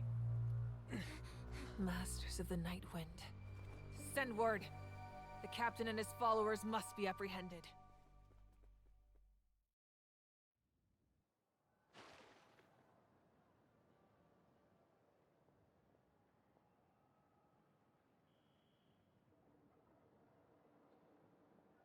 Are you alright, Archon? He was a formidable opponent. Exactly what I would expect from the first of the Fatui Harbingers. I never imagined someone could match you in combat. If the Tsaritsa sent him here, why would he bring up what happened 5 centuries ago? Yeah. And how much does he know about Natlan? The Harbingers are all driven by their own personal goals. The only purpose that unites them is collecting the Gnosis, but I'm sure the captain has his own reasons for being here as well. Whatever his motive, we should shift our focus to the Fatui. If they attack again, and we're not prepared, we're done for. No, we're running out of time. The wound I inflicted should hold him back and weaken him for the time being. Besides, I'm sure you noticed, the power that came to his rescue just now came from the Masters of the Night Wind. In other words, there are traitors among us. Not necessarily. This could prove to be a very valuable turn of events. When we exchanged final blows, I sensed an unusual presence within him. I'll need to investigate further. Kinich, go to the Masters of the Night Wind and look into who could have aided the captain. Speak to Lali. She should know. Of course, I'll head out right now. Do you still intend to... Yes, but fear not.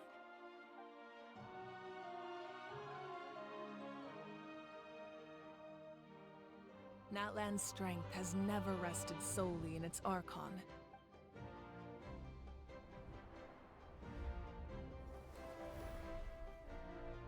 Together we foresaw the only path that leads to our nation's future.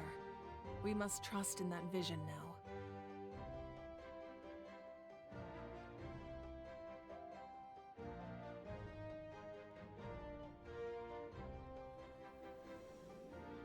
Is everything okay, Archon? Completely fine. Just lamenting the fact that I never got a picture when I could still turn my hair into flames. Too late now. I just hope the others have a safe journey.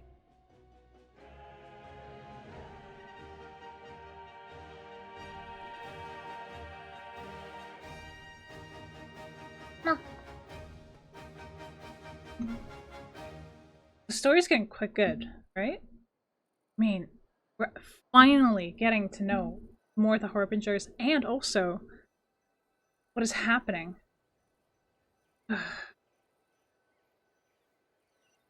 Also, the incident 500 years ago. Getting more mysterious by the...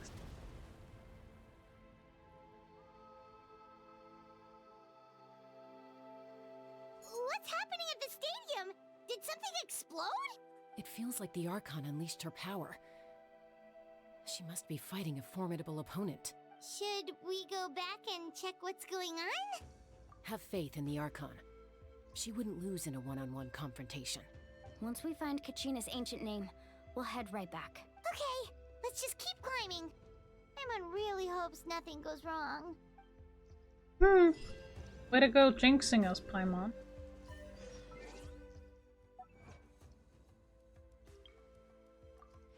I believe how many achievements I have already.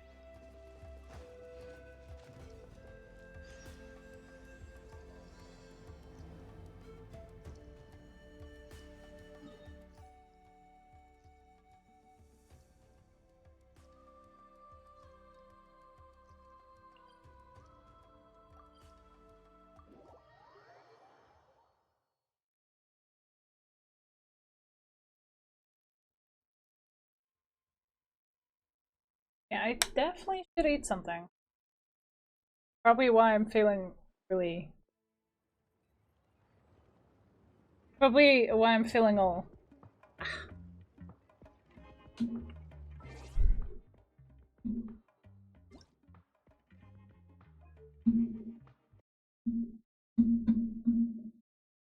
So I'm gonna make some food. I'm just gonna make a sandwich, and I'll be back and we will watch the videos, and then after we can continue on Genshin. Alright? Okay. Be right back.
Alright.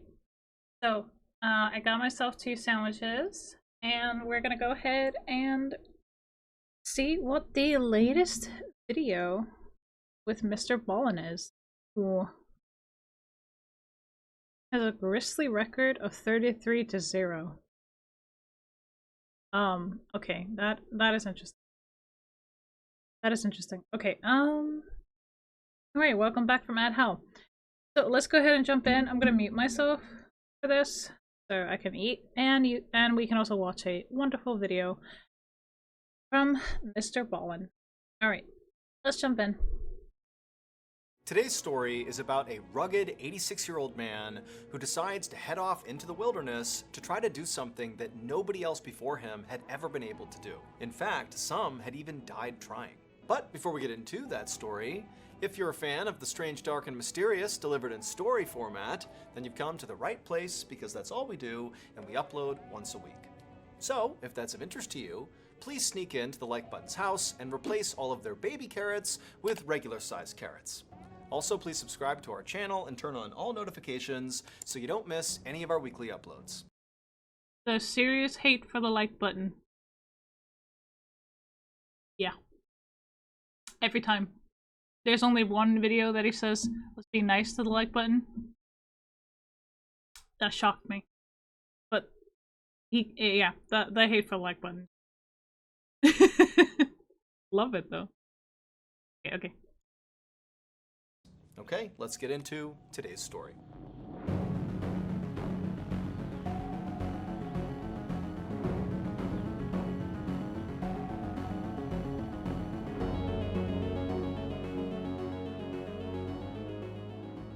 On an early morning in August of 1931, an 86-year-old man carrying a massive backpack limped into a supply store in the tiny town of Alvin, British Columbia, Canada. This man's name was Robert Brown, but everyone knew him as Volcanic, because decades earlier he had discovered a gold mine in Volcanic City, Canada. Volcanic had actually made his living as a gold prospector, and he had been so good at it that he had been able to retire early. And so these days, as an 86-year-old man, he pretty much got to do whatever he wanted, whenever he wanted. And so inside of this supply store, the young man at the cash register smiled at Volcanic and offered to let him keep his backpack at the front of the store while Volcanic shopped. And Volcanic kind of scowled back at him. I mean, he took offense to this. He knew how he must look to this clerk. I mean, Volcanic was old, short, super skinny, and he dragged his left foot when he walked. And so he figured, this kid must think he's weak. And Volcanic hated that. He did not think he was weak. And so he said to the guy, "No, I can carry my bag myself, thank you very much." Then, to show the clerk there was more to him than met the eye, Volcanic flashed this big grin, revealing this gaudy, enormous set of gold teeth that he had bought when he had struck it rich in Volcanic City. And after seeing these ridiculous gold teeth, the clerk looked very taken aback, which was exactly what Volcanic wanted. Satisfied, Volcanic limped past the cash register and the clerk towards the back of the store, where he picked up some cooking supplies, ammo for his shotgun, and a pen to write in his journal. And then he took everything up front to check out. Volcanic watched as the clerk furrowed his brow as he rang up the items, clearly trying to make sense of what Volcanic was up to. He asked Volcanic if he was going camping by the Pit River that ran through town. But Volcanic said no. He was going to the Pit River first, but he was going to hike all the way along the Pit River, go through the mountains to another body of water called Stave Lake. And before the clerk could ask any questions, Volcanic said he was going there because there was a hidden gold mine he was going to explore. And at this, Volcanic watched with delight as the clerk's eyes got wide. Volcanic knew most people, especially in this area, thought this gold mine was a total myth. And sure enough, when the clerk recovered from his surprise, he said to Volcanic, hey, you really ought to reconsider going there. The clerk said he had seen plenty of people come through his shop on the way out to go try to find this mine, but nobody ever came back saying they had found it. In fact, he said that some of these people didn't come back at all. At least 2 people had died because the hike to Stave Lake was miles and miles through extremely dangerous terrain. Volcanic waited until the clerk was done lecturing him, and then he leaned over the counter and he whispered to the kid that he was different. He had a secret that would allow him and only him to find that mine successfully. And when he did, he would come back to the store and he would lay the gold down right on the counter just to prove it to him. Then Volcanic left a handful of cash on the counter, he gathered up his supplies, flashed one more gold-toothed smile, and then made his way out the door. A few hours later, The gold teeth smile. You know what? I think anyone would be taken aback by that. Especially since the guy is that old, okay? But alright, okay. Head up now. Volcanic hiked uphill along the rocky banks of the Pit River. He'd only covered about 5 miles so far, because after all, he was 86 with a bum left foot, and so he moved pretty slowly these days. But even still, only 5 miles into the journey, he already felt totally cut off from civilization. The Pit River was about 1,000 feet across, and it was surrounded on either side by a thick forest. Volcanic was hiking parallel with the river, with the water on his right and the trees on his left. It was a stark and isolated setting that would make most people feel small and vulnerable. But after so many years working as a gold prospector, Volcanic was very accustomed to being out in the wilderness all by himself, so this felt normal. Now, of course, decades had passed since the last time Volcanic was a gold prospector, but even now, at his old age, he still felt like he was the skilled outdoorsman he once was. Volcanic kept on hiking uphill, staying close to the shore's edge, until the sun began to set. And by that point, the trees on the left had begun to thin out, and Volcanic was finally able to see kind of far out beyond in the direction he was going. And he saw off in the distance there were all these mountains. And as soon as he could see these mountains, he pulled out his journal, and he flipped to the last page, and he studied the page, and then looked at the mountains, and he smiled. It was going to take weeks to reach the gold mine, but he knew he was going the right way. Because on that last page of his journal was a map. This map was the secret that Volcanic had told the store clerk about. It was the thing that was going to allow Volcanic to reach that gold mine where so many others had not. Volcanic had actually drawn the map himself several years ago. Back then, he'd been panning for gold in northern British Columbia when he had run into this indigenous woman in the forest. And this woman was deathly ill, and so out of the kindness of his heart, Volcanic had given this woman some healing herbs and then stayed with her for days until she was nursed back to health. And this woman had been so grateful to Volcanic that she had told him a secret. She told him that the legendary gold mine out near Stave Lake was absolutely real. And she said she knew this because her father was friends with the guy who discovered it. The man's name was Slumac. And she said he would go into the wilderness for days at a time, and then when he came back home, he'd come bearing these huge gold nuggets as big as chicken eggs. And not only did this woman tell Volcanic about this mine, she gave him directions to it. And so as she did, Volcanic took notes in his journal and then used those directions to construct the map. However, before Volcanic parted ways with this woman, she gave him a warning. Right before he died, she said Slumac put a curse on the mine. And so now, if anybody tried to reach the mine, the forest itself would stop them.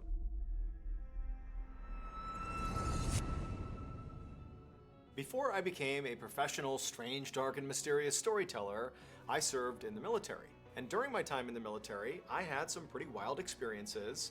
But what I remember most about my time in service was not my own stories, but rather the stories I heard from other service members. Keep in mind, service members are sent to some of the most isolated and treacherous places in the world that very few people go to. And so some of the stories that come out of those places are totally creepy and weird. And even more than that, a lot of these stories sort of stay in-house. They stay in the military just because it's kind of a cultural thing. You know, people don't necessarily want to go out and tell the world about the totally unsettling and inexplicable thing they saw while they were deployed. It's like people might think they were crazy. But there's lots of stories like that. And so if hearing some of those crazy military stories appeals to you, well, boy, do I have a podcast for you. It's called Wartime Stories, and it's hosted by Luke Lamanna, who himself is a veteran. He was a reconnaissance Marine, which I can tell you is kind of a big deal. And so because he has access and placement, he's been able to extract some of these stories from the military, and he shares them on the show. And if you wanted to kind of generalize the types of stories you're going to hear on this podcast, it's like the strange, dark, and mysterious meets the battlefield and beyond. The Wartime Stories podcast is free, and it's available on any podcast platform. So all you have to do is, go to your favorite platform and look up Wartime Stories, or you can search for Ballin Studios because it's produced under Ballin Studios. You click on the show, give it a follow, and boom, you can start your binge. New episodes drop every Monday, so if you're a fan of the strange, dark, and mysterious, well, you got yourself a brand new weekly show. So Wartime Stories is actually really cool. I've listened to one of them. It's really immersive, and I do recommend it. It's actually on Spotify. You will get some, advertisement in there, but it's because I think something I don't know. But in any case, it's also on Amazon Music, which is actually ad-free, so there will be no advertisement in there, uninterrupted. I'm not sure about these two. So, but it's definitely on Spotify, and Amazon Music has no advertisement in the middle of the podcast. All right, but it's really cool. It's really cool. Okay. I can't say anything without spoiling it, so I'm not gonna, okay? But somebody putting a curse on something. I'm turning around. If I'm going somewhere and somebody says it's a curse, I'm forgetting about it. Okay? Alright, back to the story.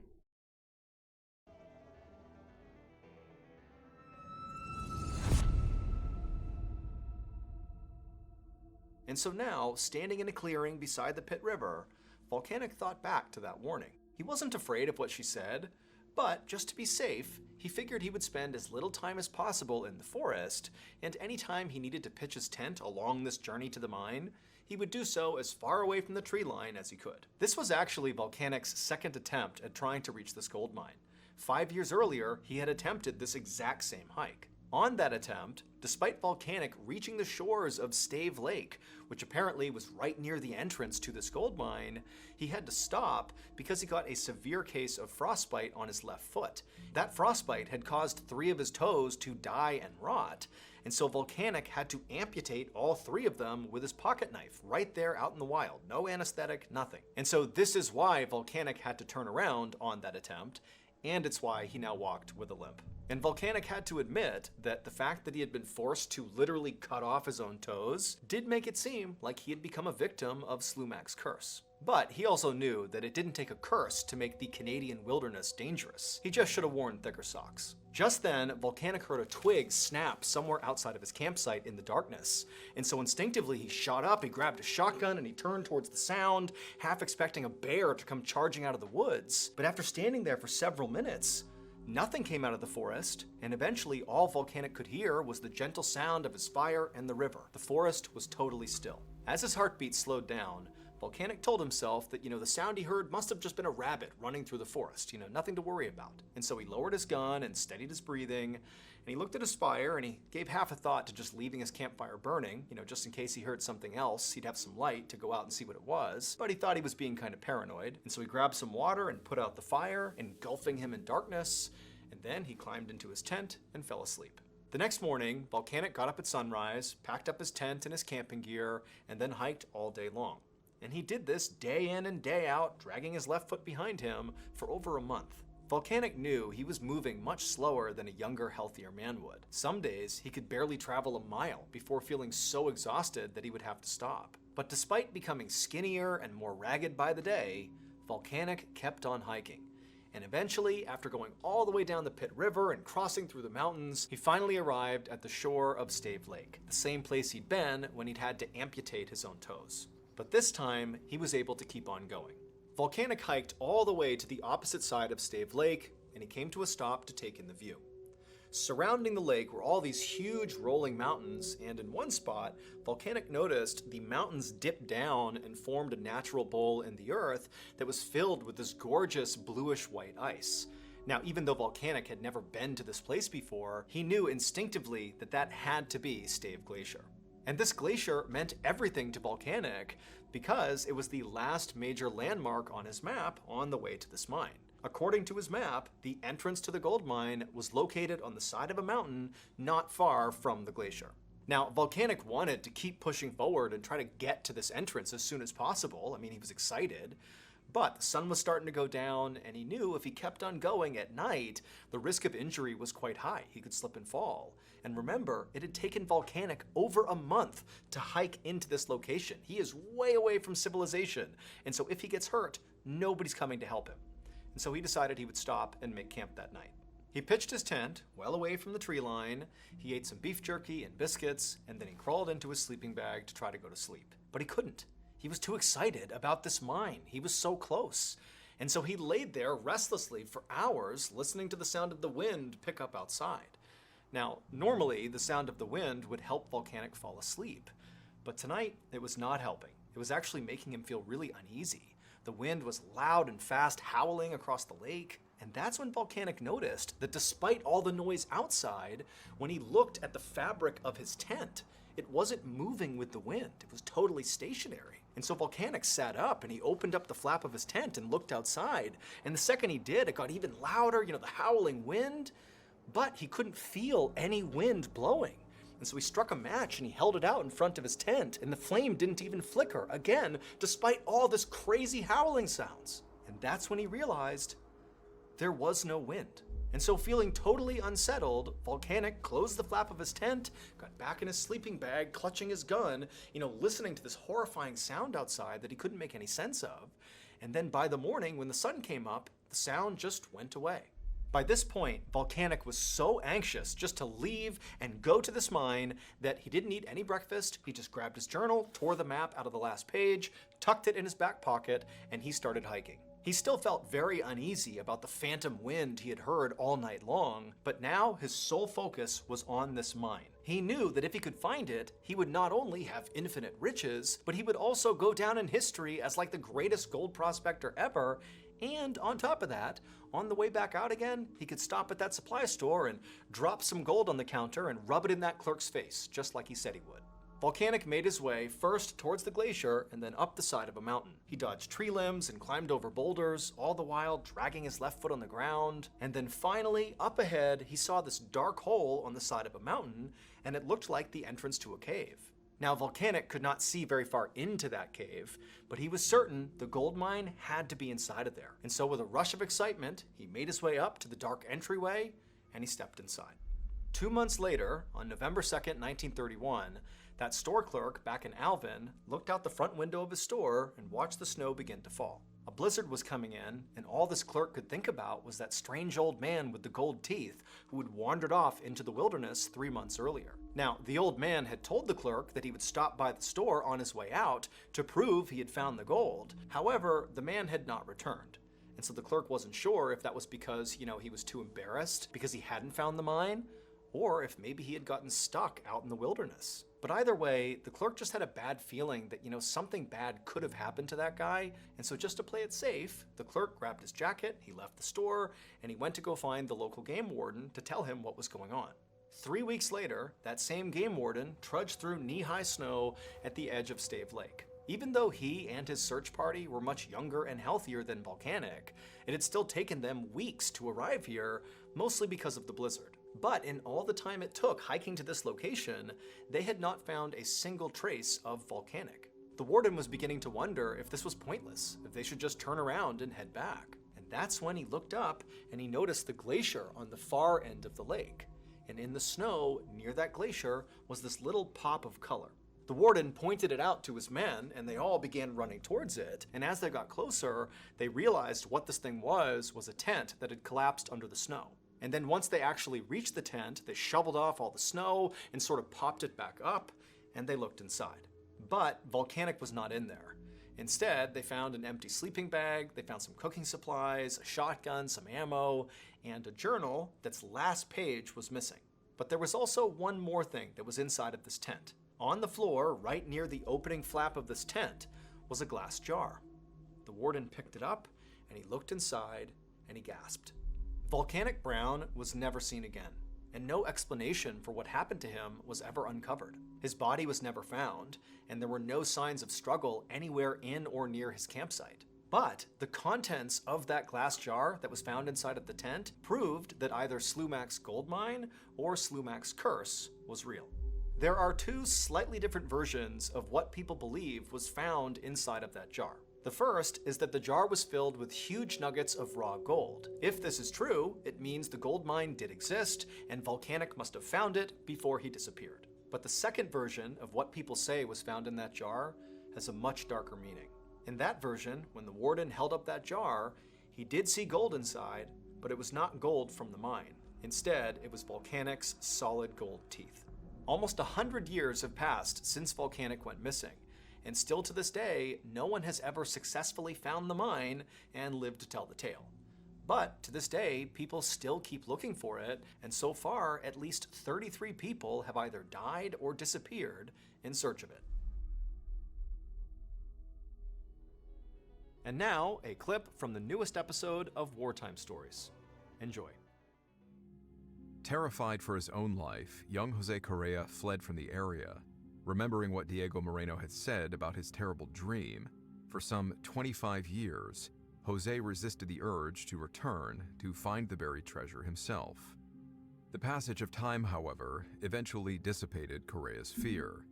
After a long and wearisome career as a police officer, he would do anything to secure an early retirement, and the temptation was too much to resist.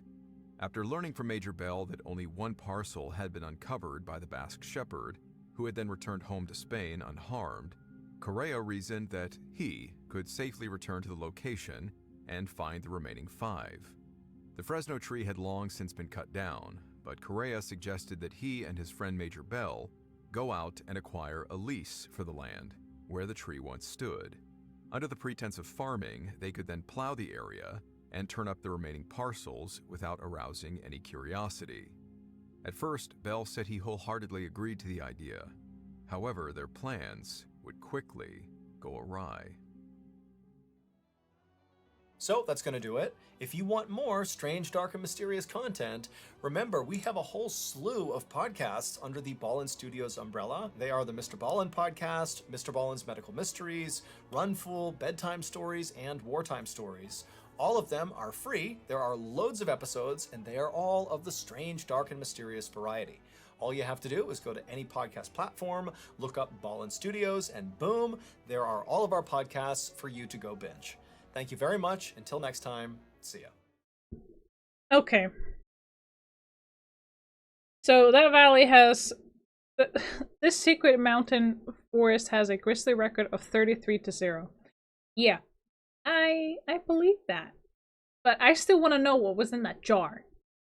Okay? That's what I want to know. No, food was good. Food was really good. So we are going to continue on our shenanigans with Genshin. But I'm going to have to clean up after myself. Because, well, I did eat. And I need to put that plate away. Well, I don't need to, but I have a habit of it. I'll be right back. Hang on.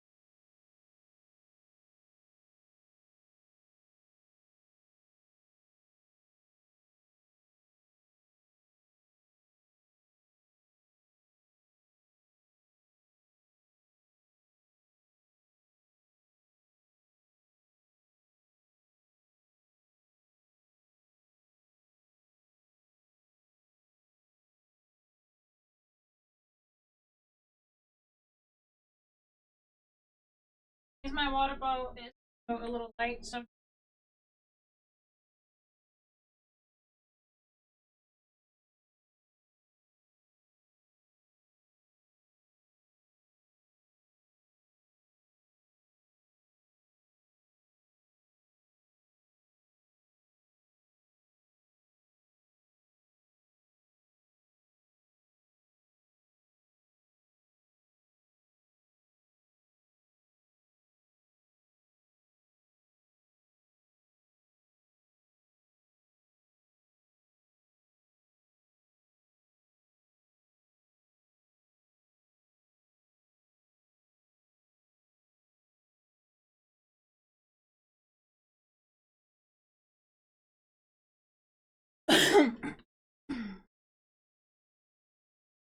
Alright, let's continue.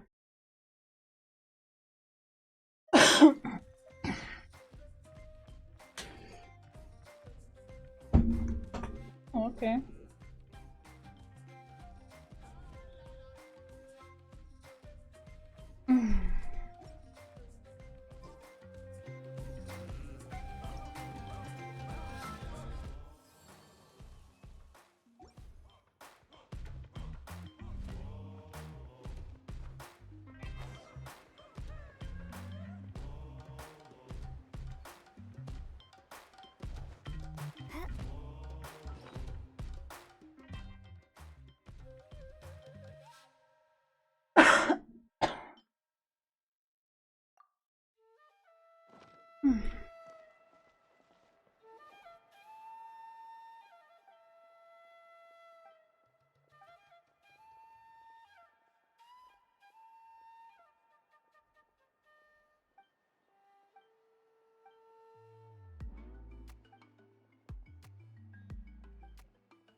Okay.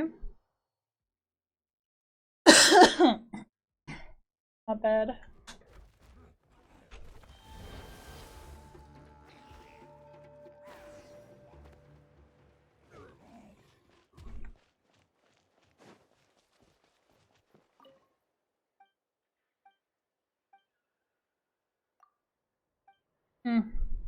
Okay, so I can't overtake it.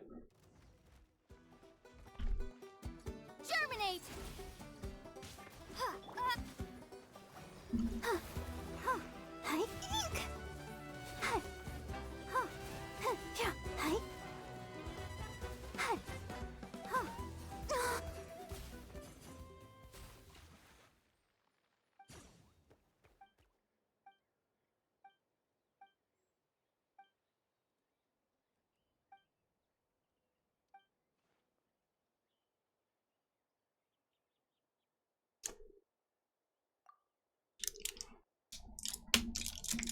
Getting a thing for my throat.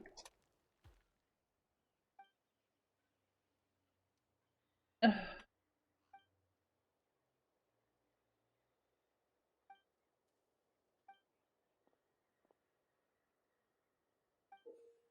Ooh.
Sweet!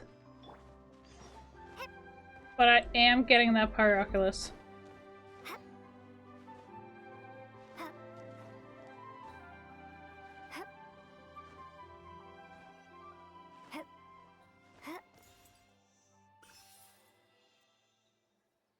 Let's see, how many do we got right now? 25. Okay. So how many do we need for the statue currently? Just out of curiosity. Because I do believe I needed 25 last time. Like, the second time I did this. I did it off stream, but that's because I wanted to do things. Oh no, we do need 25. Sweet! Oh yeah, let's go. Let's offer all and get the reward.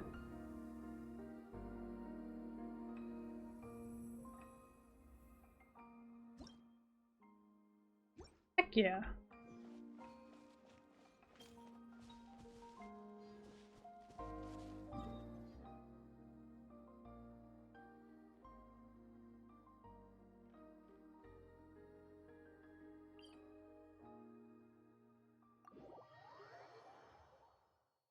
I wonder what this side quest is, because it is actually pretty interesting. Here, I might not be reading everything, but that's because... According to the map, we should be getting close. Get away from me! Look, over there! That Master Chevin? Such a love you. Huh? Hit. I'll protect us. Oh. Hi. Where did you come from? So strong! Let's get out of here, boy! You okay? Well, they didn't put up much of a fight.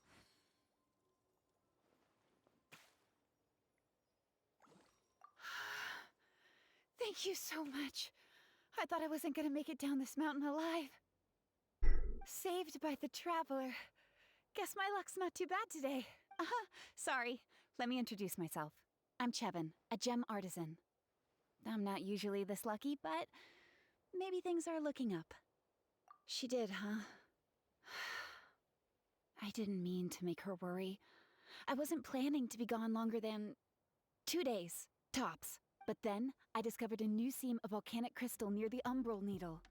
It's a large deposit and the purity is exceptional. I dug up a whole bunch of it and was getting ready to head back. But the phlogiston within the crystals attracted monsters. Anyway, I'm sure you've seen the state this place is in.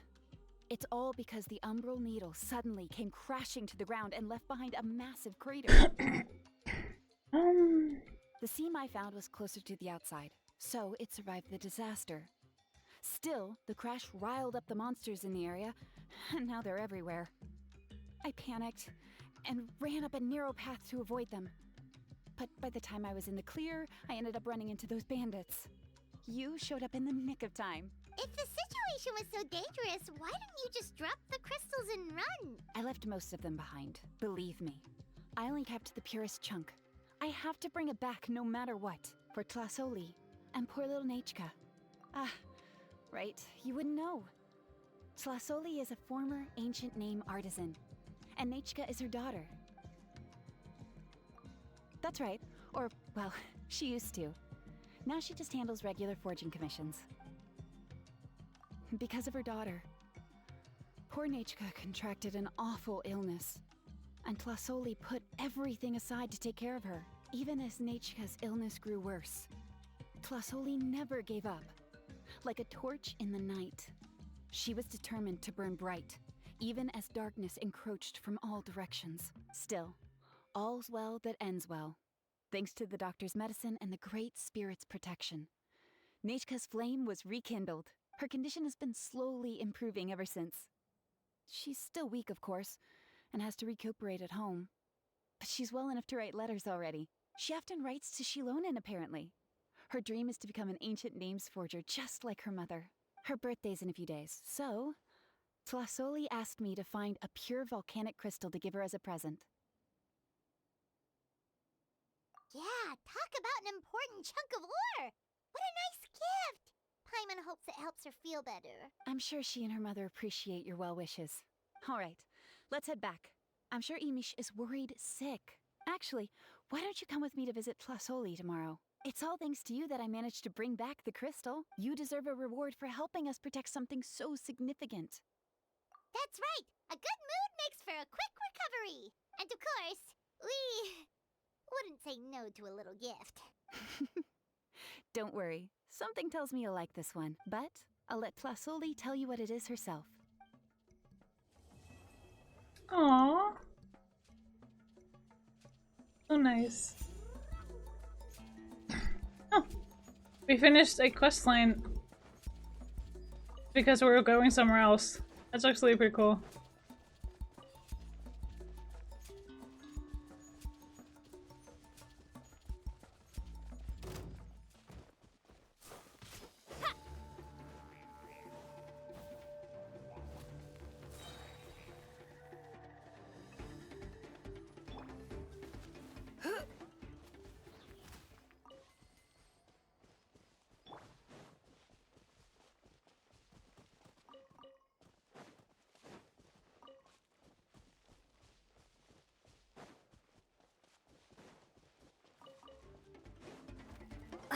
Propagate!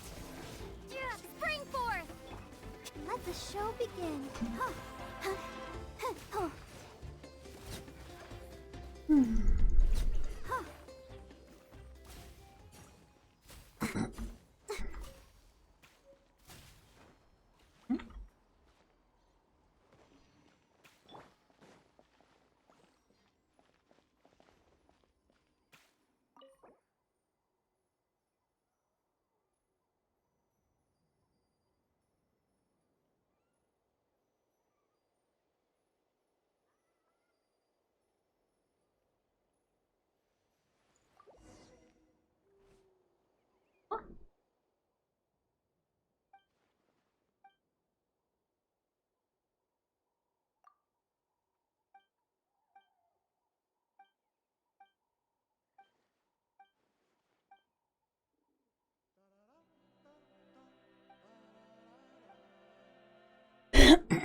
Okay.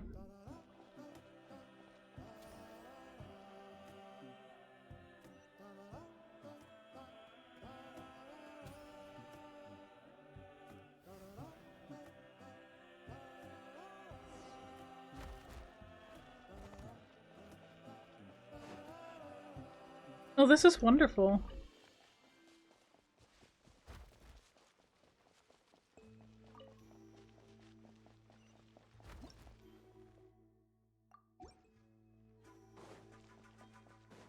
Oh, here's a waypoint. It. I'll keep this close. For a split second, I thought that was an enemy. I was like, wait a minute.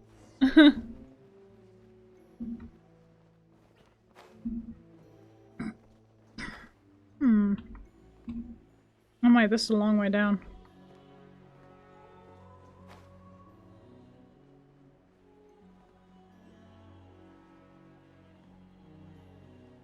Very long way down.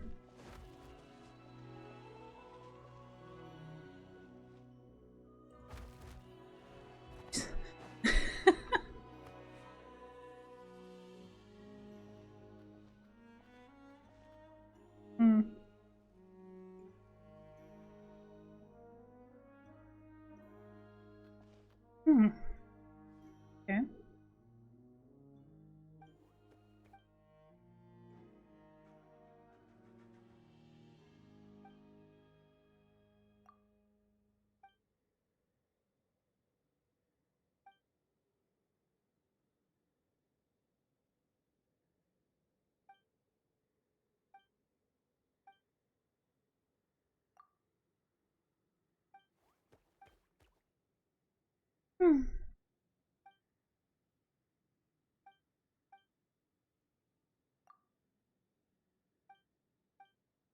Hmm.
Nice and spicy. What? Okay.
Oh, I missed it.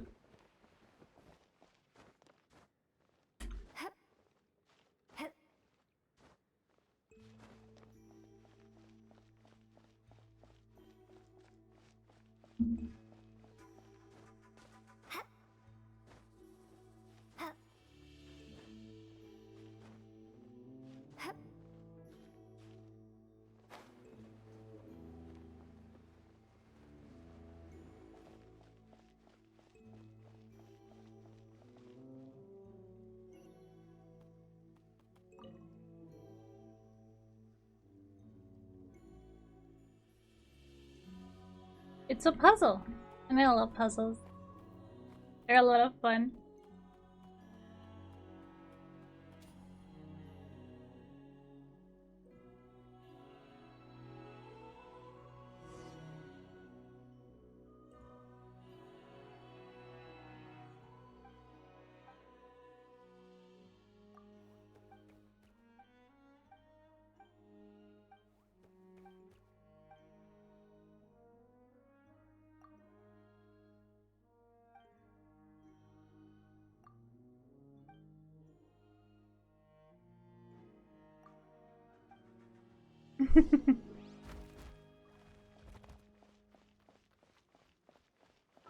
Hmm. You ran out of stamina food. Go ahead and get that. Let's see what awaits us. Ooh. Is this an answer from this world?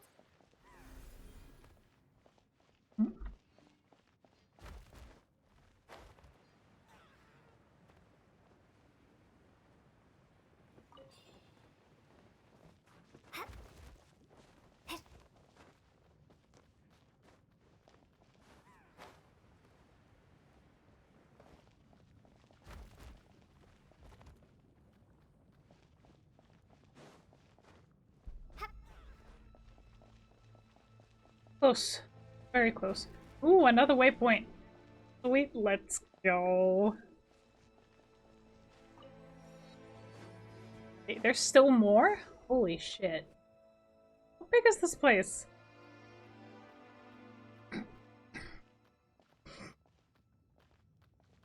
Oh my goodness.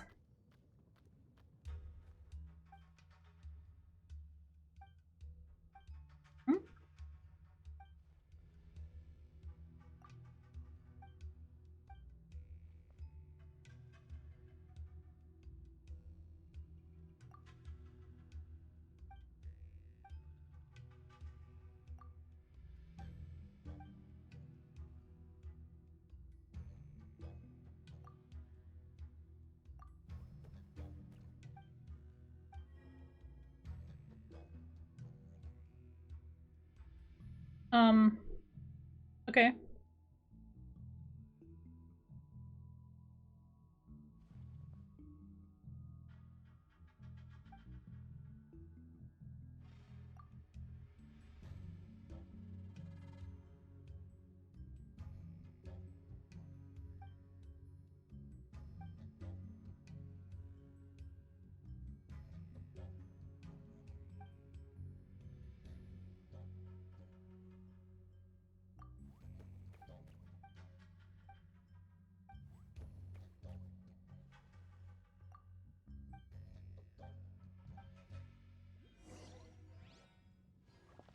Ooh, viewpoint.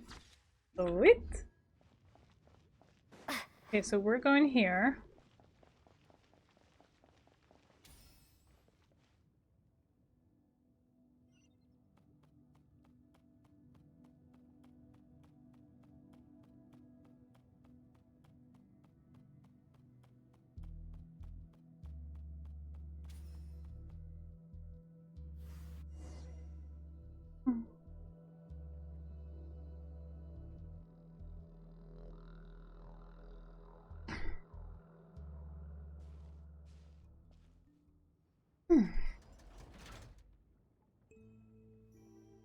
Oh, okay.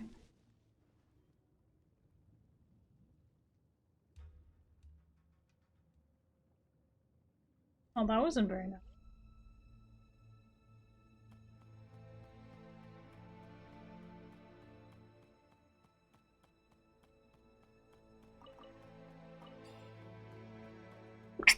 Yeah.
Sweet.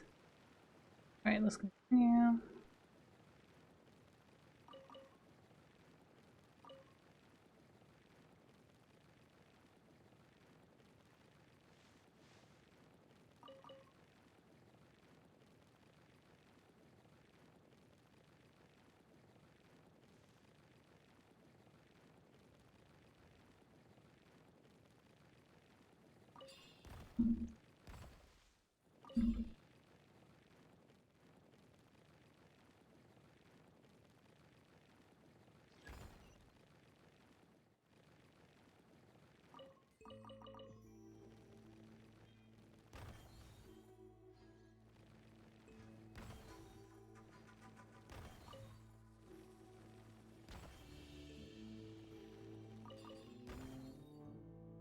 Sweet.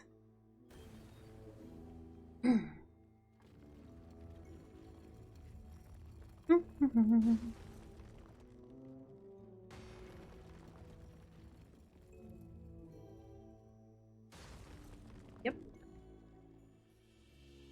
We want that Pyroculus, okay?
Is this an answer from this world? Oh, that is cheating. Oh my god.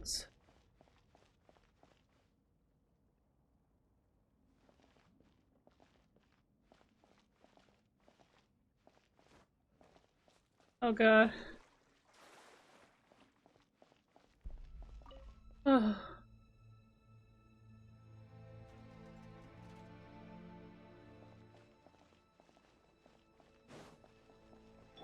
I'll protect us.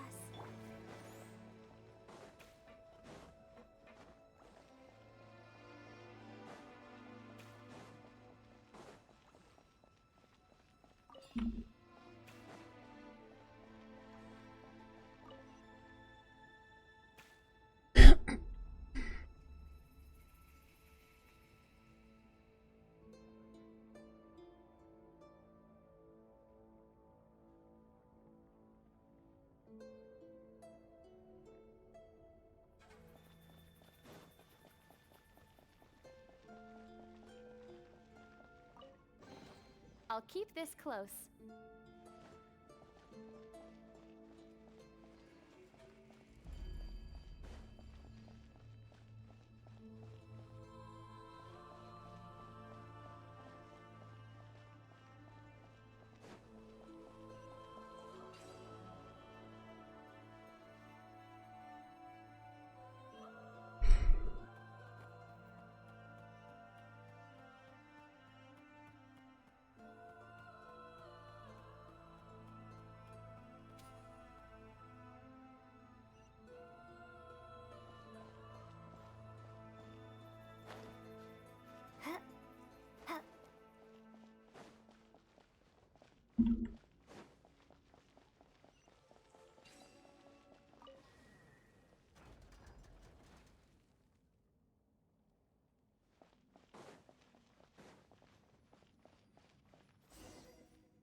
Sweet. Let's go.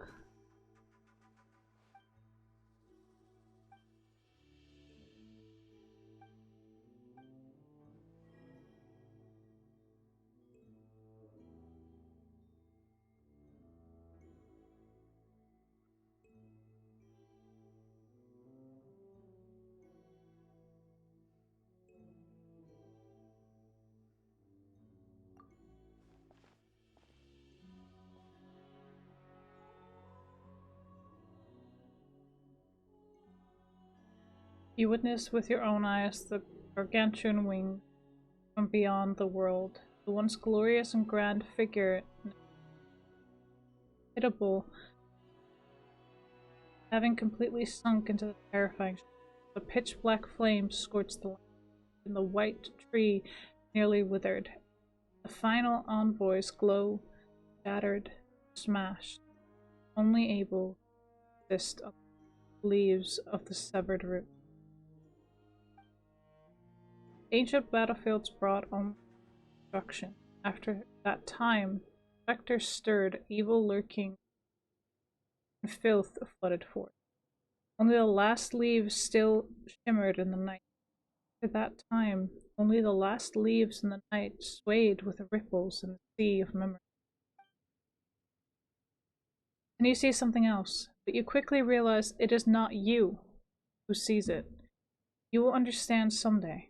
A voice seems not to be what it appears, whispers by your ear, as though it were laughing softly. No, this is... See the entire city as an island. The buildings collapse, the ash-white monoliths squeezed in midair as they are turned to powder. See a giant dragon with pupils pierced and a tiny human falling together from great. While the world echoes with a song, one composed of the agony of dragonkind, you see a man rising from the dead, dragon's heart once more, his whole body seemingly wreathed in flame.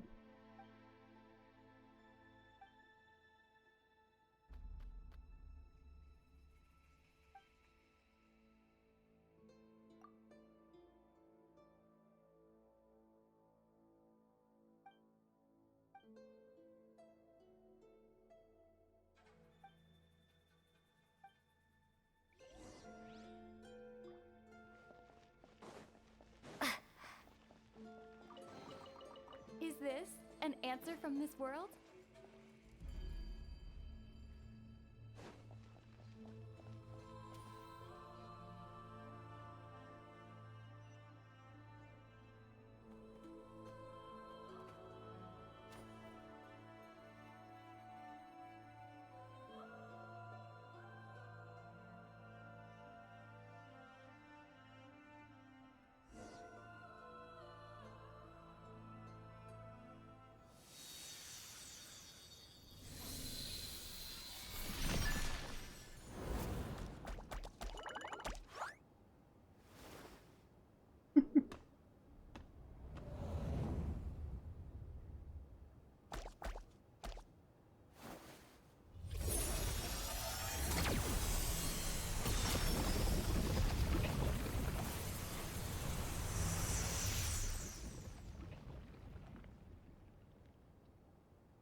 Okay, what was that?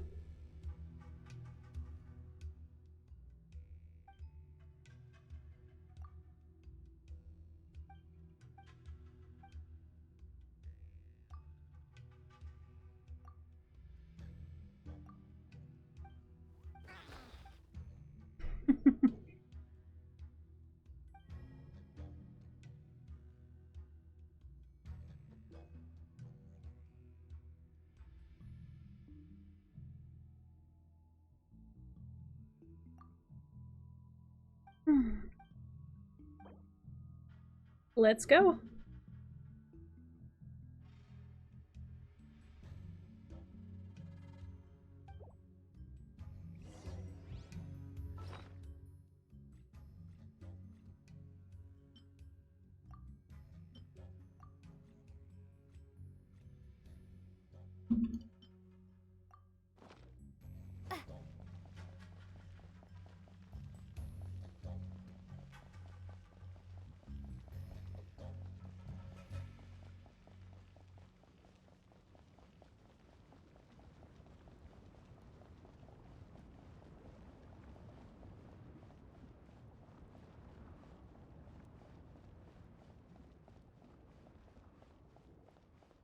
Oh my goodness, what the...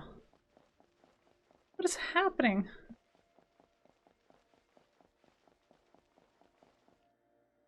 Freaking go.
Let the show begin.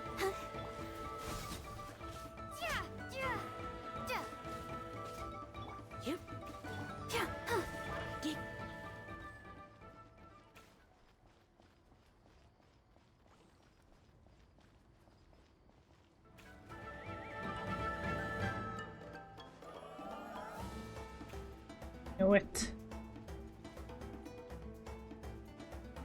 Don't tell me I need a Geo one for this.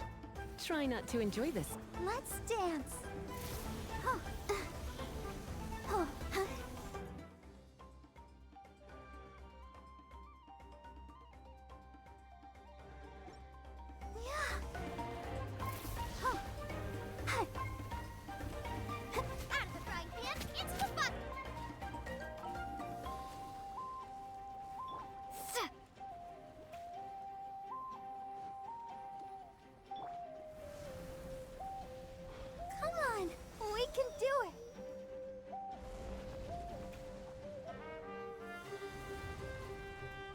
Yeah. Nice and spicy. He, you. Ha. Hup, he. Hit.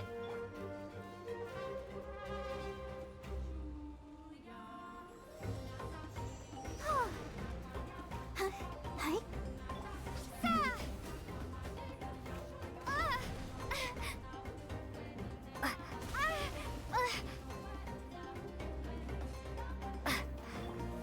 Let the show begin. Hi. Hi.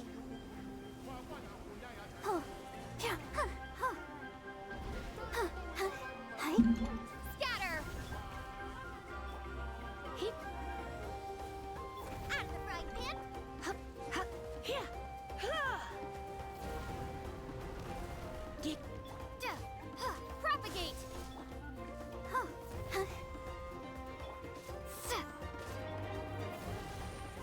Hell yeah, we did it.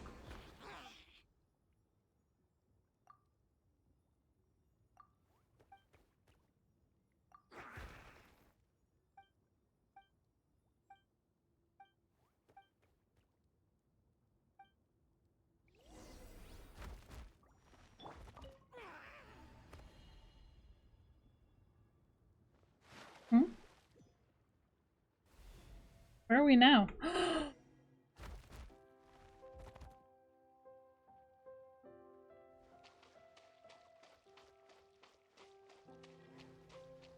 Beautiful.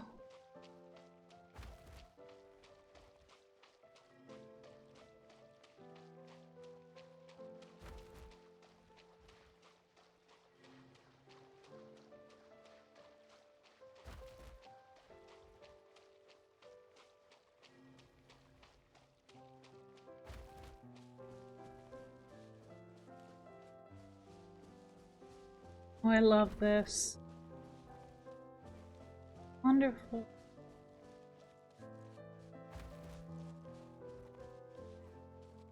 All the beautiful colors, the aesthetic, the scenery. It's exactly what I need. Like, happy moment.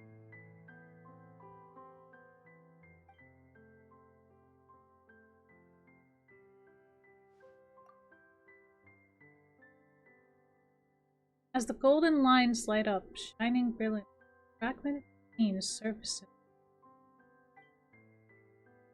Eyes of the great dragon, split in two by the sword of the children.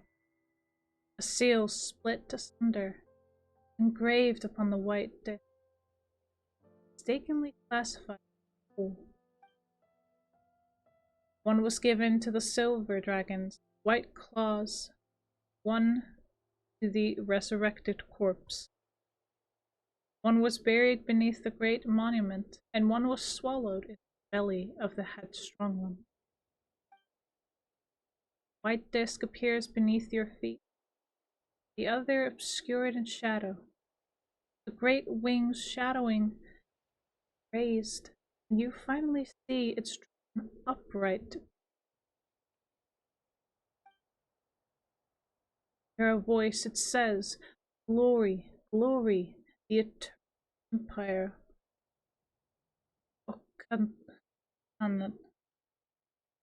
Ochanatlan. You see the person standing before the empty throne, picking up the disc, turning around, and looking at you. Wake up, Deadly. Please wake up.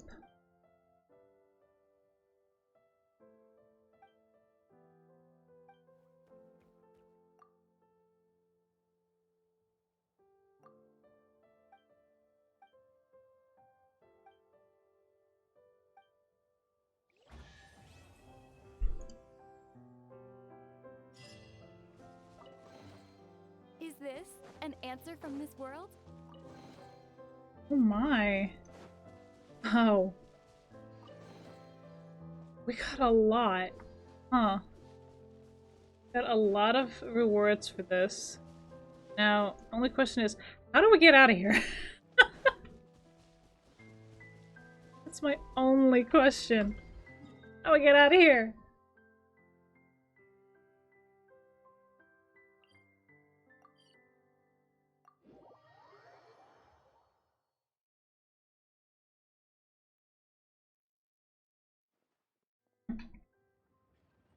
What?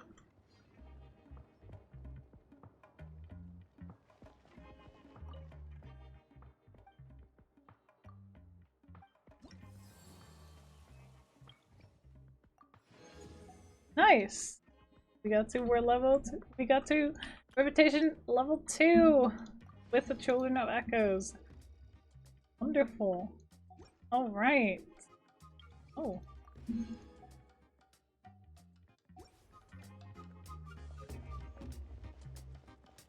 Oh, we got a new recipe. Okay, so where do we need to go with this? Ah. Okay. Hang on, Ghost is gonna make an appearance.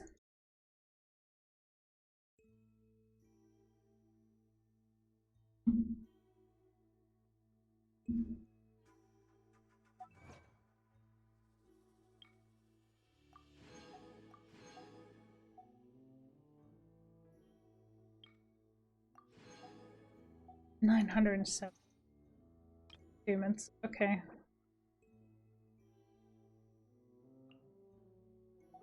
We're not gonna change our... Me?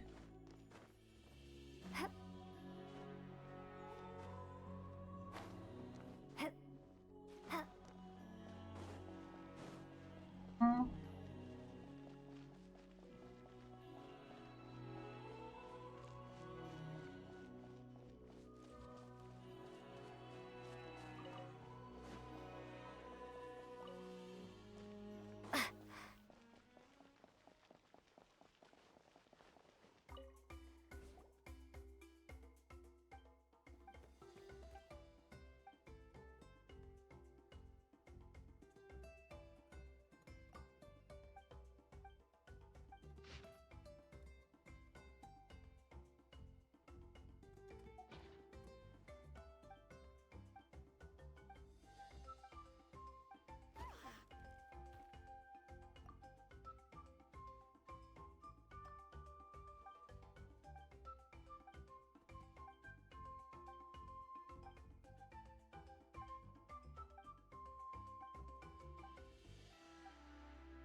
Wait.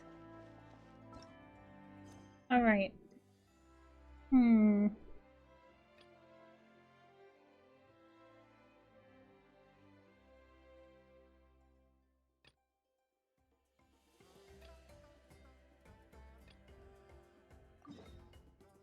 All right.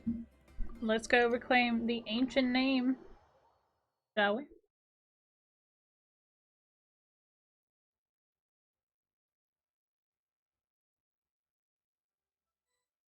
That's Wyna, the tribal chief. Let's head over to him.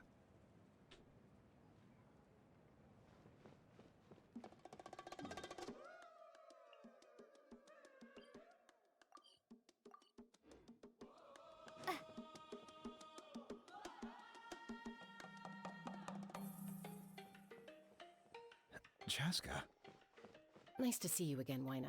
I'm afraid we don't have time for pleasantries, so I'll get right to it. We're here for the Spirit Speaker Stone. Whoa, hold on a second. At least tell me why you need it first. My friend Kachina is trapped within the Night Kingdom. We need the stone to find her ancient name and rescue her. Rescue her? From the Night Kingdom? That's right. I'm sorry, but someone needs to tell you what you don't want to hear. Going there, a mature warrior would never make such a foolish decision. The nature of battle is unpredictable. You never know how it's going to end. Losing a friend is tragic, but when that happens, the best thing you can do is focus on how to prevent further casualty. I appreciate what you're trying to say, Chief Wyna. But if the price of maturity is abandoning a friend in need, I'll choose foolishness any day. If Kachina's still holding on, then so will I. I thought you might say that. Is something wrong, Wyna? This doesn't seem like you. Life isn't complete without taking risks. That's always been your mantra. It's nothing. The Night Kingdom is a dangerous place. Can't blame me for checking if you were up to the task. If you're that determined, far be it from me to stop you. Here's the stone. Keep it safe, okay? It's not like we have a spare. Thank you. Huh. Seems like you two go way back. But aren't you from the Flower Feather Clan, Chaska? Oh, Chaska's a peacekeeper, so she's famous throughout the tribes. She's always the one people call to resolve conflicts, so we slowly got to know each other that way. Her younger sister Quichi's always hanging around our tribe, too. She's helped us out a lot in the past. Oh, you have a younger sister? Yes, I'll introduce you to her sometime, but let's get back to business. Wyna, how do we use the stone? As you probably know, your intended destination is completely different from the real world. The Night Kingdom is like a river flowing with concepts, and the ancient name you seek is like a tiny fish swimming downstream. In that sense, the stone is like a fishing boat drifting down the river. But the boat alone isn't enough. You need a fisherman, experienced enough to steer it in the right direction. We couldn't do that ourselves? With a little practice, I'm sure you could. You have the strength and the talent. If you want to make sure this works, though, I could recommend someone to you. Who? Vichama, a legendary warrior and scout from our tribe. He's got a keen eye and a well-honed intuition. Even his ancient name means to seek. If you're fishing for a name, you're gonna want him on the boat. Vichama? Why does that name sound familiar? He's one of Auntie Atea's hot spring buddies. I've heard stories about him. Where can we find him? Ever since Malco passed, he spends most of his time gazing out at the scenery from the cliff tops. Follow the path that way, and I'm sure you'll find him. Thank you. We'll go look for him there. Good luck. I hope everything goes well. Okay. At least it's being honest. We're gonna have to walk.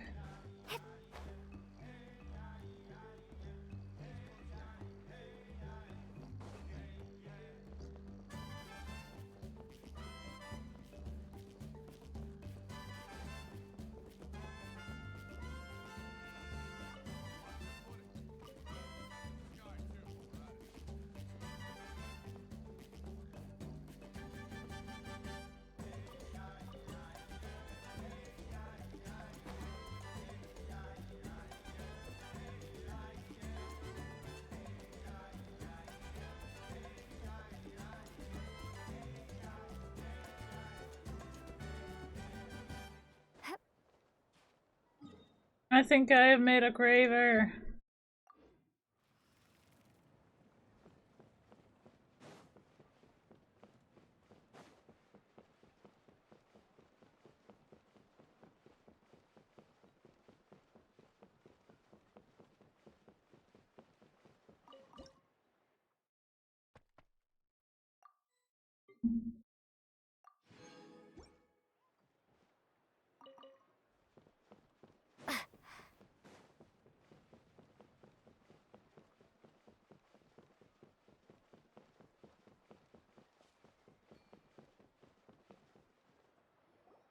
Someone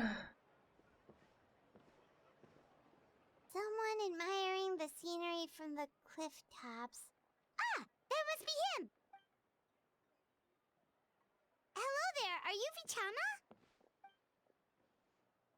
That's me. Did you need something?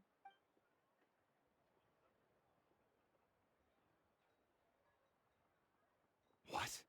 You're saying you can bring someone back from the Night Kingdom? How is that even possible?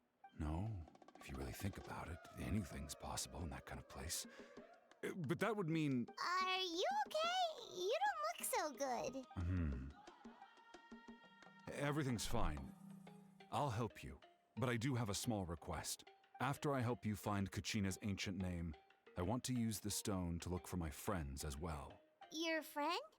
Oh, why not mention someone named Malco? Is that who you're talking about? Yes, but I'd rather not get into it if it's all the same to you. That's not a problem. We agree to your request. Yeah. Since you're helping us find Kachina's ancient name, it's only right that we return the favor. Then we're agreed. Can I have a look at the stone?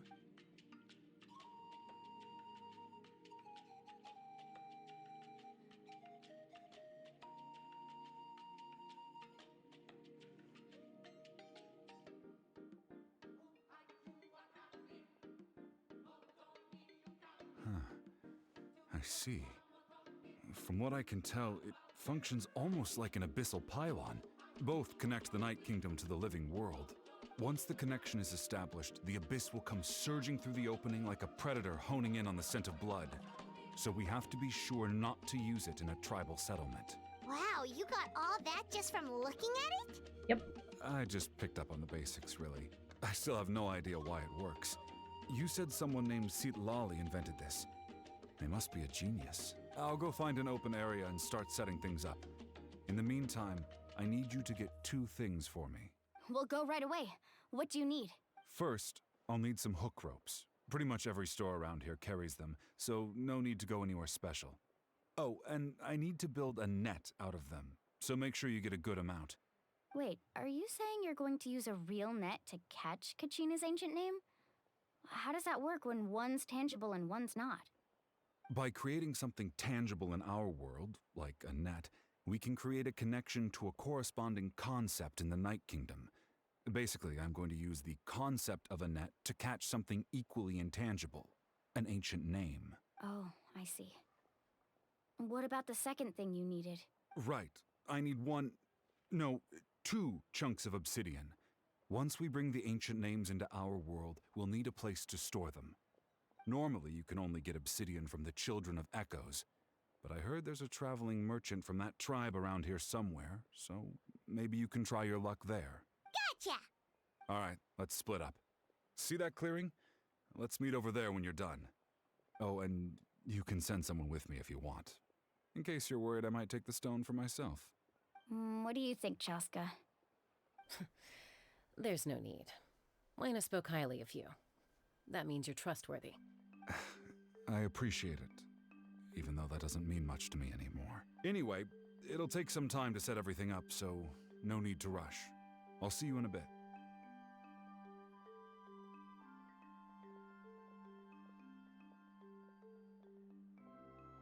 What an odd guy.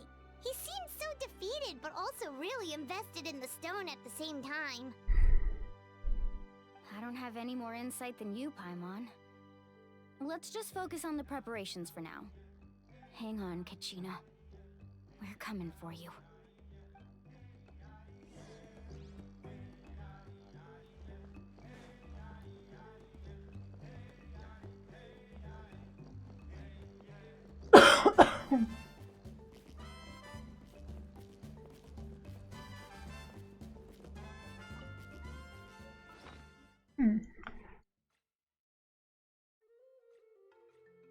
Ran out of stamina food again.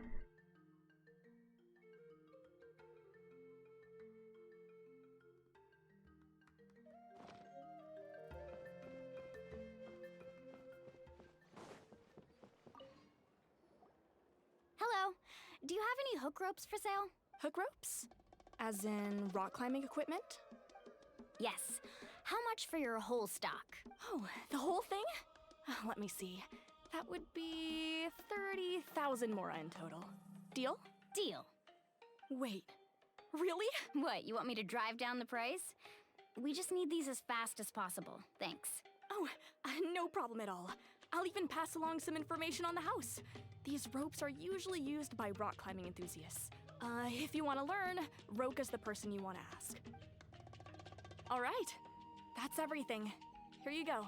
Now we need the obsidian. Let's go talk to the traveling merchant Vichama mentioned.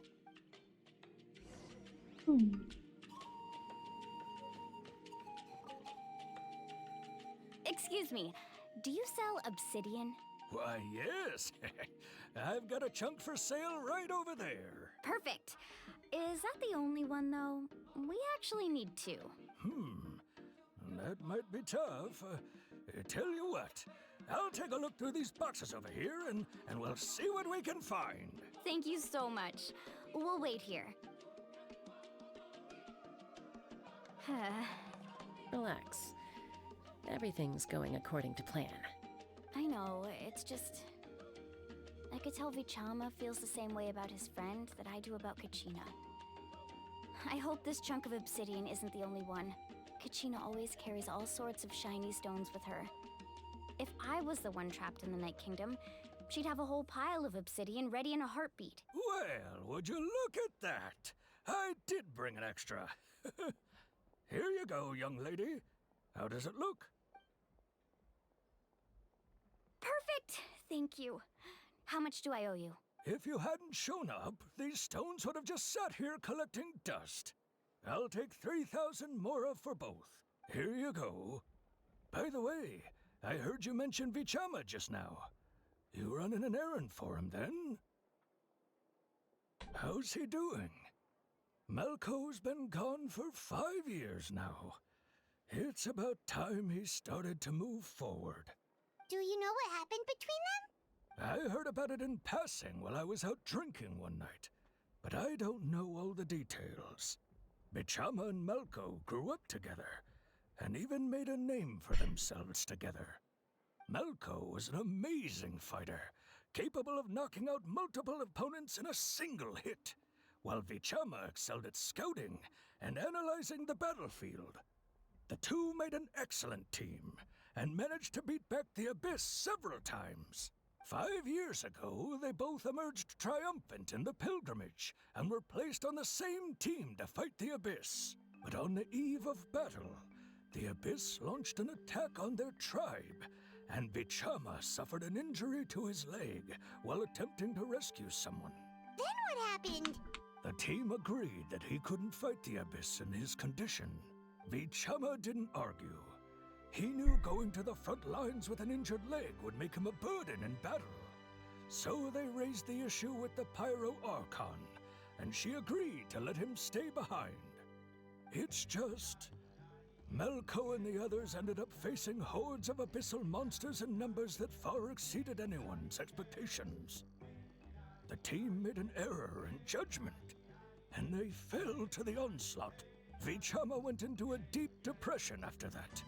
He blames himself for everything. Oh, you're not wrong. But it's possible he chooses to blame himself. Not because he did something wrong, but because he wasn't able to do anything at all. I've tried convincing him to move forward, to stop dwelling on the past. But the shadow of Malco's death hangs over him still. The Abyss has caused so much suffering, and some wounds never heal. I wish there was something he could do to make himself feel better, but... anyway, that's the gist of it. Maybe you could help him talk things through sometime. I would really appreciate it. If only we could. Well, I'm gonna lower the volume on my...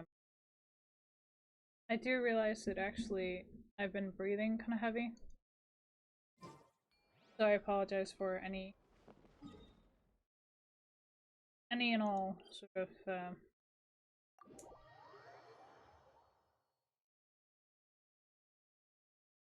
disturbance, I guess. Whatever you want to call it.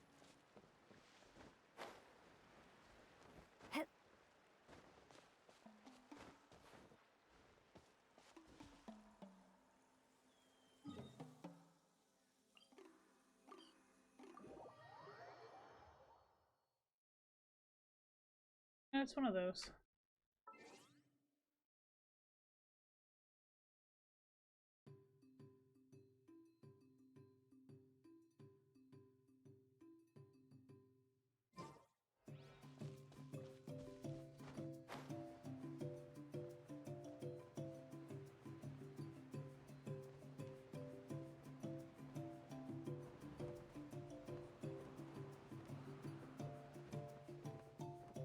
I apologize for any inconvenience.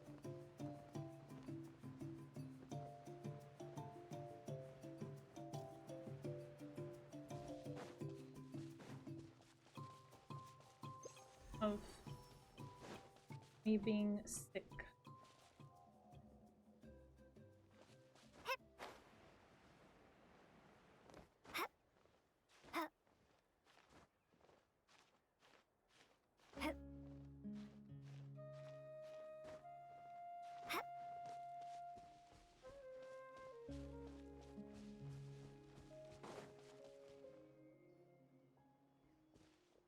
Did you get everything?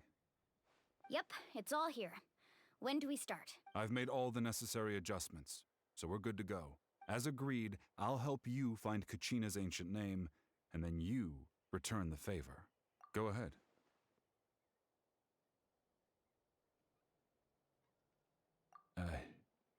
After Malco fell, I scoured the battlefield to see what happened. It turned out he wasn't bested by some impossibly powerful foe. He was dragged to his grave by the sheer number of enemies. If I had been there, I would have been able to sense the danger. I could have warned them not to advance. I've always blamed myself for what happened. But when you told me about Kachina, I realized there's a chance Malco might also be alive, fighting for survival in the Night Kingdom. But that happened several years ago, right? The Pyro Archon said all life within the Night Kingdom eventually becomes one with the Sea of Souls. There might not be much hope, but I still have to try. Malco and I promised each other, even if we never managed to root out the Abyss for good, we would fight together until the end. All right, let's get to it. I'll start searching for the conceptualized version of Kachina's ancient name. If you see any fragments scattered around the area, please collect them.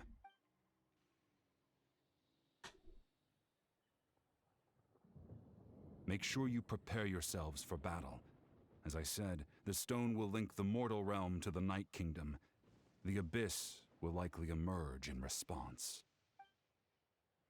Right? Kick some Look butt. at that golden thing!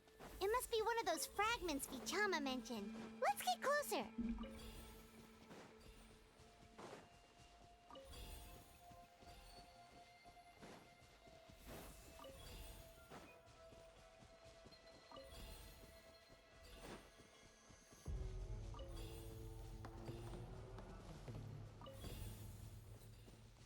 Whoa, monsters incoming! Watch out, everyone!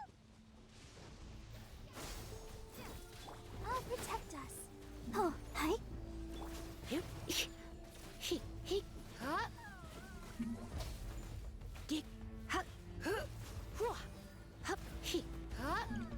You're in for a little shock.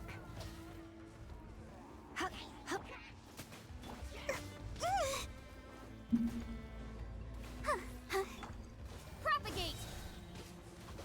Spring forth! Yeah, hi. Oh, oh. Hi. Hi.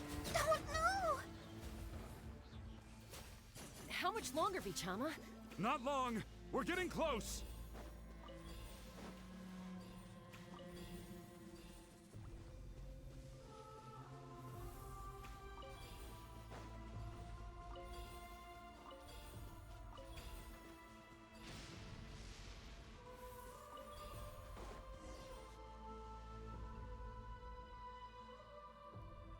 Vichama!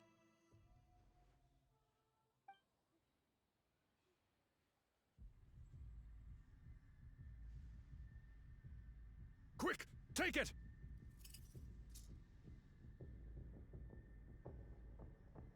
I found Kachina's ancient name. Hang in there, Malco. Just a little longer. Something's not right. The power of the Abyss is getting stronger. The Abyss is corroding his body. Vichama, you can't keep going. You'll die. I should have died 5 years ago. I just need a little more time. Please, I'm almost there. Thank you.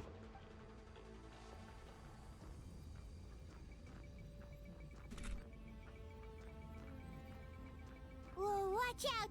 The power of the Abyss is strong.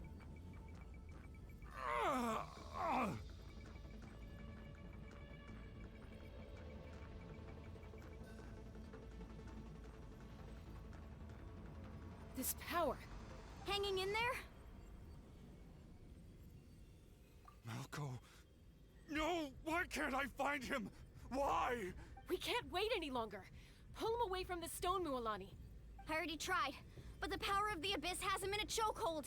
It's like he's tied to the stone with an invisible rope. In that case, we have no choice. I'm sorry, Seat Lolly. Get back! Chaska, wait! Ouch! What happened just now? It looked like the Spirit Speaker stone was... The stone's power was spiraling out of control. The only way to stop it was to destroy it. You were all caught in the shockwave of the explosion. You might feel dizzy for a while, but that's normal. Give us a heads up next time, will you? You're lucky we managed to dodge it in time. I thought I said to get back. Yeah, barely a second before you made it go poof. Not everyone has your reflexes, Chaska. We were this close to getting dragged into the explosion. Okay, I'll be more careful next time. At least Kachina's ancient name is still in one piece. Wait, where's Vichama? Vichama! Vichama! I couldn't find Malco's ancient name. It must be completely gone by now. Once your ancient name disappears, there's no coming back. From the very beginning, I knew there was a slim chance, but still. And now... it's too late to save him. From the minute he left that day, it was already too late. Vichama.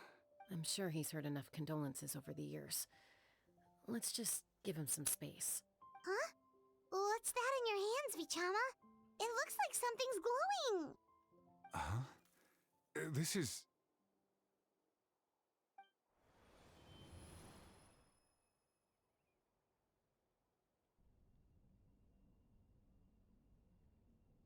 Hey, Malco. Got any strength left? Not enough to swing a sword, but to say a few last words? Sure. Too bad. No one will get to hear them. I never thought I'd actually die on this mission. Not that I'm afraid to die. It's just... hard. Thinking about my mom's face when she hears the news. Guess I have something to be thankful for then. My parents died a long time ago. They won't have to mourn me.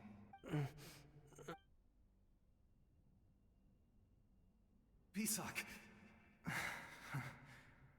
Always had to beat me at everything, didn't you? Right to the end, you were never one for goodbyes. Maybe you're right. Maybe no one will get to hear our last words.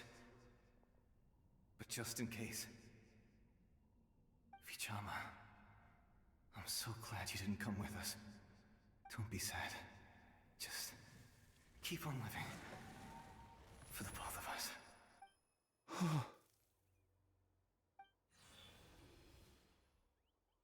Was that a memory? Seems like we were able to salvage something after all. Of course. Seeing him, hearing his voice again, it makes me unbelievably happy. But it also brings with it an even deeper pain. A deeper pain? Why? Malco was always the type to put on a brave face. But in that memory just now, his hands were shaking, and his smile was forced. For all these years, I regretted not being able to fight alongside him to the end. And now I know, at the end of his life, he was thinking the same thing. Vichama. I'm fine. Actually, I heard Chief Wyna wasn't really on board with your plan to go to the Night Kingdom. When you asked for my help, I hesitated too. I knew helping you find your friend's ancient name meant leading you one step closer to danger, but I also understood why you had to try. Everyone has regrets in life, but not everyone gets the chance to make up for them. Once allowed to fester, guilt strips us of our most valuable qualities as warriors. In that sense, we might as well choose the braver path from the very beginning. If I could do it all over again, I would have followed Malco to the front lines no matter what. Even with an injured leg, there were still things I could have done. That way, even if the outcome stayed the same, I still would have fought alongside him to the end. There are critical junctures in life, and if you don't seize the chance to act, there's no going back. That's something I had to learn in hindsight. But you're still at the crossroads of your journey, so I hope you can walk away without regrets. Thank you, Vichama. I feel even more determined now. Kachina will come back to us. I'll make sure of it. I promised I would find her, and I intend to keep that promise. That's good to hear. Strange. My body, it's... Once abyssal corrosion enters the body, a portion will fuse itself to your internal organs. Even though the Traveler possesses powers of purification, the corrosion can never be fully eradicated. Thanks to her, though, you are only briefly exposed. Slowing your breathing and controlling your emotions should help you keep the symptoms in check.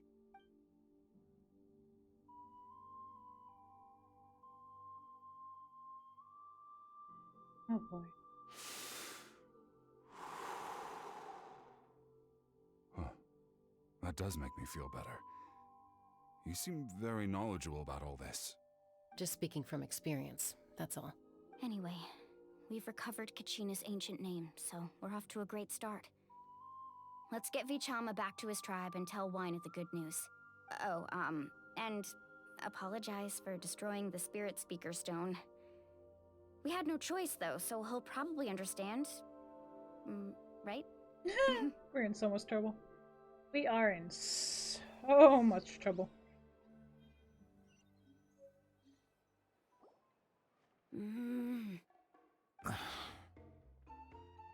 Koichi, are you really gonna just stand there like that? I don't know what you want from me. I think you know exactly what I'm trying to say, Uncle Wyna. I can hear it in your voice. Honestly, it's just one thing after another with you two. They're back. Koichi? What are you doing here? Don't play dumb with your own sister. You know exactly why I'm here. My apologies, everyone. I just need to borrow Chaska for a few minutes. You come with me. Damn. I'll be just a moment. Who is that? Koichi, Chaska's younger sister. Although the two aren't actually related by blood, it's kind of a long story. It's not really my story to tell, but I guess it's not a secret. You see, Chaska was actually raised by cuckoo sores. She was afflicted with a rare disease when she was a child, and abandoned in the wild as a result. The Abyss found her out there, all on her own, and tried to devour her. But in the end, all that did was trigger her will to live. That strength of will pushed her to survive. But it also planted a seed of conflict within her. Eventually, she was adopted by the cuckoo sores. Wherever they went, she followed, getting into fights right and left. For some reason, Paimon can totally imagine that. Well, when Chaska finally returned to human society, it was Koichi's parents who adopted her. At the time, Chaska still had a habit of getting into fights, so Koichi was always taking her around, apologizing to everyone. Ah, I remember those days. One of those fights was definitely with me. But, you know, kids. You're fighting one minute and your friend's the next. Eventually, she found a way to rein in that desire to fight. And now she's who people call to resolve conflicts. She's known as the Peacemaker. It sounds like she still argues with Koichi, though. Don't siblings usually stop fighting when they get older? That's partly my fault. Koichi asked me to stop Chaska from doing anything dangerous, but you probably know by now, once Chaska makes up her mind, there's no changing it. Oh, I get it. No wonder you tried to talk us out of going to the Night Kingdom. Chaska even said that wasn't like you. I'm all for your adventure. You need to take risks when you're young, because by the time you're my age, you couldn't attempt something like that even if you wanted to. Better try now than live with regrets later. That's what I say. Still, I can understand where Koichi's coming from. In the end, nobody wants to sit back and let a loved one put their life on the line.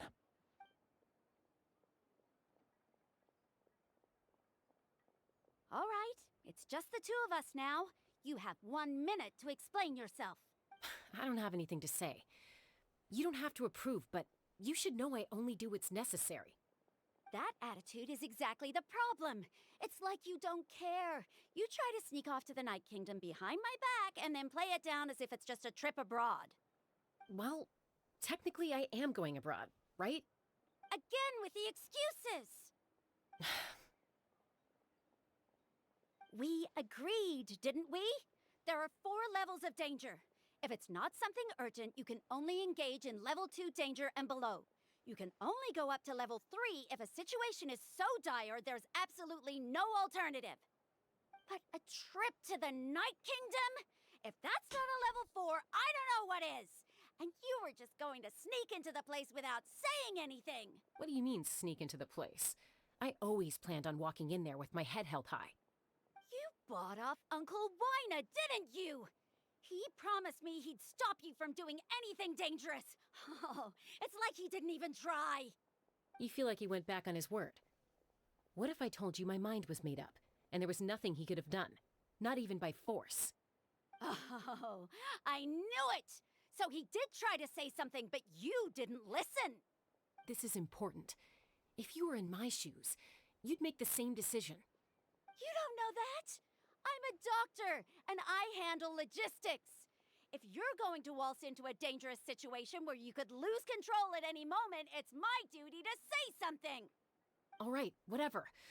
Anything else? What do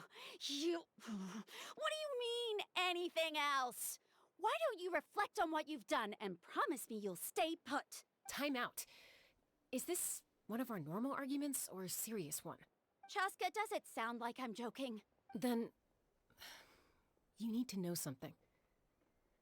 What happened to Kachina was partially my fault. I can't leave her there to die. That's not who I am. But the person you become when you lose control, that's also not who you are. That's a different issue. You said it yourself. A person is only as good as their morals. If I want to live in Natlan, I need to display qualities that make me worthy of this nation. I've also told you that managing your condition is equally important. Sometimes you have to make sacrifices. All right, let's stop this here. If we keep going, I might actually have to get serious. And I think Wina prefers his roof attached to his house. Is that a threat? That sounds like a threat to me. Koichi! Younger sisters are supposed to listen to their elders. So, you're really going to go, no matter what I say? I'm supposed to be your sister. Then support me. I'll be back. All you have to do is wait. Chaska. So, that's it. Why'd you have to turn out to be so darn annoying?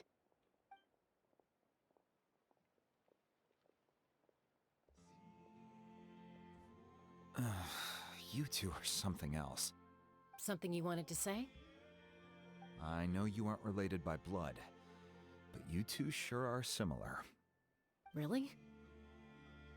You know, I said that very thing to Koichi not too long ago, and she reacted the exact same way, down to the very tone of voice. It's not my place to get involved, but I will say this. Try to spend a little more time with your sister. You're tough kids. That doesn't mean you have to go it alone. Thank you. Anytime. Alright. If you're done with the Spirit Speaker Stone, you might as well hand it over. According to Kinich, it's an important ceremonial artifact, so it'd be safer to keep it with me. About that.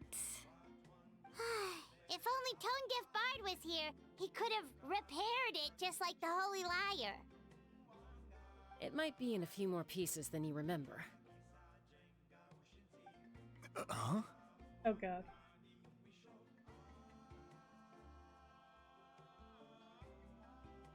I see. Sounds like it was an urgent situation. If someone's life was on the line, then you had no choice. Still, Citlali's going to be a nightmare to deal with now that you've broken her stuff. I'll explain everything to her later. Stay safe out there in the Night Kingdom, okay? I'll wait here for your safe return. Oh, we're gonna get chewed out by by the creator of the Spirit Seeker Stone.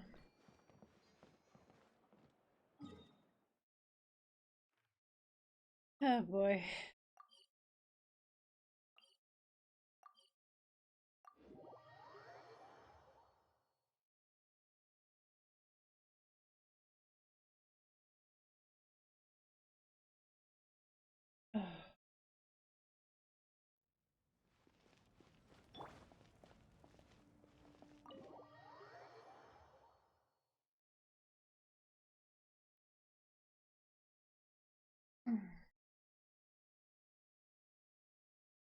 I am really liking the fact that how this Archon quest is going.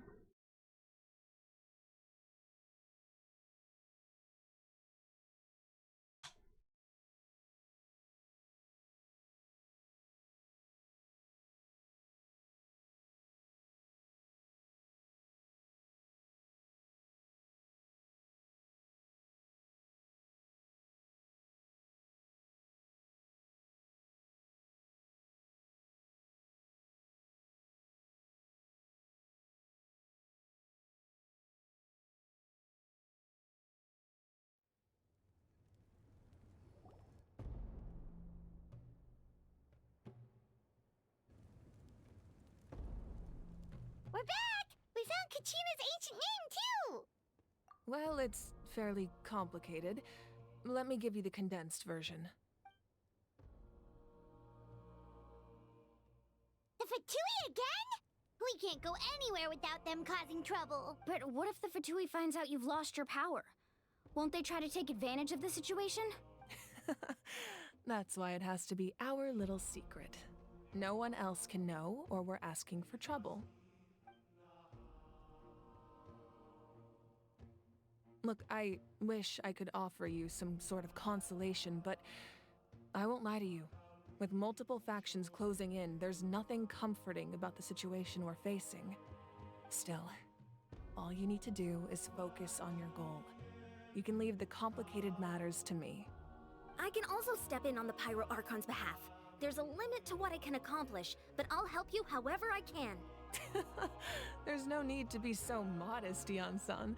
Your incredible strength has long been a well-known fact.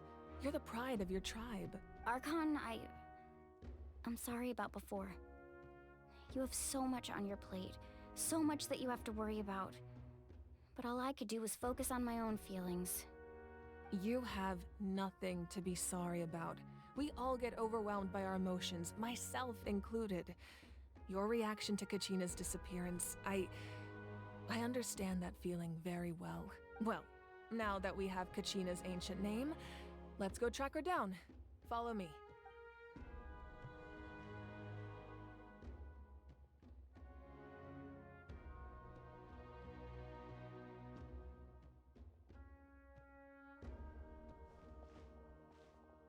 Ooh, fancy.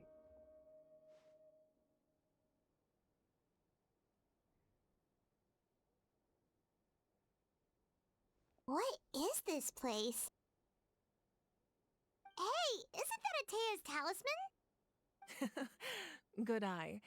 This is where I store all the various mementos I've collected. Whoa. I've never seen this place before. There's so many things in here. It looks like there are items from every tribe. Collecting them must have taken a lot of effort. I suppose you could think of it as a hobby of sorts.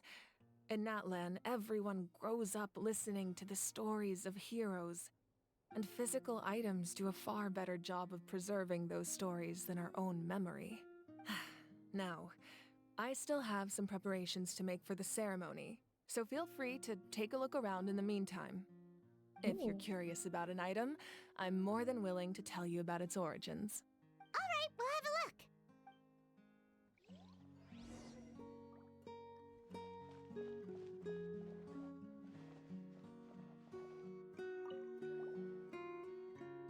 Hey, there's a fishing rod here.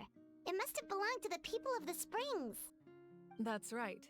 It belongs to a legendary fisherman named Matavaru. I have his entire set of fishing equipment, actually. He and I met in a tavern. He told me about a particular kind of giant fish and his meticulous plan to catch it. In his eyes, I saw a hunger and a strong fighting spirit. To him, the sea was the battlefield upon which he staked his honor.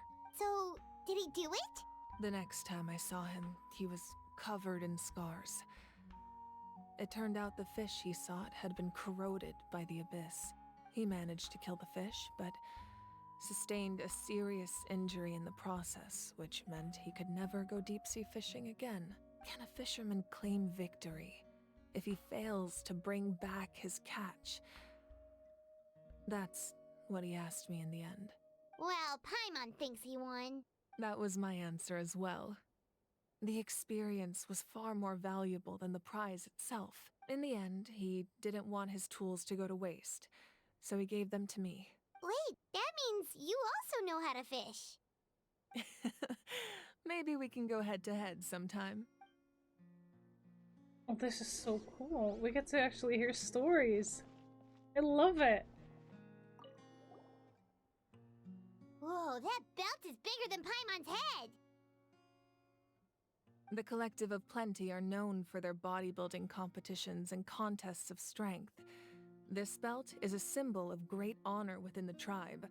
The association with strength might also have been the reason the original belt was extremely heavy. It was difficult for even 2 people to lift, and even if a warrior had the strength to put it on, wearing it for any length of time would still leave them gasping for breath. Sounds like it. So the owner of the original belt, Kitera, commissioned a craftsman to make a copy identical in appearance but far lighter in weight. That is the belt you see before you. He would often wear this version when training in order to protect his waist. Or he made a lighter version so he could wear it all the time and show it off.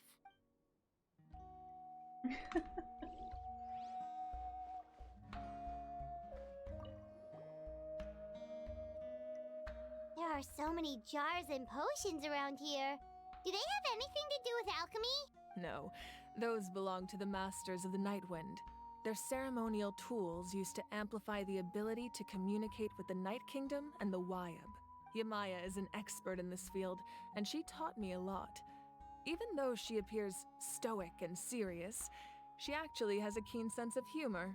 The tools you see here are quite traditional. Her students found them outdated, so she passed them on to me. The contents of the jars aren't all that special. Oh, except the big jar in the middle. That's what she really wanted to give me. Ooh, must be something really cool. What's inside? Grape juice. Huh? It's quite tasty, although probably expired by now.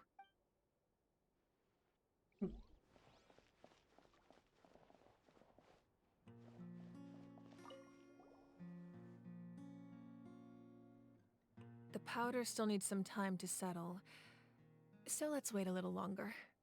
Well, what do you think of my collection? Do you feel like you have a better understanding of Natlan's culture now? Yeah! If each item represents a different story, seems like Natlan's really been through a lot. Does every item hold a special memory, just like Atea's talisman? That's right. The items in my collection actually serve a similar purpose to the ancient names passed down among the tribes. They demonstrate the true shape of time. The shape of time? Most people perceive time as a linear concept, almost like a straight line that can only move forward. We cannot change the past or predict the future. But there's also a different theory, one that I believe to be closer to the truth. Namely, that the past, present, and future all exist at once. At once? Paimon's not sure she understands. Let's say your journey ended right now. Thinking back on your experience in each nation, which one would you say was the most important?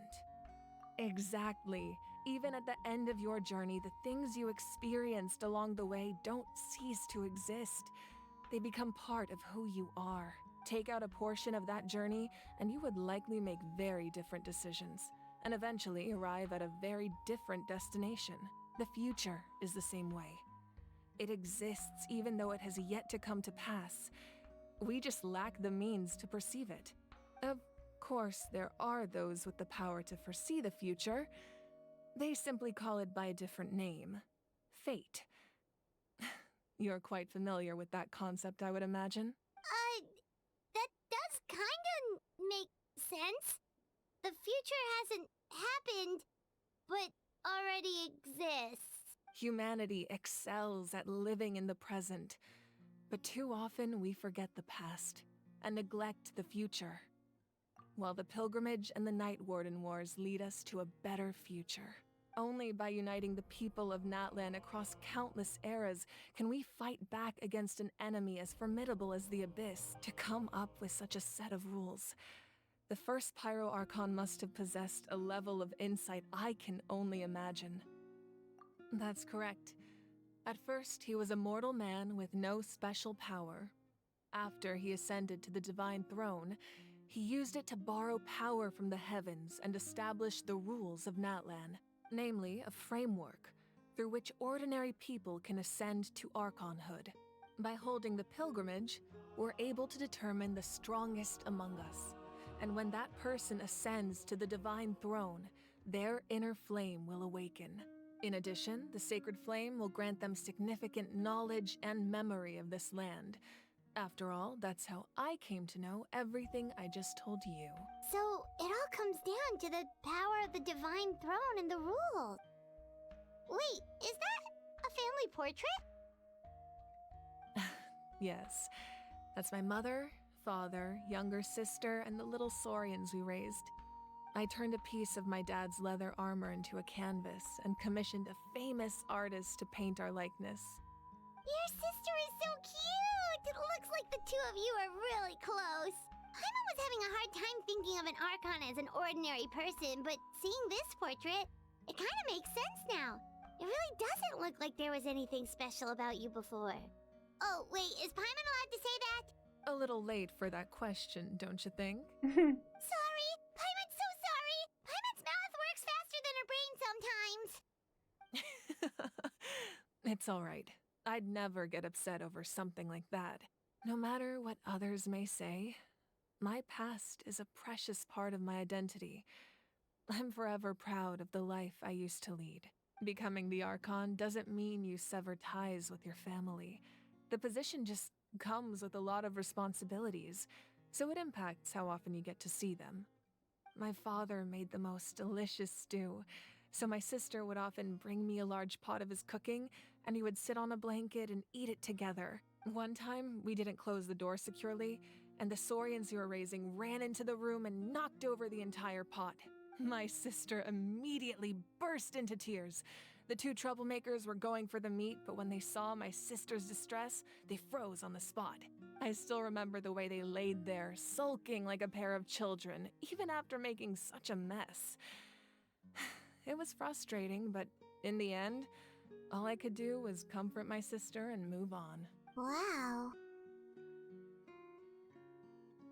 Isn't that what being a family is all about? I think about that story a lot, actually. As the Archon, I made a vow to defend this nation, and experiences like that, they remind me exactly what I'm trying to protect. Well, what happened after that? This portrait looks pretty old. Your sister must be all grown up by now, right? I believe she ended up working as an architect and artist. She built many houses and crafted many beautiful works of art. Anyway, that's enough about me. Now that the powder is settled, we can begin. Ian-san, Mulani, Chaska, over here please. Place the ancient name up there, and then we'll begin.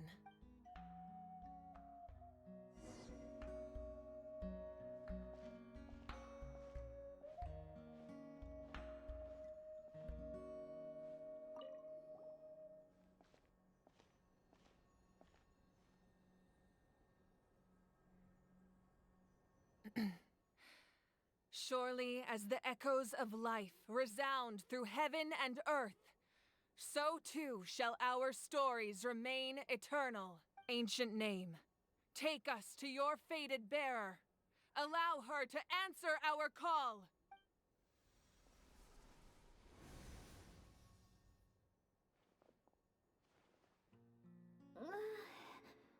Am I hallucinating again? Kachina, are you okay? Huh? I'm not seeing things, am I? Is the Abyss playing tricks on me again? It's okay, Kachina. It's just us. We're trying to find a way to bring you back. Everyone, you have to listen to me. I've been investigating the Night Kingdom this entire time, and I figured out what's wrong. The Wyab is being affected by the Abyss.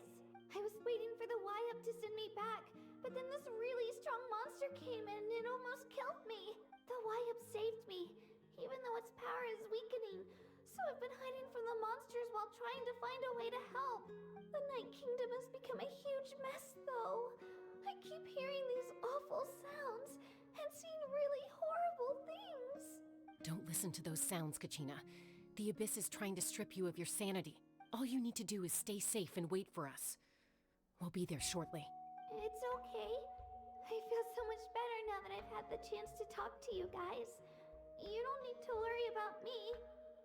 I've never been strong or special at all, really. So I don't blame anyone for forgetting about me or leaving me behind. Just knowing you care is more than enough. I'll find a way back. You don't have to put yourselves in danger to come rescue me. You're always like this, Kachina. Now's not the time to act tough.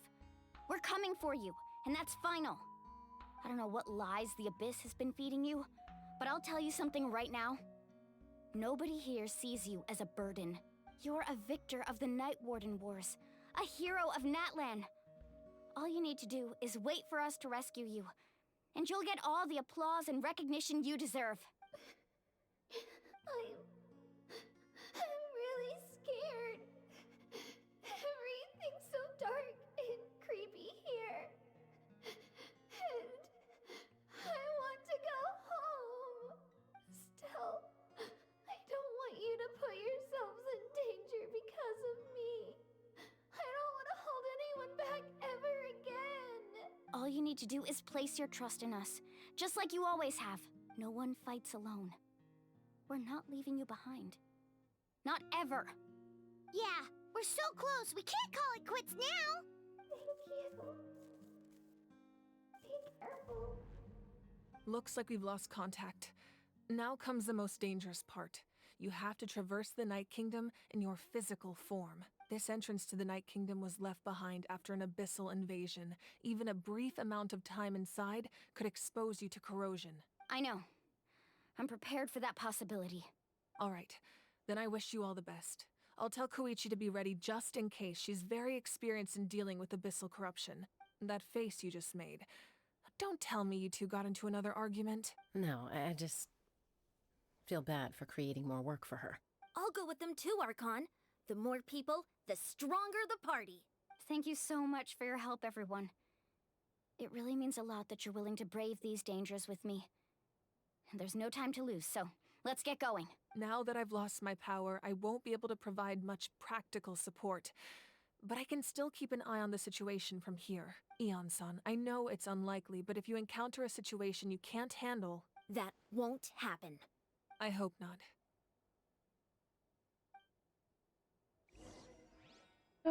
Okay, that is a lot to take in.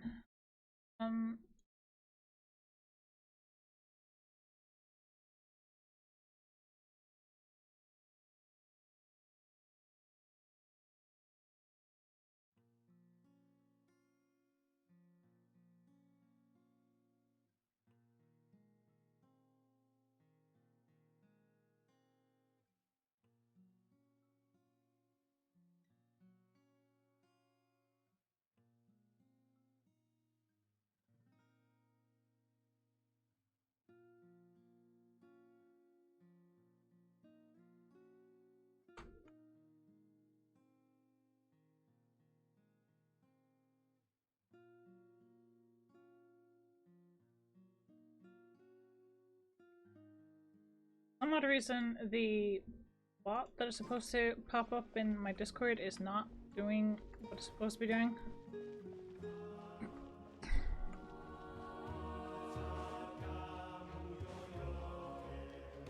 No, to make sure that so people know that I'm live.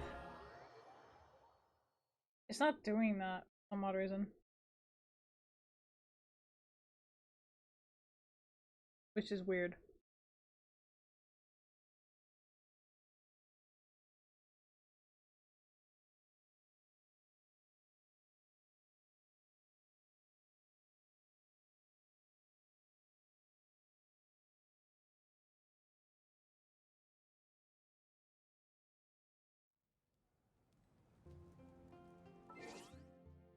I'll be right back. I go to the bathroom.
Alright, we are back.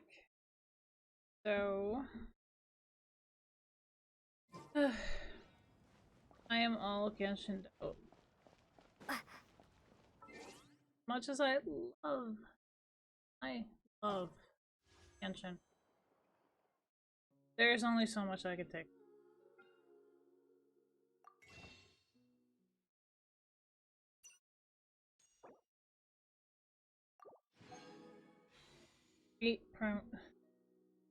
Eight wishes though. Let's see what we get for our 4 regular ones. Wait, what? Hello, Toma. Alright.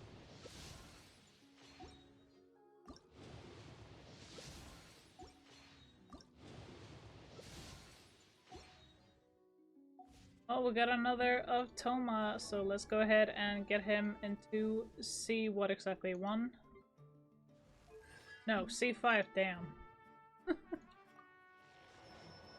C5 of all things.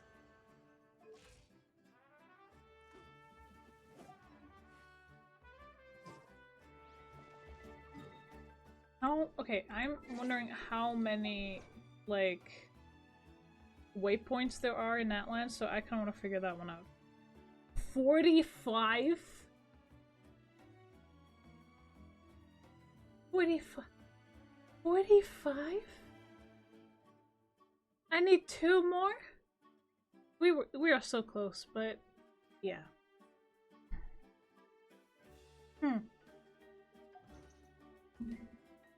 Yes, I am all Genshin'd out. Like, as much as I love the game, sometimes enough isn't.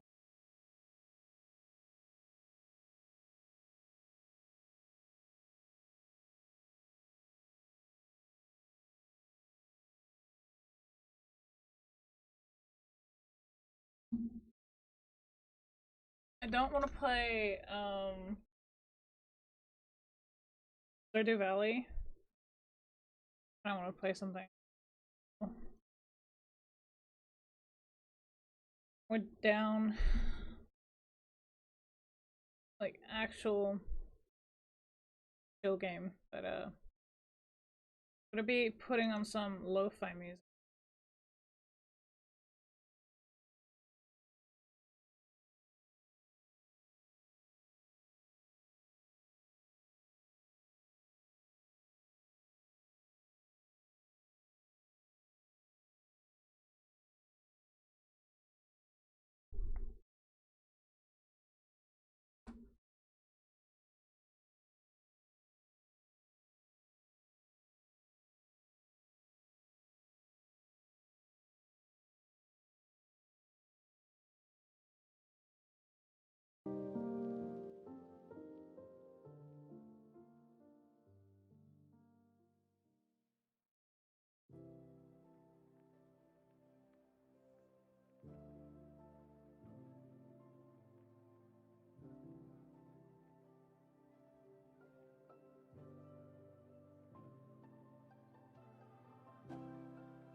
Hey, Vampire Kremlin!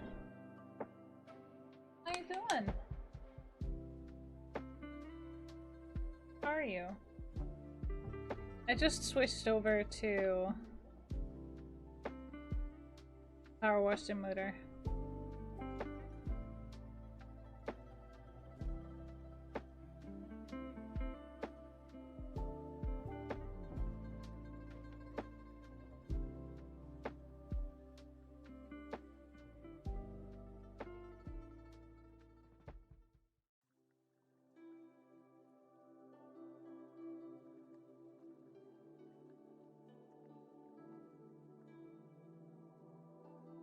Tired, had a long day. I hope you feel better.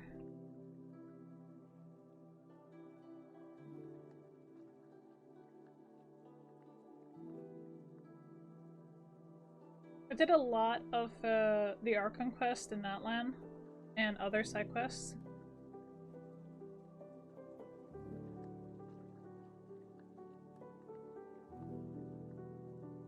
I am feeling a bit sick though today.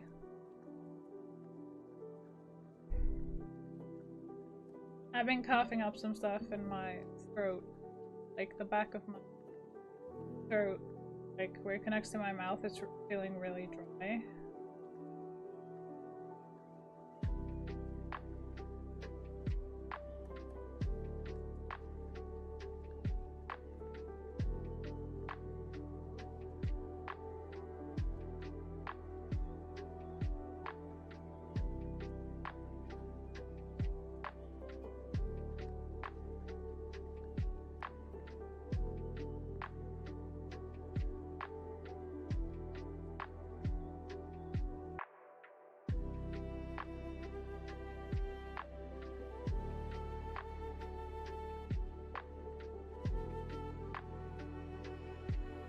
So all I wanted to do all day is play games, and I thought I'd just do that on stream. So here we are, long ass stream, but for some odd reason my Discord channel didn't say that I was live today when I started, so I'm like, wait, what is this? Is this being stupid?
Oh, we're just chilling for the time being.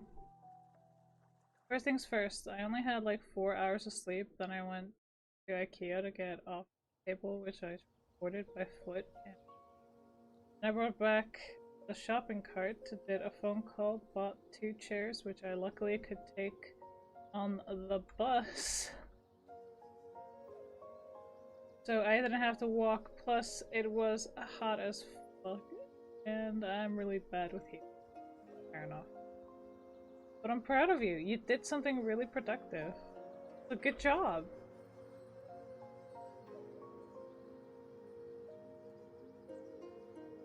In the meantime, I'm just here sick at home going, ah, everything hurts.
Sweet.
Froste!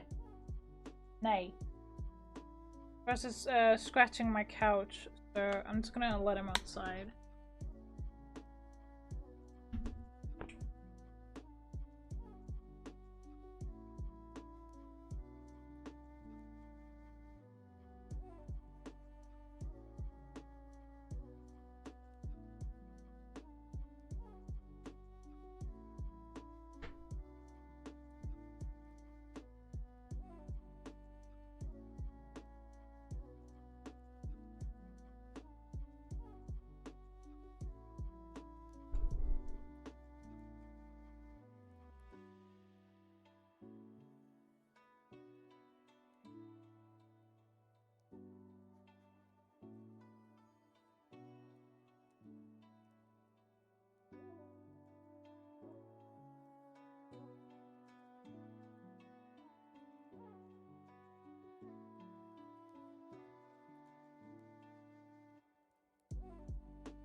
Yeah, it's a submarine.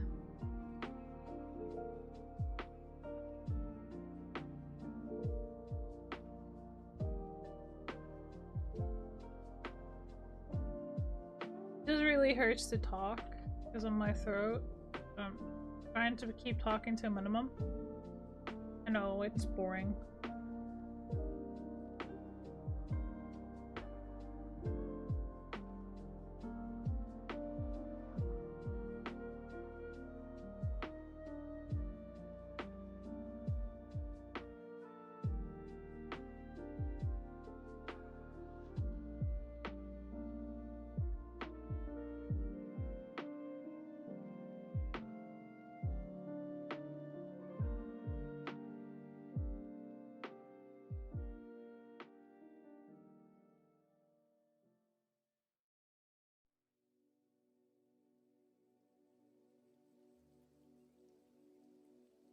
You know, if you translate the German word for submarine, it literally translates to underwater boat or short U-boat.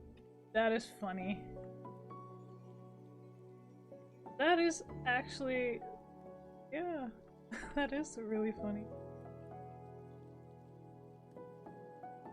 Thanks for that bit of knowledge, Vampire Gremlin. I really do appreciate it.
Yeah.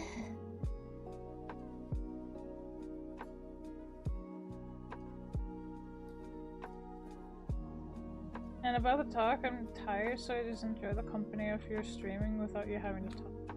I wouldn't mind it.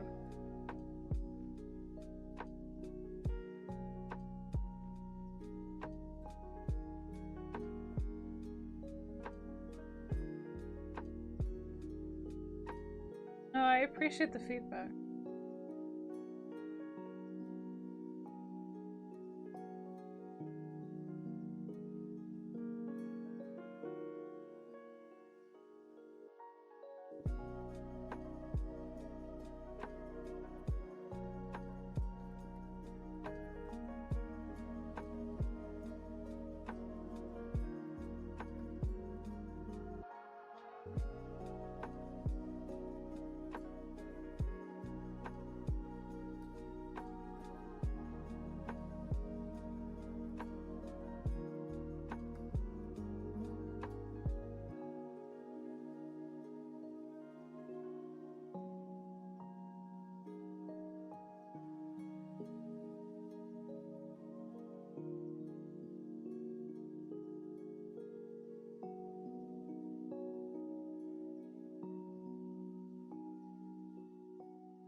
like we finished all of the ones in Power Simulator. Oh well. Alright, I think it's about time that we actually go ahead and raid out. Because, well, I am failing to get some rest. So let's go ahead and copy the raid message. If you are subscribed, please do spam the raid emote. As always, thank you for joining me here today, and do remember to take care of yourself, meaning eat, hydrate, and rest. These are very important.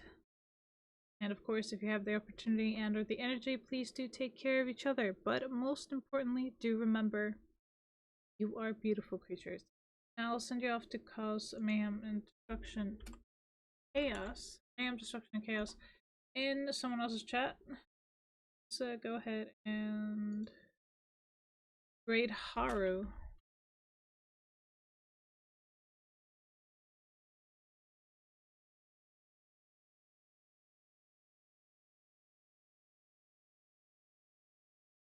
He is currently playing Overwatch. Let's show him all the love and appreciation that he deserves. I will see you all on Thursday for some art and games, hopefully. But until then, I will see you next time.